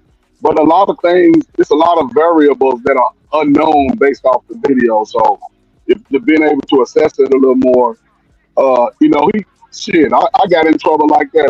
That was the longest walk home. And I only live maybe 20 minutes from home. Shit, it took me about a good hour just walking home because I understood what was coming, and I was dealt with. So I just think, technique is very important today, because young men, they struggle with that social emotional piece, which is very detrimental. But the father, it could be a benefit for the son long term if the father just coaches him through that process, why he had to get in that ass that way. If he just leave it, then it could be a great big issue. Okay. JP, what's your take? That boy's confidence. I think us Americans done got soft, and we play too much on optics. And through the optics, it looked horrible. A father, when the son did something bad. In all sports, when you do something wrong, the coach would discipline you. It wasn't to make you feel good. You did something you had no business be doing. These are the consequences. This is America. Yeah, it's crazy how all these people say he's a bad father and his confidence gonna be low, but you agree with police and laws and you break the law, you do the crime, do the time type of shit. That's the same type of hurt. You're gonna get way more hurt from the law than you would your father. And the fact that I don't think he didn't take it no different way because his father put on gloves. He put on gloves. He's meaning that he ain't trying to hurt his son, but at the same time, he had to discipline his son. Like all of this, I don't think his son really took it like that, even though he was crying. And boxers, it seems like he's in some type of boxing program in the beginning with. So when his dad tried to come in and correct him, boxers bleed. So if I had a son, if I had to discipline my son, I would do the same. I'm gonna try to knock the fuck out of him because this is the sport. Not only that he getting disciplined, but it's also still training him at the same time. It's no different from your coach when you do something wrong and the parent tell the coach gonna make you run or do push-ups way excessive than what he usually normally do. However, it's still building up your talent at the same time. That's the same thing with not Deontay Wilder. What's the dog named Dante Davis? DeAndre Davis. He used to get in trouble a lot. So every time he got in trouble a lot, he had to do extra stuff, which made him heavyweight champion. I think that Americans, we got to stop being fucking soft. No, you fuck up, especially a boy. You fuck up, you gonna get fucked up. Well, let me show you this though, right? When we look at the video, and I'm gonna show you two different things where I'm not sure if the alleged premise is accurate. Here's why. So look at this boxing. Dad, you want to play around in school? You don't have to come and get this.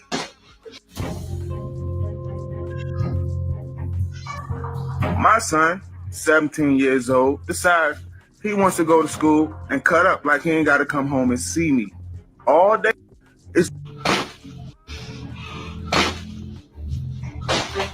Ooh, yeah, that one hurt, didn't it? That's Jack. That one hurt, didn't it? Want to keep playing around? Told you, a young man, I ain't whooping you for no problem. You know how to learn. Tell your teacher you sorry. Do you see? Is the son really on offense, or he look like he in trouble? What boxing program you think they kids he looked like he in trouble, but this what it takes when you fucking up. Discipline not supposed to look pretty no way. No, he looked like he's actually on defense. Critique on how they discipline their kids. What are you supposed to do? Give a body shot? Look at this. Look at this son. Look at this son. 所有牙，所有往前牙。对。That ain't the same thing. that little motherfucker throw them things. Right. He is though. Right. Look at that. Look at the kick. Spinning back kick. Yep. Look at that. Body shots. He going to the body and everything. Look at him. Ain't no belt gonna help him. He gonna when he get ready to discipline that boy right there, he gonna come with something better to get him checked. That's tough love, though. I got caught watching. I got caught watching this shit. I wasn't even paying attention, y'all. I was just watching. But you know what helped though? I think especially when it comes to black fathers, we can't even parent. Then if the black father wasn't there, and that boy, whatever he did, would have elevated to something different, and he went up there with a ground your grandmama or shot your grandmama down, you would have hoped that he would have had a daddy to do this shit. I think we need to stop being fucking soft because it is little kids his age going around murdering people, robbing people, carjacking people, and killing. Shut the hell up! But but only thing about that is JP. There's nothing new under the sun. The crime has been happening in our generation, the Generation X. They used to get their asses whooped. I know I did. Race car track, extension cord, everything. And we was out there, but we was out there letting shit fly, fighting, shooting, all type. And I'm trying, like, so that's one thing. What did it do for us? Did it curve our behavior? When you look at the kids now that don't get in trouble and stuff, even though we would still what I'm saying is, did it curb our behavior though? Yeah, hemp. I'll tell y'all why.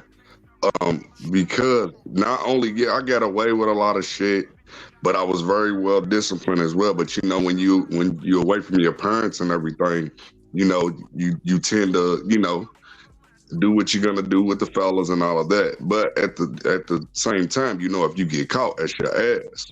And so then once you get older and you have children, now you know, wait a minute, this is what the hell I did. So now I have to make sure that I don't let them go down that pathway, because I know where it could lead to. And then now you have this life that you got to take care of. So you're definitely going to train them. Just like the Bible says, train up a child. You're going to train them not to do the things that you did. But not because of an ass whooping, because the things I did were stupid. Because what would happen is I much rather get an ass whooping and go back outside than get grounded. Yeah, me too. Because I hated that shit. But then I actually learned just don't do shit and I ain't got to get ass whooping. I know, but I'll sacrifice an ass whooping. I take a risk. I lose. I get the ass whooping. Right. I get to go back outside. Who cares? Right, but look at what the man was doing. Now, the only thing I can say that I didn't like, he recorded it.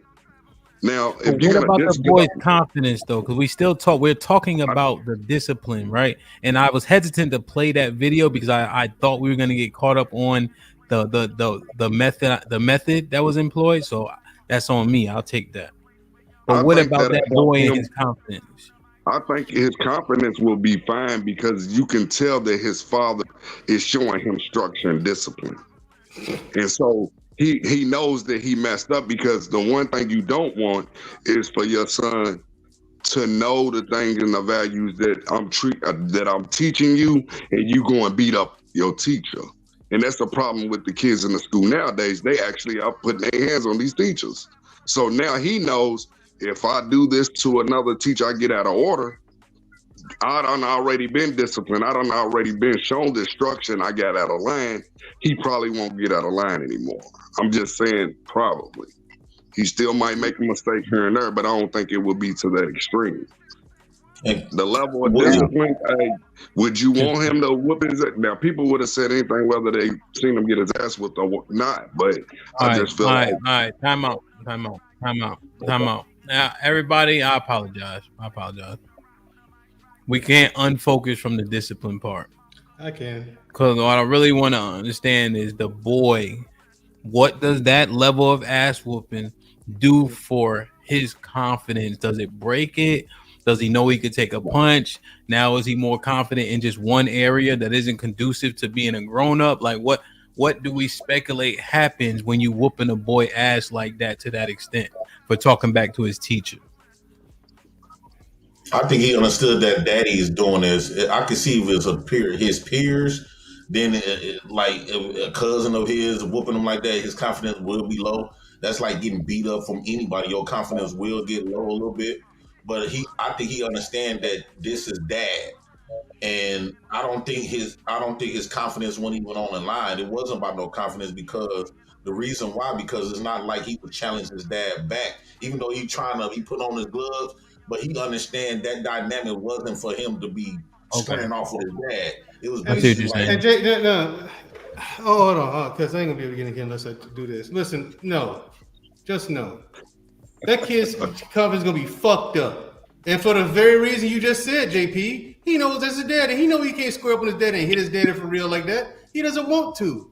He doesn't have the same relationship with his father that his father has for him. Now you hold on. You as a father got it in you to discipline your kids and hit them if need be. Your kids ain't got that for you. So they're gonna hold back. They can't tee off on you like that. It ain't in them. But that's, you know what I'm saying? So here's the thing. What he's gonna do? What that does is cause him to go out there in the world and do it to somebody else's child. Now he in real fucking trouble because he didn't hurt somebody needlessly. The thing is, JP. that kind of discipline, if you want to call that, that is what creates monsters. You know what I'm saying? It's more of a, you do way more psychological damage than you do behavioral help every day of the week with that. JP, you gotta let Mandrell give his answer. So I also want to hear So Solid's answer and Aaron's answer, because he's responding independently. Can you guys hear me? Yeah. He's like Mandrell's responding independently, but he can't help but consider what you guys said. You know what I mean? Just because he heard it. Yeah, I'm considering what you guys said. I'm just saying, but my thing is, when you do that, the kid's gonna hold back. It's a natural reflex when you up against your parents. Like any one of us, I ain't never squared up on my daddy, never, because me and my daddy used to play around and stuff like that. I knew what kind of strength that dude had. Fuck that. Okay, so any of you have ever squared up against your dad, there's always something innate in you that causes you to hold back. You're not gonna be able to go full force at him like your father's going to be able to go full force at you. He knows that that's his duty. If he needs to, he's going to apply that amount of force. It don't work the way you're saying we're around with kids. So the thing is, what it causes the kids to do is to concede, bow down. You see it even in the animal kingdom. One dominant animal comes and growls at the other one ducks his head down and backs up. You know what I'm saying? But that's what I saw in that video. A kid just sat there and really took an ass whooping. But that's the thing when we deal with cops. You would tell me that if a cop coming up to me disrespecting me or whatever the case, because cops out there have done this to people, you would tell me to sit up here and freeze and put my hands up and take it a quarter, whatever the case. But had we would have lived in a country where our even laws don't operate the same way when it comes to disciplining adults, because he finna be an adult, and the stuff that he doing today is gonna be worse than what his daddy just did. He gonna be subjugated to getting shot, getting deleted, go to prisons in them dungeons for the rest of his fucking life.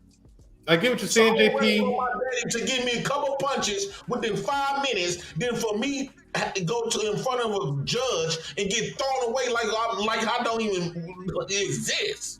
Gotcha, but here's my thing. When it comes to this, there's other ways of discipline that he should have employed first.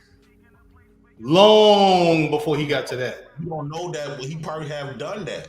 Yeah, that's true. We don't know, but this is what we have. But just going off the information, the data that we have, and the sample that Hamp played for us. So I'm going by. And what I'm seeing here is like you even admitted, yeah, that looks bad, but we don't know where it's coming from. True, but there's way more things he could have tried. If that's like the first, second, or third thing he tried, he's wrong. Yeah, that shouldn't be in the top 25. We're still kind of talking about the discipline, but let me go ahead. The kids come. Yeah, the kids come. But I said the thing about the confidence. The confidence of the kid, it's not going to help it. It tears it down. Yeah, I just want us to wonder. Do we assume that did white kids get beatings and spankings like we did? Is that the assumption? Yeah, they did. They kept it hidden, but they did. They got their ass whooped. White people just hid it and didn't say shit. Absolutely, they get it worse. The white kids watch their parents fight each other and shit like that, but they come to school and think that your parents do it too because that's what they see at home. Okay, you know what I'm saying? Right, wow. They think everyone. They think everyone does it. So when you say no, my parents don't fight like that, you're lying. What? No. Who the fuck does that? Monty said no, they don't. Yeah, they do. Okay. Well, I was gonna ask a different couple, but it's all right. Aaron, what you think? I got you so solid. Yeah, so I think his confidence is not going to fare well after this. It really depends on the boy's psyche. I'm seeing one of two things happening. One is he's going to get arrogant and confident at the same time. What happens when you combine those two? You get a bully. Right? Because you're confident in what you can do, but you're also arrogant in the application of that, where everybody's beneath you and they need to be put in that place, right? So he's going to go out with essentially a chip on his shoulder. Either that, or he's going to feel a deep sense of betrayal from his father. Because the way a father builds confidence in a young man is the father establishes a level of performance that boy has never seen and doesn't think at that moment he can attain, nor none of his peers either. And then the boy has to work his way up to that. That's the standard, right? That's the moving fucking goal line is dad. Now, I think this is a mismanaged application of discipline. And I think that will destroy the boy's confidence or inflate it to a toxic place. But 100%, nothing was accomplished. There was no lesson. Damn. Go ahead, So Solid. Okay, so in this particular instance, I would say that the boys, you said specifically what did it do to his confidence? Yeah. I think it wasn't destroyed, it was checked.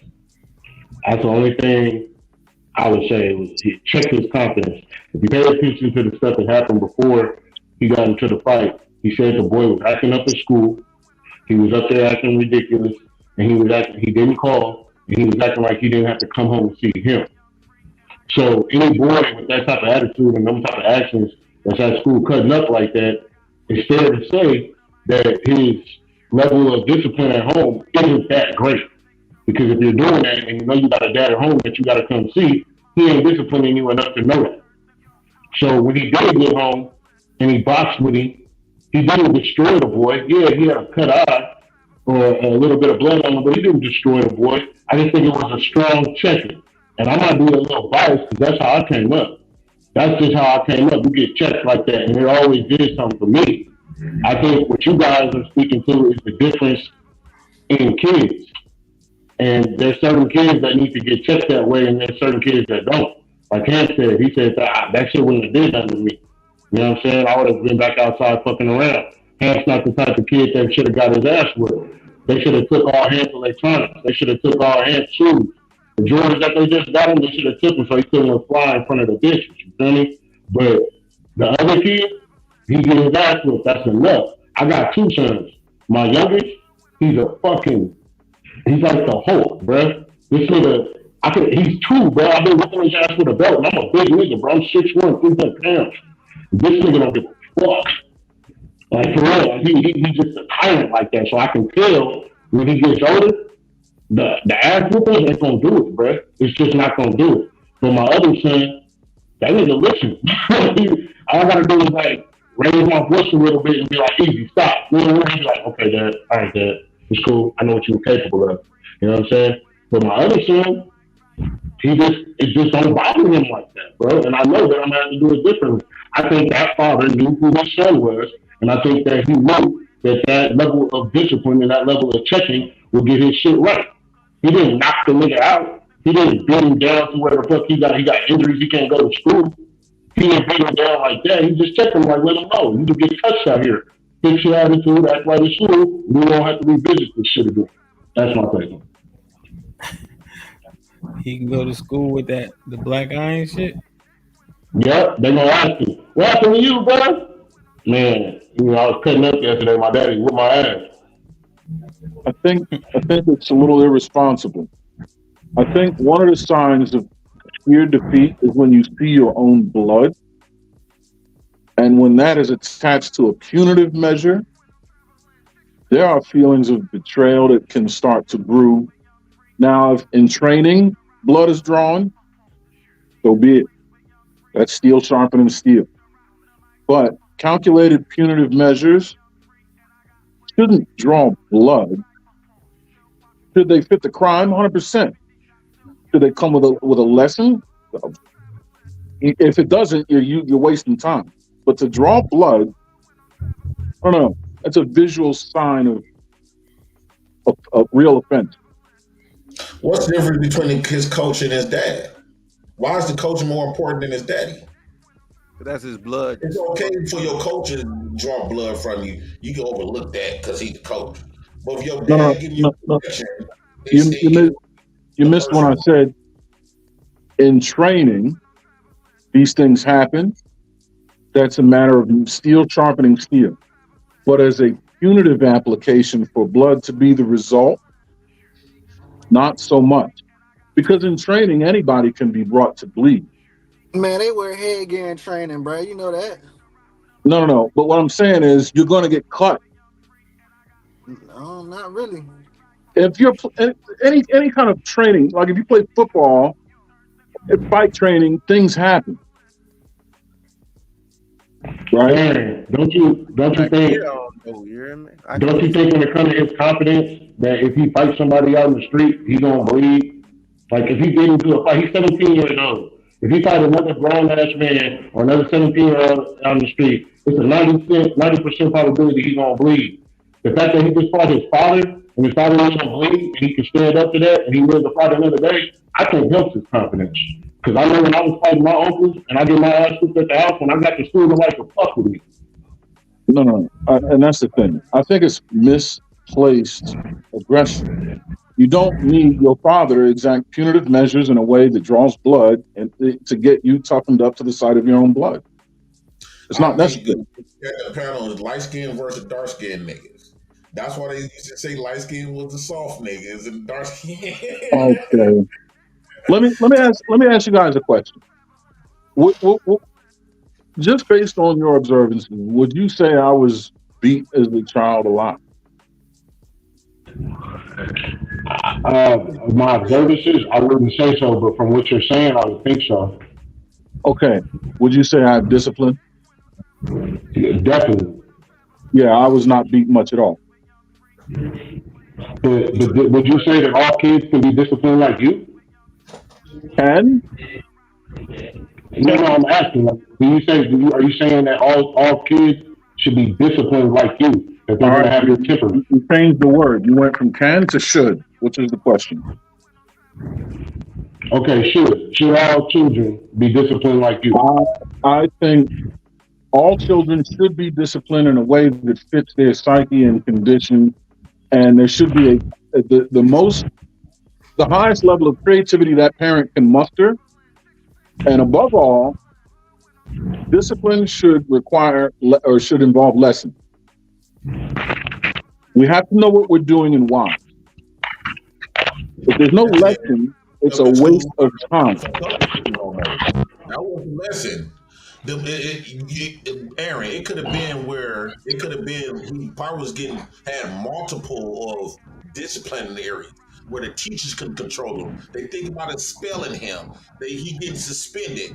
So now his mama said, I'm gonna call your fucking daddy because your daddy already promised you this. Can't nobody deal with you and all this other shit. You finna get expelled from school. And if you get expelled from school, I can't go to work because your bitch ass don't know how to act right in school. So she called his motherfucking daddy, and his daddy went up to them teachers, and his daddy done told him, I said, son, if you do this shit again, next time you get in trouble, you better call me. If you do this shit again, it's gonna be me and you. So we gotta understand it. He checked his son. Do I make myself clear?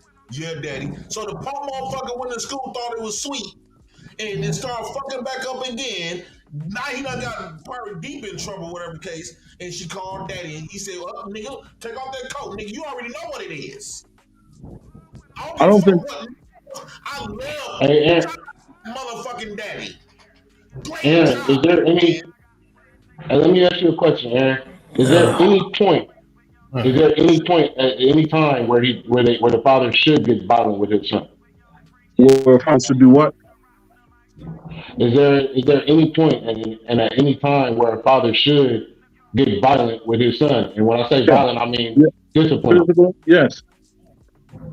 Okay. Bro, what's the point? What's the point of getting physical? Y'all gonna have to let me know that, bro. Right. Well, everybody's just talking about the same. Again, it's my fault. It's my fault. Yeah, right. We are straying from the conversation. No, I was about to ask, like the boy walks away. What'd you say, right? Rob? But we still trying to So I'm still trying to wrap my head around the boy walks away from that, and he's more or less confident at doing what exactly? What exactly? Like, is he more confident? In what manner though? Like, I'm less confident on my schoolwork. I'm less confident if I'm on a team. I'm less confident in my ability to perform on the team. Like, what exactly? I'm less confident in the fact that I can go to school and act up without consequences. Why? What's the connection then? I mean, how does that? That fixes the problem that his father was intending to fix. Yeah, but Hamp disproved the association technique because he's saying he's willing to make those sacrifices to do what he wants. You know what I mean? You serve your sentence and then you're back out. That's him, and I addressed that. I said Hamp might have to be disciplined differently. Hey, does the context matter that it's did the boy? I mean, the father said, "I told you when you came up from Atlanta that some." Does that context even matter in something like that? I think I heard him say I didn't something hear like that part. Yeah, I heard something like that. Yeah, put us down. What's that? When they was squaring up in the living room, I think he had jabbed him like the second time, and he said, "I told you when you came up from Atlanta." So evidently, there's something going on there where the parents ain't together. It's some backstory behind that for real. So he really tried taking a lot of aggression on the boy due to the fact of, you hear me? So there's a lot of context in there. We really listen to the dialogue of what's going on. I think I did hear that in there in the background. Yeah, if you don't have a lot of clock with the son, you got to go in there with a slightly more measured approach. If you don't, that's again like it's a strange. I be watching you on the panels, right? And I respect your opinions a lot, like the way you be parsing stuff out. And like I observe a lot of people, and you seem like you got a good head on your shoulders, man. So I can only speculate, but I would guess that when you was younger, it probably came from that. Like you wasn't like a wild child doing a whole bunch of crazy stuff. I could be wrong, you feel me? But I'm just saying, your dad probably could discipline you better without being violent towards you, because you seem to get things without having to be told hella times and back and forth and all that other stuff. Some of us, man, some of us didn't have fathers. Some of us did have fathers, but they wasn't that involved, so they just did things constantly without correction. They don't got a good head on their shoulders. So sometimes it needs more of a. Well, that's exactly what I fear is happening. Is that we're just doing things just to be doing them, rather than having a calculated reason as to why we're doing them and making a solid connection. Is one thing about the brain. Pathways can be established, right? Through repetition and over time. So when you say my ability to parse things out, it's because that's the way I was disciplined. It's not just a response, a painful response to an unwanted behavior. Because that just teaches avoidance. It doesn't teach reasoning. It doesn't teach, you know what I mean? You can still discipline. I do know what you mean. I do know what you mean. The only part where we differ is I just feel like there's different methods for different people. I just don't 100%. think that you can. Yeah, 100%. I just don't think bopping that motherfucker in the beat till he bleeds. You know what I mean? Like, what are we doing? Now. He's supposed to look ugly, right? When it comes to his confidence, everything when it comes to discipline is supposed to look ugly. We don't know after he got done with that, he built his son up. We can only speculate based on what we see on the screen. I mean, you can add a million variables to change in any direction, but we got to go with what we see.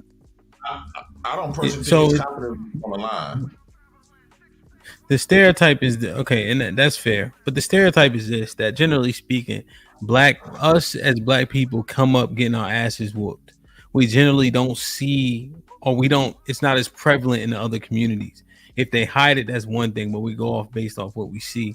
You often see little Johnny in the store acting a goddamn fool and his mom whispering, trying to get him to stop. Right? That's one of the jokes that you often see the comics make. And I just wonder if it is true that we come up getting our asses whooped, and yet we're still at the bottom of the barrel. And when it comes to discipline, even outside of getting locked up, spending alone, right? Our spending habits in our community are terrible. But we come up getting physically disciplined. Do we need to reassess how effective it actually was? Not because we went through it, but because look at our results. But yeah, I don't think that the results have anything to do with the discipline that we received. I think it has to do with the lack of love that we received. So let me ask you: if you're hitting a kid, right? And you're hitting them out of anger because every time I got a spanking, for the most part, didn't I tell you not to? Right? The spanking is more so for the parent. The parent is upset. Would I perceive that as love? I think you can. I think just because you're angry and you're So implementing Khaled, discipline doesn't make but I don't use some. So you saying I can is like there's some.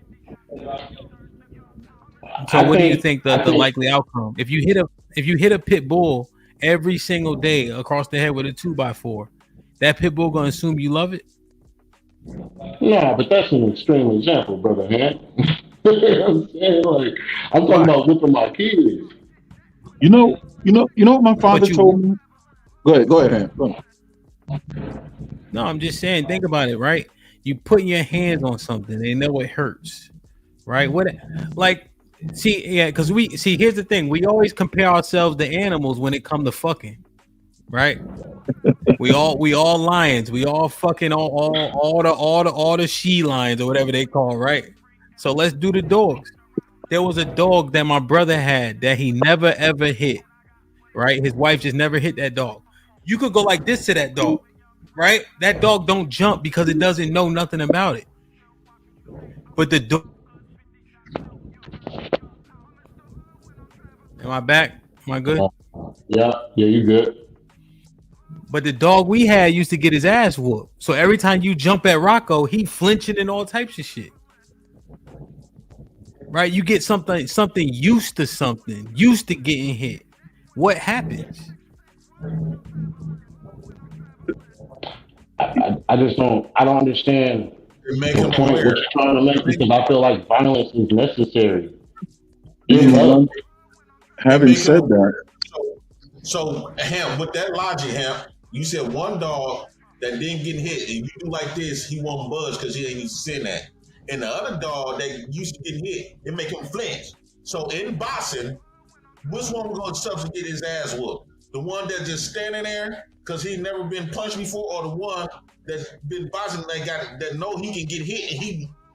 But that nigga scared which though. one gonna be more effective? So if it's boxing, but my analogy wasn't that. I got you 10-15. You all of a sudden making the dogs box. You on your Michael Vick shit. I ain't say nothing about that. Matter of fact, let me change his name to J Vick. Hold on 1 second. He trying to get the dog fight. Hold on. All right. So J Vick. Now J Vick. All I'm saying is you could discipline those dogs with quick. Like for instance, I looked it up. Dogs understand German better than most languages, as an example. Right? You got to be consistent with a dog. You have to use consistent wording and verbiage, right? And do things repetitively to get them to learn. But instead, people use physicality on a dog to get it to learn. They think it expedites. But the truth is, when my brother walked both his dogs, they both are, that dog listened just like my dog listened. And I wonder, did I have to whoop his ass to get him there? That's all I'm saying. That's all I'm inquiring about. Because look at us. Right? And it's a small number of us, but nonetheless, we lead in violent crime. But we brag about how many ass whoopings we took growing up. Is there a correlation? I would ask, do you run the risk of teaching that's the appropriate response to when you've been wrong? I think it should be the last resort. Oh, okay. So what Ham said about feeling and emotion in the discipline. One thing my dad always told me, and I did get hit, right? I'm not saying I was never touched. It's just was very rare. But he always said, especially becoming a parent, he said, never, ever, ever, ever, ever touch your children in anger. Wait. Any physical punishment should be measured as measured as possible. I mean, I agree. That makes a lot of sense, and I'm going to take it home with me with my kids. But I don't know. I just feel like when you're a human being, And as Hans said, you live on the earth. You know what I'm saying? When you angry about something, especially involving your kids, not everybody's gonna have the wherewithal to sit back and get in that zone and be like, hell, wait a minute, should I do this? Should I do that? Sometimes you're gonna make a mistake and you're gonna whoop your kid out of anger. Do I think you should work on it? Yes. Do I think you're all right? Yes. But I mean, if you do whoop your kid out of anger, I don't think you should be judged harshly. I think you should be corrected. You know what I'm saying? Like for y'all to say like, okay, he's being abusive, he's not doing this, he's not doing that. Okay, I can take that with a grain of salt, but it's like, yo, man, this little nigga just went to school and punched a girl in her mouth.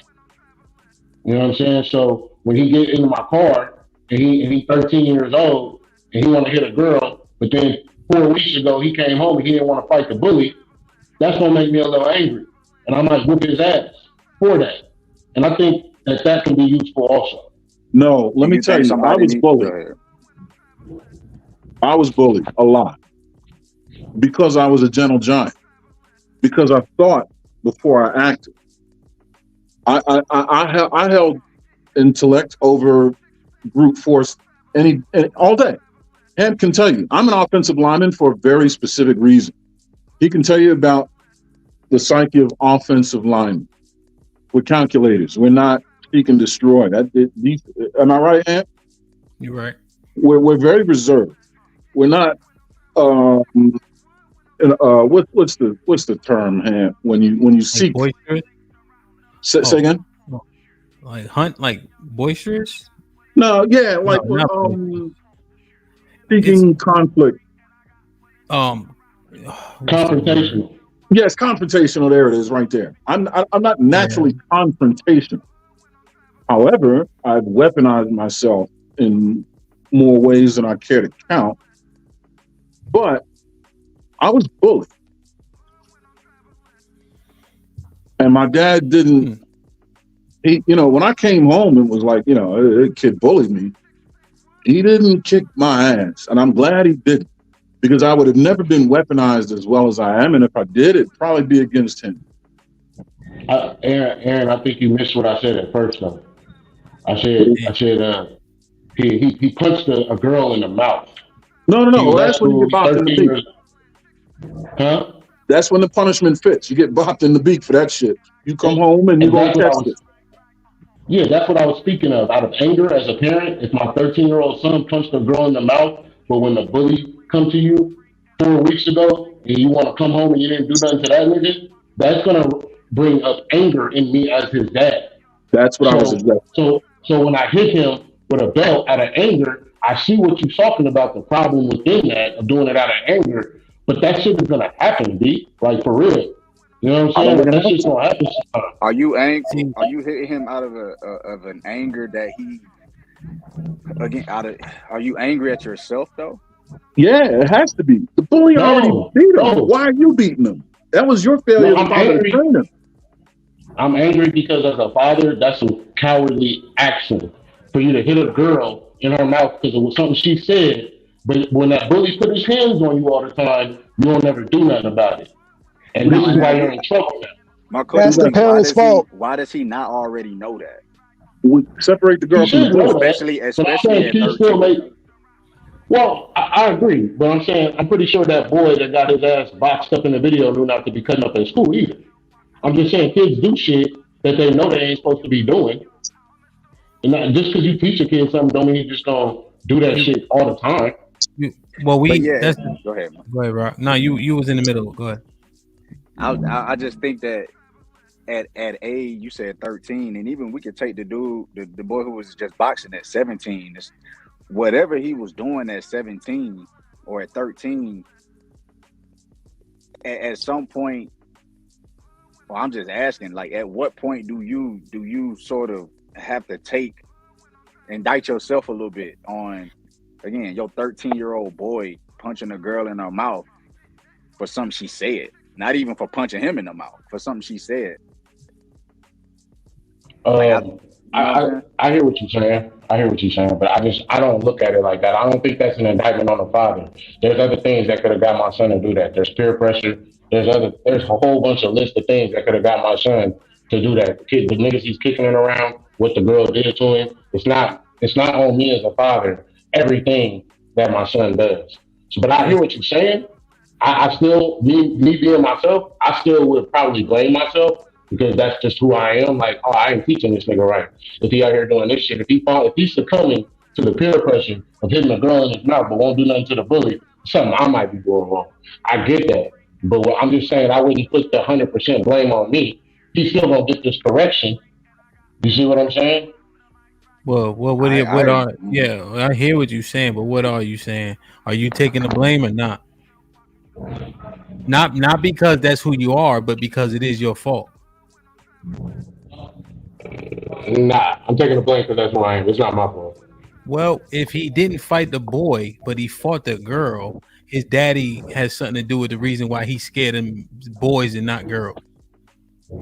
Nah, that's your opinion. What I'm saying is, but these are these moments where we say, yo, this is an opportunity to look at something like, yo, did I fuck something up? And keep it a bean.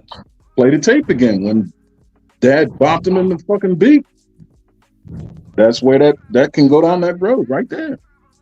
I can't hit this nigga. Well, I think the only difference is what y'all saying. What I'm saying is I think that's what the daddy was doing, was correcting that so he wouldn't do no shit like that again. When I whoop my son's ass for him punching a girl in the mouth, that's what I'm doing.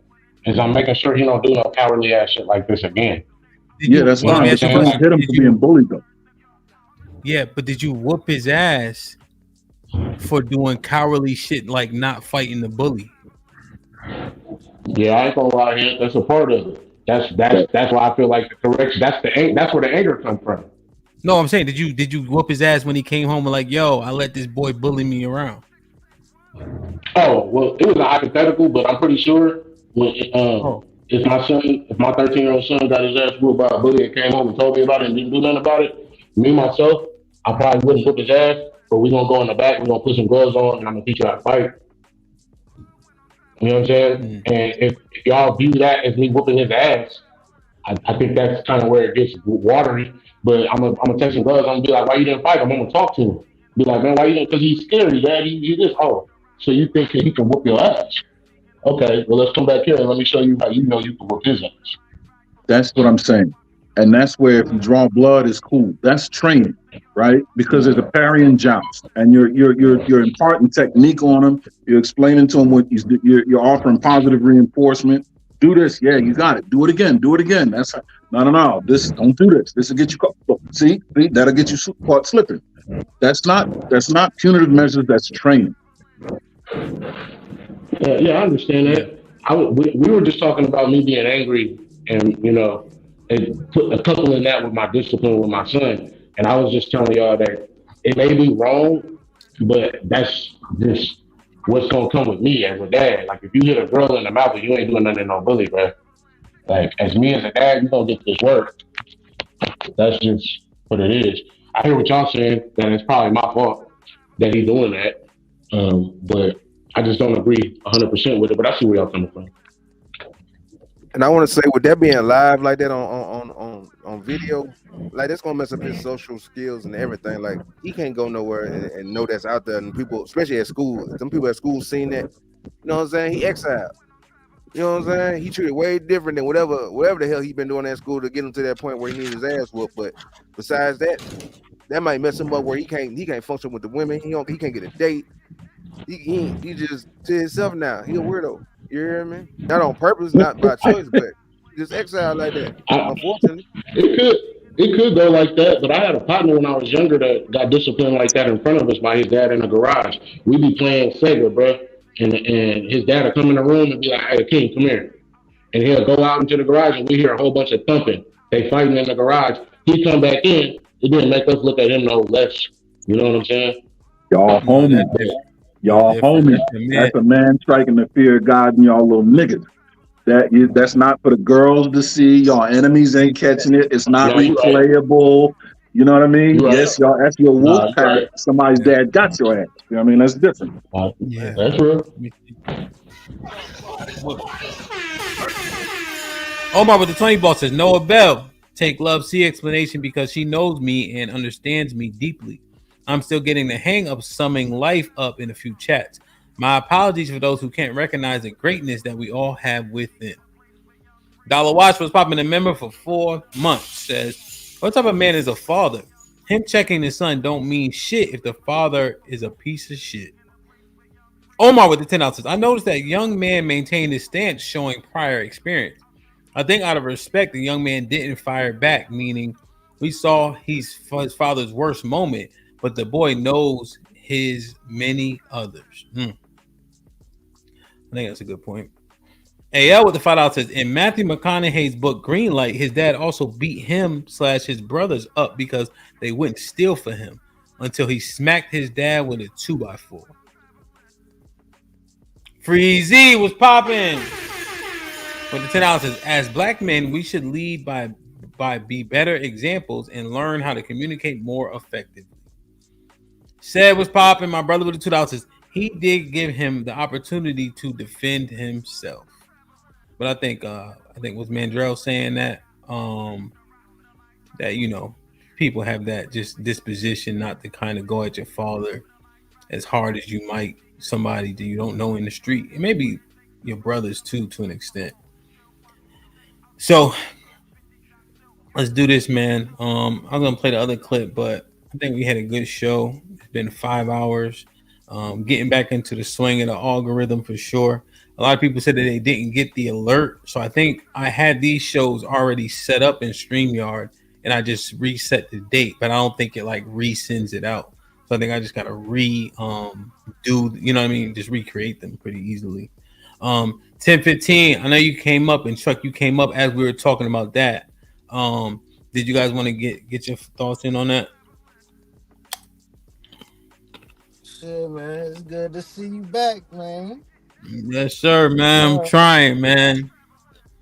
I don't even know where niggas is at with it. You know what I'm saying? When I came up, it was like 2 or 3 topics ago. So I don't even know what to speak on. You dig? Get me too, man. Good to see you though, bro. I think, for real, man. Yeah, man. No, I appreciate you, man. It's good to be here. My main premise, I think the first part of the show, I think we were pretty spot on. I knew that clip would kind of have that reaction, because even in the chat when I initially played it, it was much more so about the discipline that was, used on the boy. But in 10:15, you get a lot of pushback when you come on the panels because you don't say generic stuff per se, and I just wonder, when it, keep going. I hear you. Yeah. No, just the confidence in men. Go ahead. My bad. Go ahead. You finish it. No, I'm just saying that the confidence that men do or don't have. Why? And then when you listen to our conversation, depending on what we're talking about, are we confident? Are we arrogant? Are we insecure? Do we have self-esteem issues? What do people most likely hear as we talk on our panels? A lot of people got self-esteem issues, insecure about a lot of stuff. That's why I feel like they complain a lot. But when it comes to confidence, I can tell you where I think it come from. I think confidence comes from knowledge,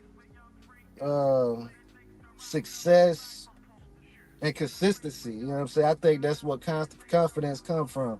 Those 3 things right there.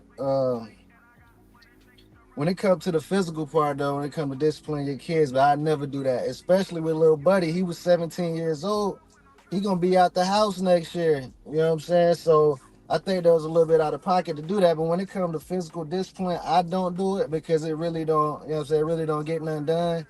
You beat their ass for like a minute or 2 and that's it. I'd rather take the mental aspect, take TVs, take video games. If it really get real, send their ass to their grandmama house. You know what I'm saying? Just whatever they don't like doing, I do that. But when it comes to the physical part, I don't do that. Like my kids hate going to they mama house. You know what I'm saying? And if it get too crazy, they going over there for the whole goddamn summer. Why? It's boring. It's boring, yeah. She live in the country, so it really ain't too much to do. You know what I'm saying? So And she kind of strict. She kind of strict, so she make them go to bed at a certain time. She make them get up early. You know what I'm saying? She be making them do a lot of stuff that they really ain't got to do at the house. So when it comes to the discipline, I'd rather do the mental game. I'd rather do the mental game. But as far as us, a lot of us is insecure, bro. That's why we act the way we act with our wives. You know what I'm saying? Like, I was the only brother up here that said I'll let my wife go on a girls trip when I first came up here. And I feel like that come from a lack of confidence, bro. Like, Yeah, you had a lot of parameters around that girls trip, baby boy. I It had had to some be, parameters. yeah, 30-mile radius, had to be church only, shit like that. Kurt Franklin type shit. You know what I'm saying? Kurt Franklin with it. And she had to go on my sister or my mama, nigga. Either or. Yo, but if 10-15, I mentioned that earlier, man, when I was just thinking about girls trip, and just all this stuff. I'm thinking when my wife go, you know what I'm saying? Yeah, the kids will be here, but that shit like a break, nigga. She shit talking to me and shit. She want to lay on me. You know what I mean? Like you get a little like, yo, go ahead. Like, you know what I'm That saying? shit It is ain't a that. vacation. That shit is a Yeah. vacation, nigga. Fuck that. Then, like I said, I get to move how I want to move when I let her do her Yeah. thing. 'Cause we both still young, so I still want to do young nigga shit. She still want to be young. You feel me? So, in order for me to do what I do, I'm gonna have to be fair with it. So the girls trips, I get a little break. And if she go on a girls trip, the kids going to my mama house. You feel me? So it's really gonna be a goddamn vacation. But yeah, man, I be needing that time apart from my old lady, so I let her go on the trip. I let her go out. You know what I'm saying? Yeah.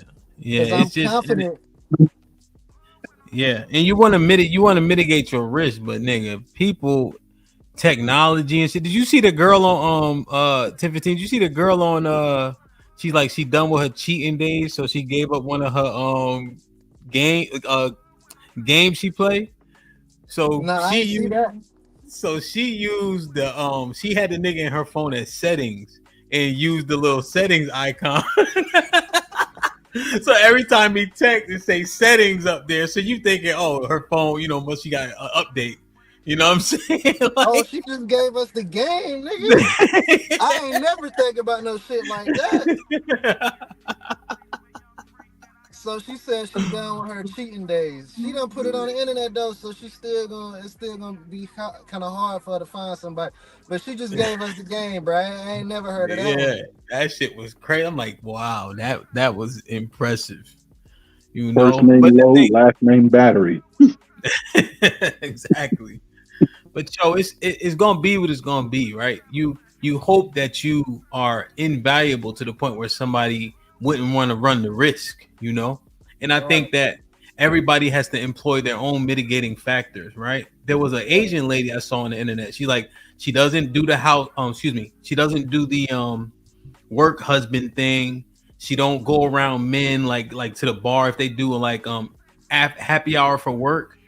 She'll go with the girls, but she wouldn't go with a group of guys because her husband asked her, "Could you cheat on me?" She's like, "Yes."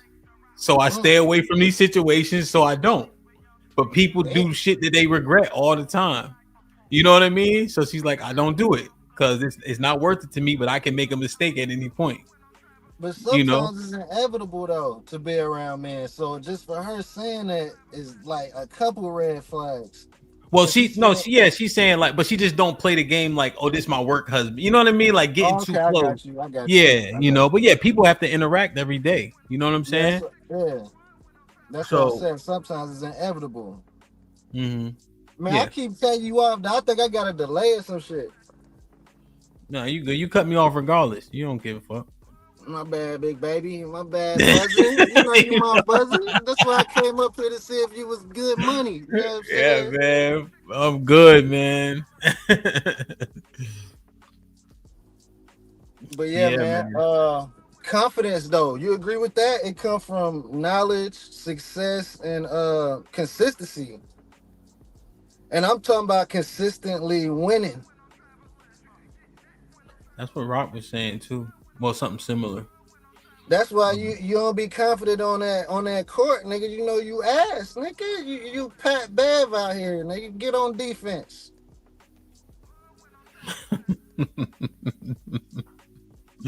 Man, But oh with the man. football, you consistently, you know what I'm saying, you got a lot of knowledge when it comes to the football, and you consistently win, you know what I'm saying? So you very confident when you step on that football field. See me, I don't have that type of confidence when I play pool, nigga. You know what I'm saying? Pool's hard as shit. Boy, what? But I know some people. I know Aaron probably nice as fuck at pool. He like a pool player. Yeah, see, I'm very confident in the fact that I'm getting my ass kicked in the pool. Royal. Oh, okay. I about to say he like a pool player, goddamn. It showed deluxe, bro. This is interesting. Omar would. Oh, my bad. I don't know how to play golf either. I want to learn it though. Omar with the 10 ounces. Ham, what does your religion say about girls' trips? Islam says women shouldn't travel without a male. Also, shouldn't be outside after dark alone. Now I haven't seen anything explicitly about them traveling. It does explicitly say a woman should not go to a bar, or it says the wine with another man's wife. A man shouldn't go to a bar with another man's wife. So there's definitely stipulations, right? So I understand that, but it just, in terms of my being anal about it, right? Being worried about it or mitigating it to the point where it causes you a level of, I don't know what would you call it? Anxiety or stress or concern, right? When the truth is, man, take your ass out this house, nigga, so I can sleep and not wake up with a numb shoulder. You know what I'm saying? Like, shoulder be numb as shit, man. That's a fact. Like, nah, man. But then you a DJ too, so you kind of move how I move, bro. Like, you got to give your old lady some breathing room, niggas, because you be out on the weekends and shit, right? Yeah, but it don't really much correlate like that. But it could be a subconscious thing. But she don't generally go out at night, so that's kind of one thing we have an understanding about. But she'll go to brunch and shit like that, you know what I mean? But generally, she be in the house decently early. Like, very rarely she out after the sun go down. Not just because of anything, just because what she like to do now ain't like the nightclub. You know what I'm saying? It's just that daytime, that brunch shit. So she be in Seaside. You heard of Seaside? I heard of it. She never been there. Where the fuck spot. she went at? That's a spot right there. And then 10-15, you know how you hit this sweet spot, and I'm gonna get Chuck in where, like, for instance, like, pause. Yeah, pause. That was crazy. The like, what the fuck was I about to say? Like, so, like, let's say I don't like she go to brunch, whatever. Let's say it's getting late. Like, it could be getting late. I don't even be thinking about that shit, to be 100% honest. Like, I don't even be like, where you at? Unless I just sit down, like the kids sit down, and I'm like, damn, it's peaceful. She must not be here. You know what I'm saying? Like, that's how it's supposed to be, bro. Yeah. It's a level of comfort, That's why you is the way you is, nigga. You know what I'm saying? Hey, you a happy nigga. I ain't gonna, like, you got good energy, bro. You know what I'm saying? Yeah, man. Yeah. And shit get tough, of course, but it could always be worse. That's for damn sure. That's a fact. I be playing video games. I don't even play video games. I just be doing all types of shit that I don't normally do when she ain't here. Kids be everywhere. I'm looking for the kids, bro. I can't find not nan one of them. That's how y'all say it down south? I don't know where the fuck the kids at. They all playing in the garage. I'm running around and shit. They in the garage. Onesies look like they mechanics and shit. Oh yeah, I told y'all, Big Chug don't get changed until about, if he wake up at 6, he don't get changed until about 12. Thursday, yeah. Pamper be sagging, dragging on the ground and all that. The girls get changed because they have, Yeah. But you got to do better, bro. You got to do better, bro. yeah, boy, he be all right. Fuck that nigga. But the girls so solid. I changed them. Because they got it's a different. So I changed them. You got to wipe them down. But Chug, he be all right. He's still dumb. When He it don't comes know. to your kids, you gonna work them out? Oh yeah, Big You Chug. gonna work them out, or you gonna whoop them? Oh no. It's definitely I definitely lean away from the whooping, especially the girls. Like I don't hit the girls like just generally, but Sugar Wugga he might, but I think it's the workouts gonna get him. Yeah, that's the one right there. Me and Chug, man, CTE, here we come, baby. Training. It's lit. Chug jumping off that porch, boy. Even if he ain't athletic, I know I can get him a D2 scholarship at least. That's hard, nigga. You still got to be athletic to get that. Oh yeah, 100%. But I could teach. I think I could teach him enough to where his mom lack of athleticism, the technique will make up for it. You know what I mean? Word up. So damn, man. Chuck, what's popping, man? What's good, man? Welcome back. Yeah, man. Back, baby. Yo, I just wanted to talk about the men that grow up with that irrational confidence we talk about, because basically that's what grows when you don't cultivate the proper technique in teaching a young man how to act at that age range. So that young man, basically, he did that bad thing based on the fact that he wasn't listening to the lessons or actually taking in the lessons that his parents or his mentors was giving to him. So then when it comes to it, he uses irrational confidence or his ego to basically boost up himself in situations where he feels like he's less than. So now going forward, we have that young man, let's say that he is successful at any one little thing. Let's say that he's good at business himself and he has his own business. Now he got people that's following him, and now they're following his leadership, and his leadership tells him that irrational confidence is the way to go, because his ego got him to where he's at to this day. So now when it comes down to the community also looks at him like, well, he has something, let's see how he handles it. They might judge him a bit on how he handles things, but they know that he gets results. And because he gets results, now we have a group of people automatically thinking that this irrational confidence and this ego is the way to go, compared to a proper way of standard that we all attain to. Because when it comes to criminal justice, we don't automatically say you did a crime and we just put you in jail and you're doing your sentence. You still have to go to trial. We still have to, after we do the trial, the people decide if your judgment, and then after your judgment, you still go to sentencing, and then you live out the crime. See, we already have a process that we already follow. But when it comes to us as adults and like training the kids or even just being men itself, that standard always gets convoluted and fluctuated based on the fact that everybody has different upbringings. How do you think they deal with failure? That they deal with failure by taking it out on somebody inferior. Jackpot. So that's where that's the whole thing about it. When we're talking about that image of that video just with the kid, I also think about that kid growing up, and even if he is successful, what he does, that bad behavior doesn't go away because nobody ever corrected it. Yeah, no, that's exactly what I was saying. Confidence plus arrogance equals bullying. Everything you just outlined.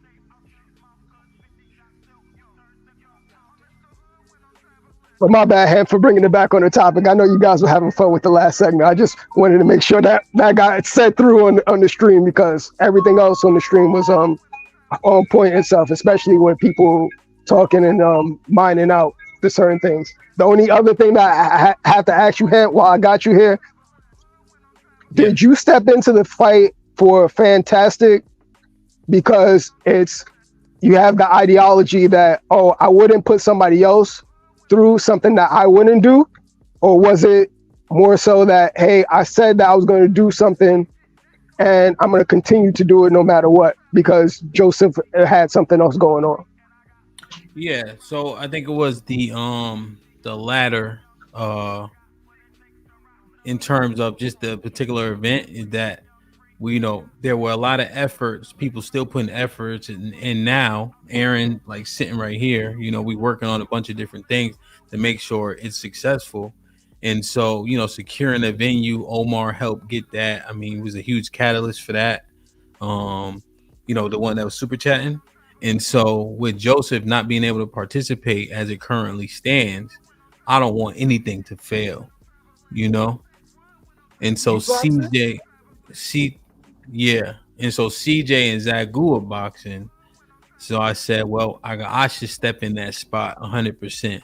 That way there's still interest, not the same thing as a beef. But, nonetheless, y'all see me damn near every day. We have rapport even though we haven't met. I think generally speaking, y'all give a fuck about me. Y'all give a fuck about Mr. Fantastic.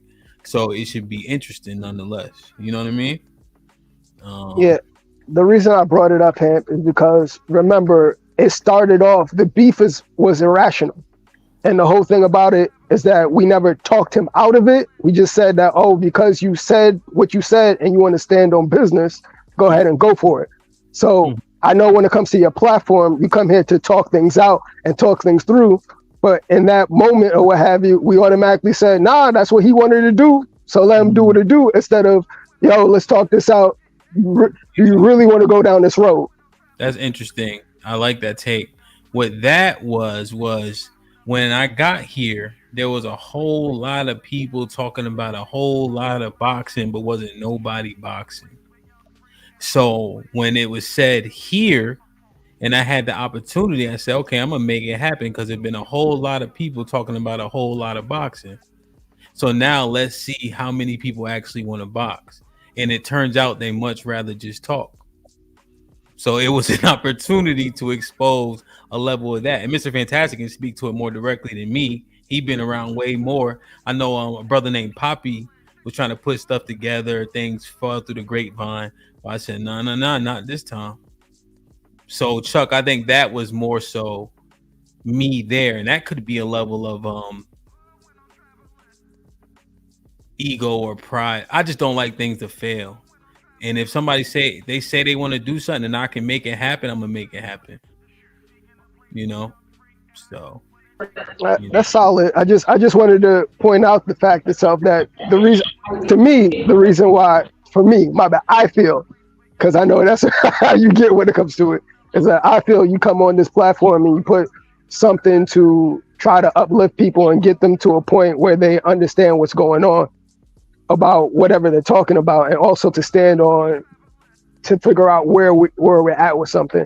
And for that situation particularly, I was initially automatically against it based on the fact that even though Joseph might have the confidence, the irrational confidence to say, nah, I'm gonna fight or whatever, it's having somebody that small fighting somebody that big isn't the way to go about it. That's the reason why we have weight classes. But nonetheless, he said that he's going to do what he do, and you basically said you want people to stand on what they say, and you wanted to make sure that the irrationalness was called out. It is what it is. Yeah, I think that's a decent take. Yeah, the size thing, but the thing is, and you're right, maybe he just irrational because he know the size difference, but he the one that invited the smoke. But that could be ego, that could be arrogance in that moment, 100%. Now that's emotional. They be saying niggas is emotional. That's emotional right there. He know he can't fight no nigga that big, right? Oh man, styles make fights, man. Styles make fights. Golly. What's up, Mr. Fantastic? What you hit the link for? Yo, what up, man? What's going on with y'all? Shout out to everybody. Hemp, these niggas, they like you, man. They don't like me. They already said, Hemp, go knock that nigga out, man. Hemp, go knock him out. So the niggas come to see me get knocked out, man. Who said that? Who said that? I'm one of the most hated niggas in YouTube, bro. Niggas taking side bets. Niggas that call me up trying to put me on the insurance policy. You know what I'm saying? Man, niggas trying to get paid. They want you to hurt me, bro. They say he ain't got no job anyway, so have kill that nigga. Have kill in the ring. But no, man, shout out to help, bro. Like you said, bro. Hey, maybe it's divine intervention. Niggas write checks, they ass can't cash shit work out the way it's supposed to work out, man. So, hey, man, just make sure y'all there. Have your face in place, and everybody tune in. August 11th, man. Today's gonna be a great, great show. And Hemp gets thrown up in some football and basketball, man. They say we have to run some routes. So we gonna hoop. You know what I mean? So again, man, you know what I'm saying? I'm trying to take home the YouTube greatest athlete, baby. I'm trying to do it all. You know what I'm saying? That's me. You know what I'm saying? Mr. Ego himself, goddamn. Is that arrogance or confidence? Divine intervention. Confident, baby. That's confidence, man. That's confidence, man. That was arrogant. That was arrogant, right? Hey, man. All praise to the Most High, baby. That's my faith, baby. That's what that is. There ain't no arrogance. That's faith.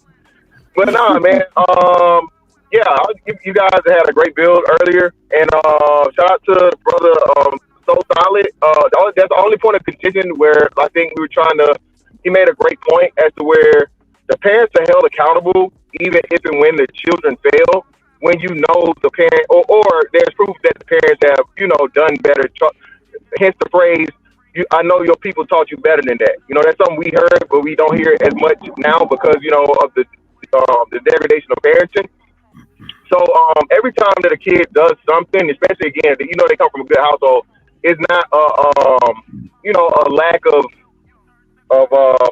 parenting on the adult.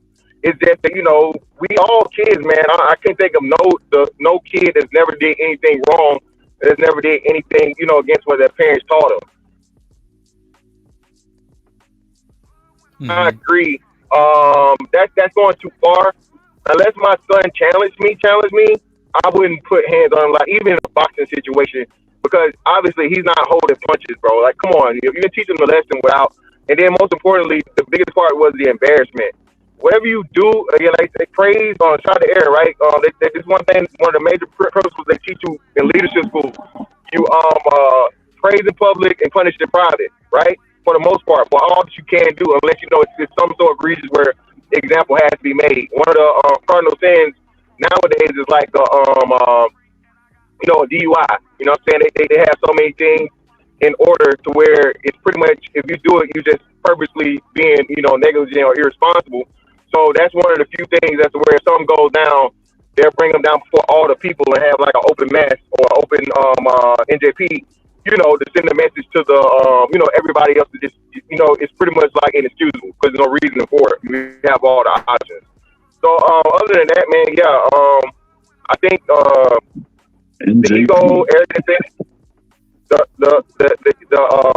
ego and arrogance, man. That's a part of being a man, though. You have to have some level of ego, not necessarily arrogance, but confidence is a must, right? And I think everybody's confidence has a little bit of that ego in it because confidence looks different. Some people, talk shit in confidence. Some people get quiet in confidence. Some people, like you say, it's just different things. Some people are aggressive. Some people are, calculating, right? So it's just a lot. It's a big, personality thing that can go from person to person.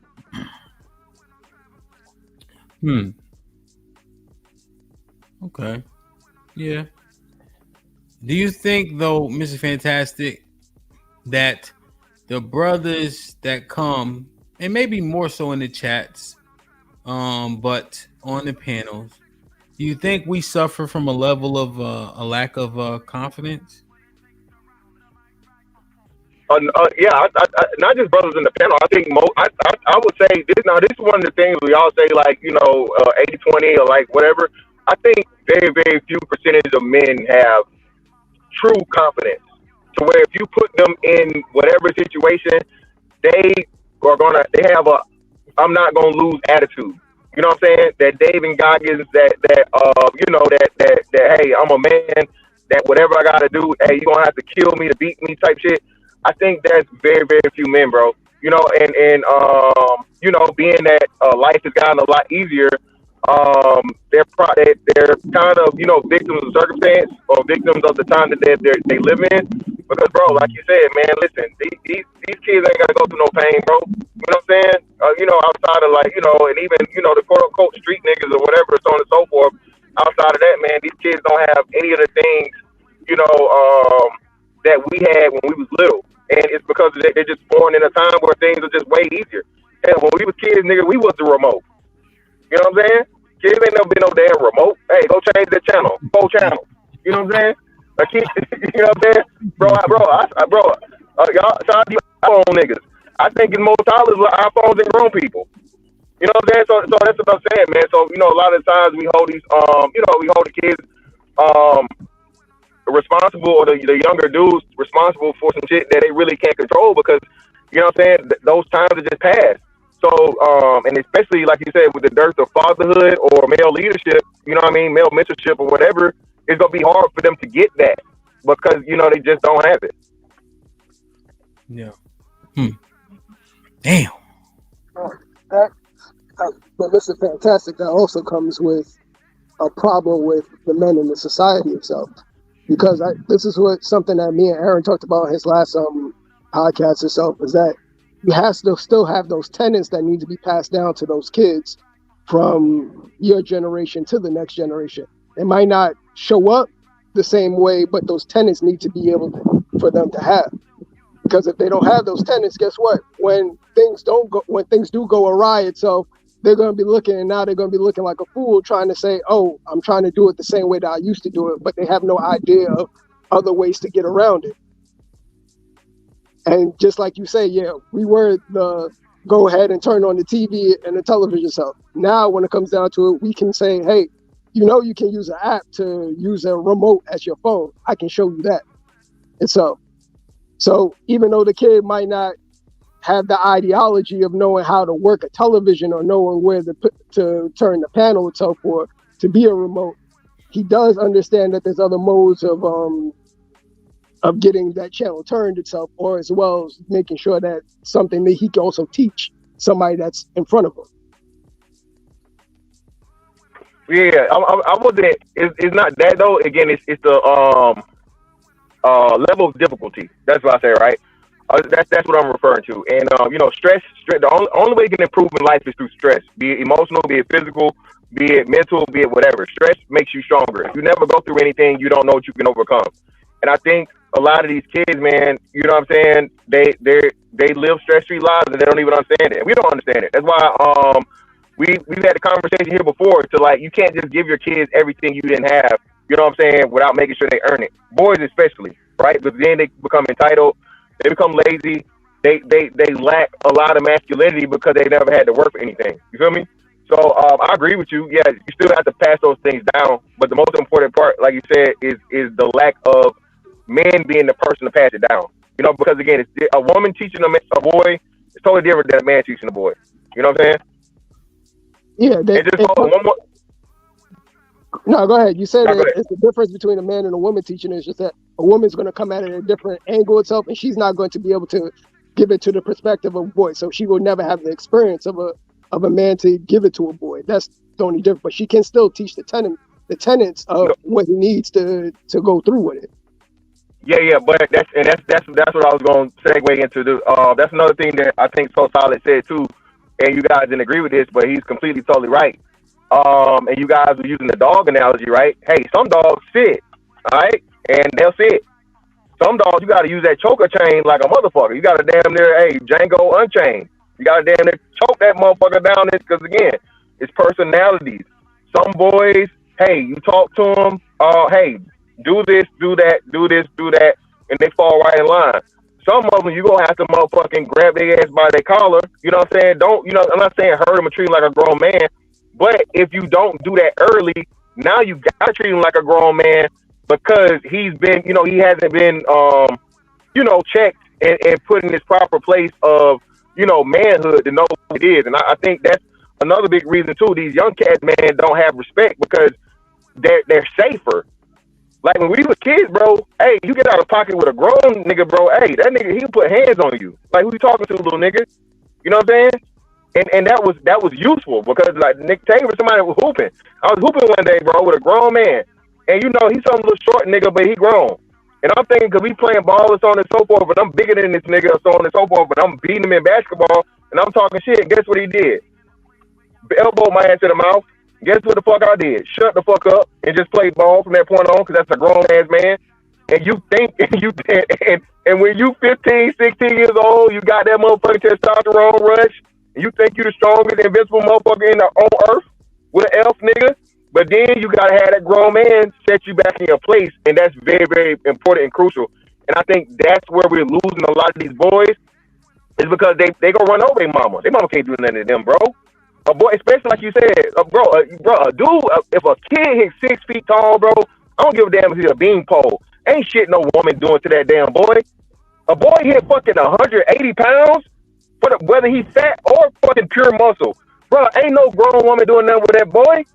And that's what we're missing, man. Again, you know, it's important to have that male presence there as, again, you know, like a safety. What do you call it? I can't fucking think of it right now. But pretty much like a safety net, right? To be like, yeah, keep all right, little nigga. All right, you're going too far. Who you raising your voice at? You don't pay no bills here, that type of shit. But my bad. Hey, my man Ferg trying to say something. My bad, man. Go ahead, Ferg. I'm talking no too long. No, that was Well, I'm just agreeing with you, man. Talking about suppressing that adrenaline rush. That's what a man and a father does. They suppress that against the mother so he can work through that anger emotion. I'm just agreeing with you, man. That's why I'm like, hey, I'm here. Fantastic. When I was younger, I got in trouble at school. I was in the 3rd grade. I had a baseball coach. His name was Coach Walker.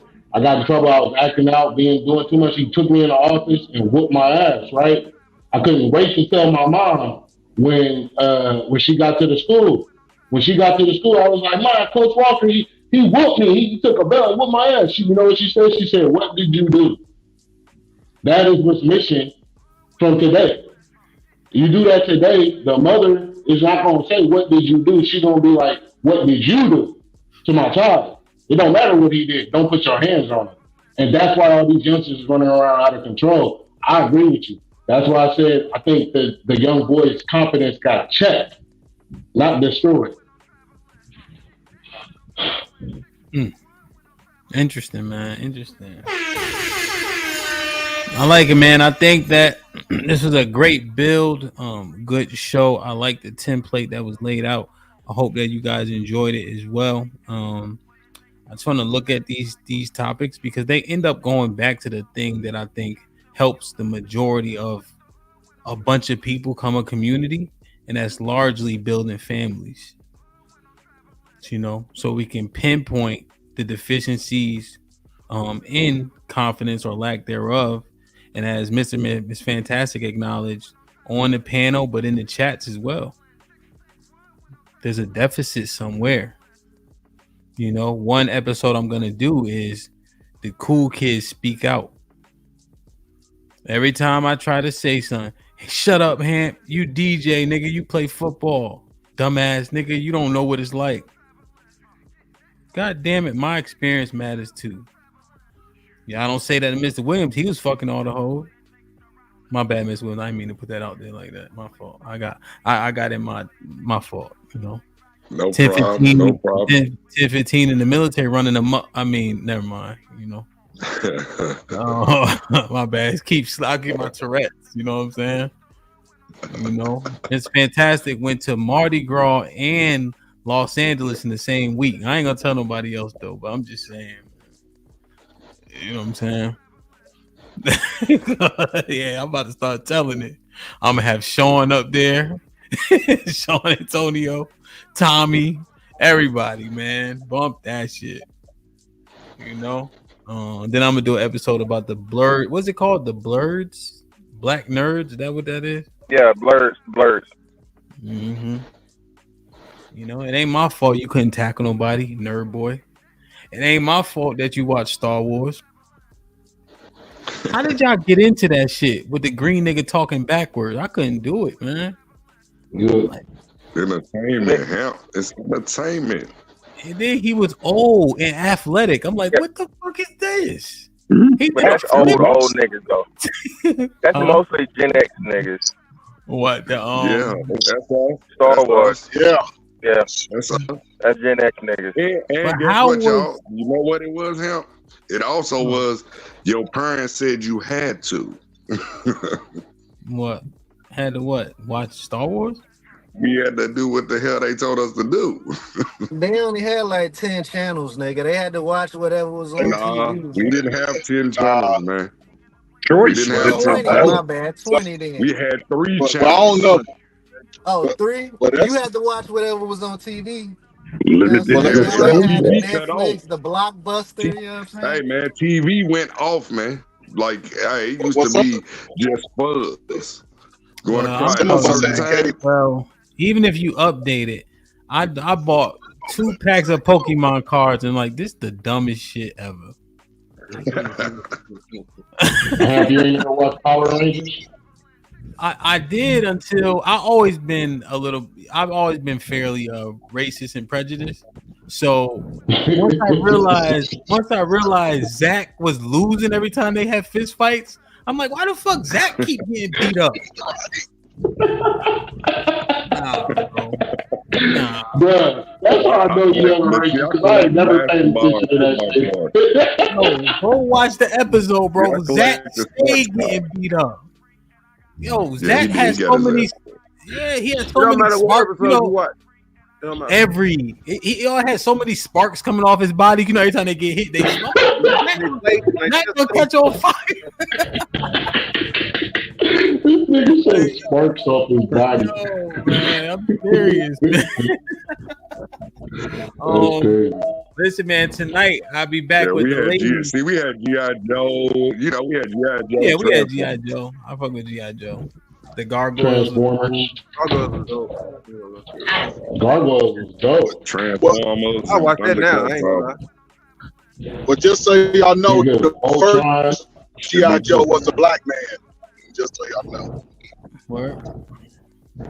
Well, tonight I'll be with the ladies first. On the women's POV, we're gonna break down why the panda bear is the most dangerous man to women. This panda bear is Panda or pander? Huh?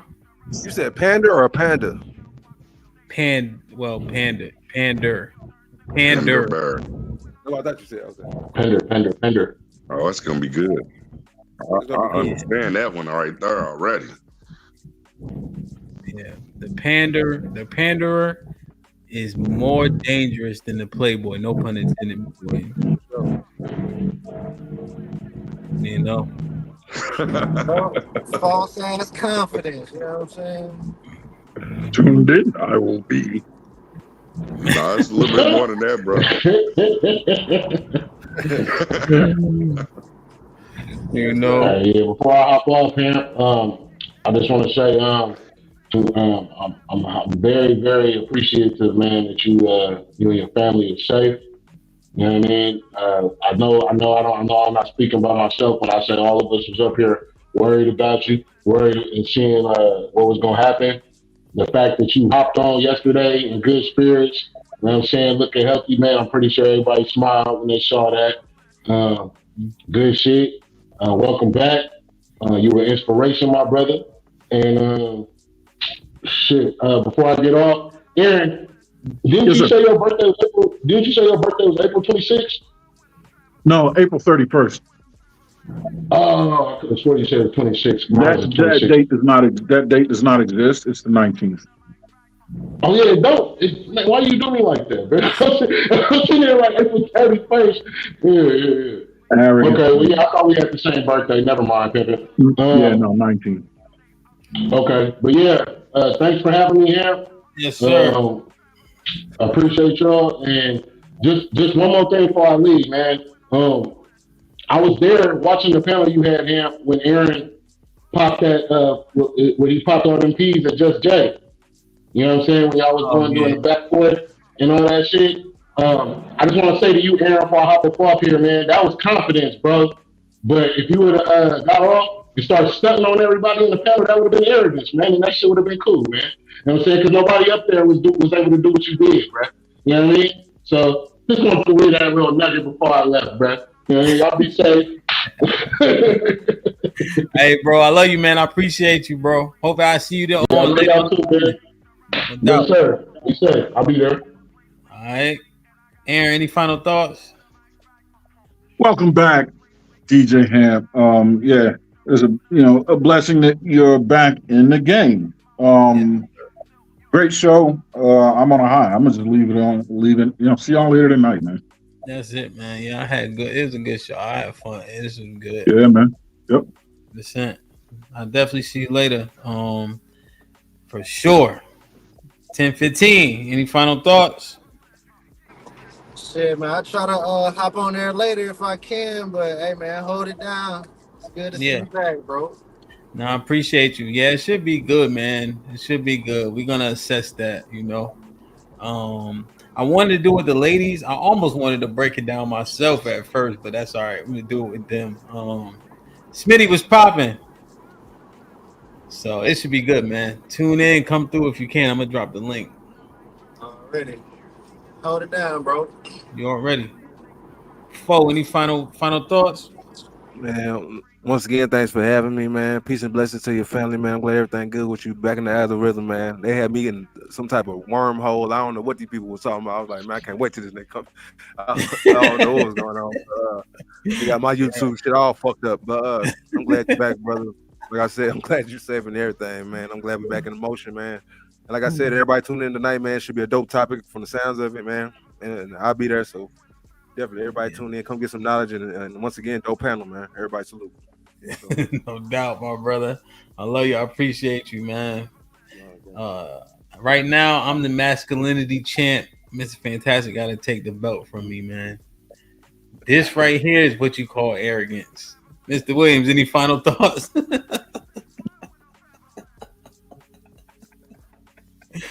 Oh, man. I'm glad your family's safe. I'm glad that y'all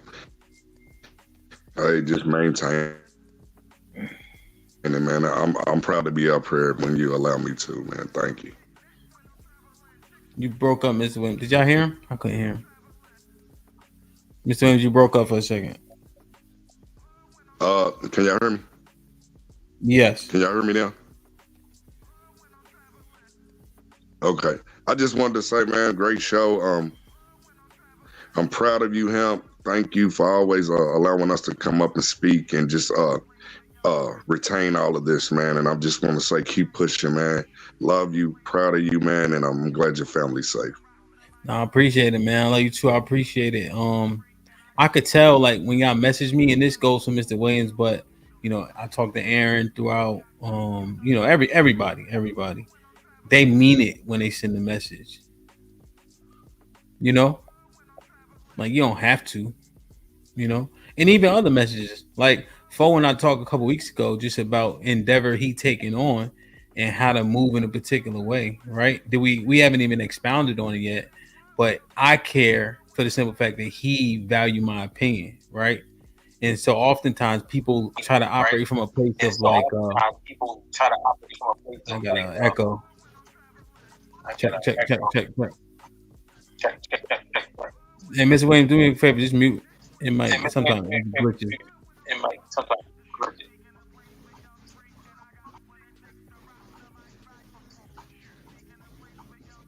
Good. My phone's acting silly.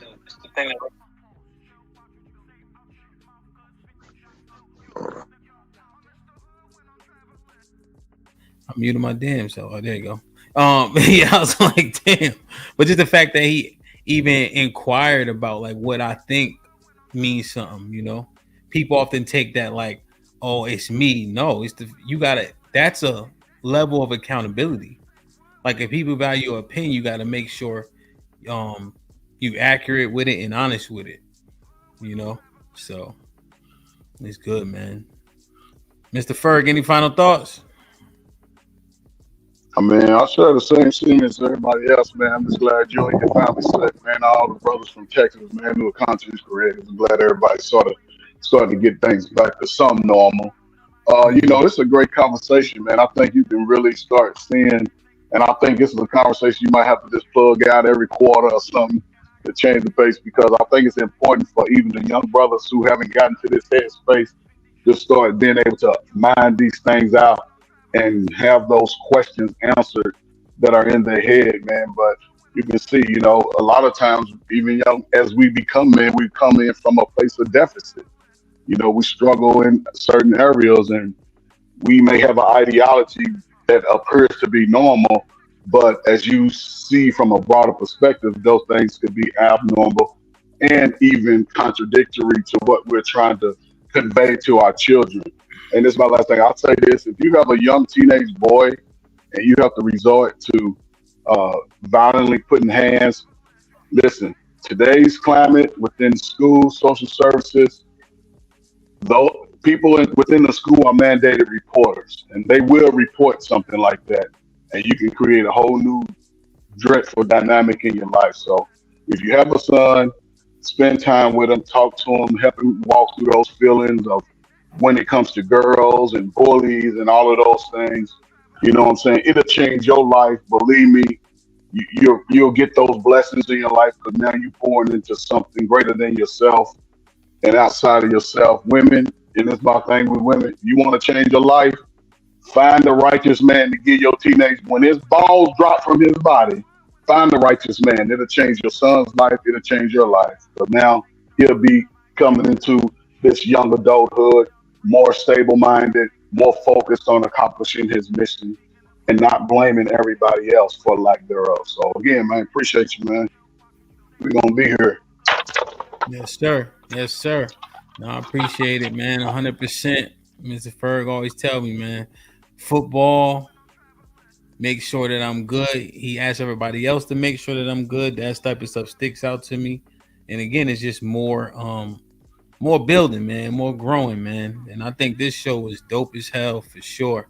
I wish I would have recalibrated so we could got up to the normal numbers, but I know now, you know. But I almost think the conversations like this flow well when it's a little bit more intimate as well, you know, because even the chat can be a huge part of the conversation, you know.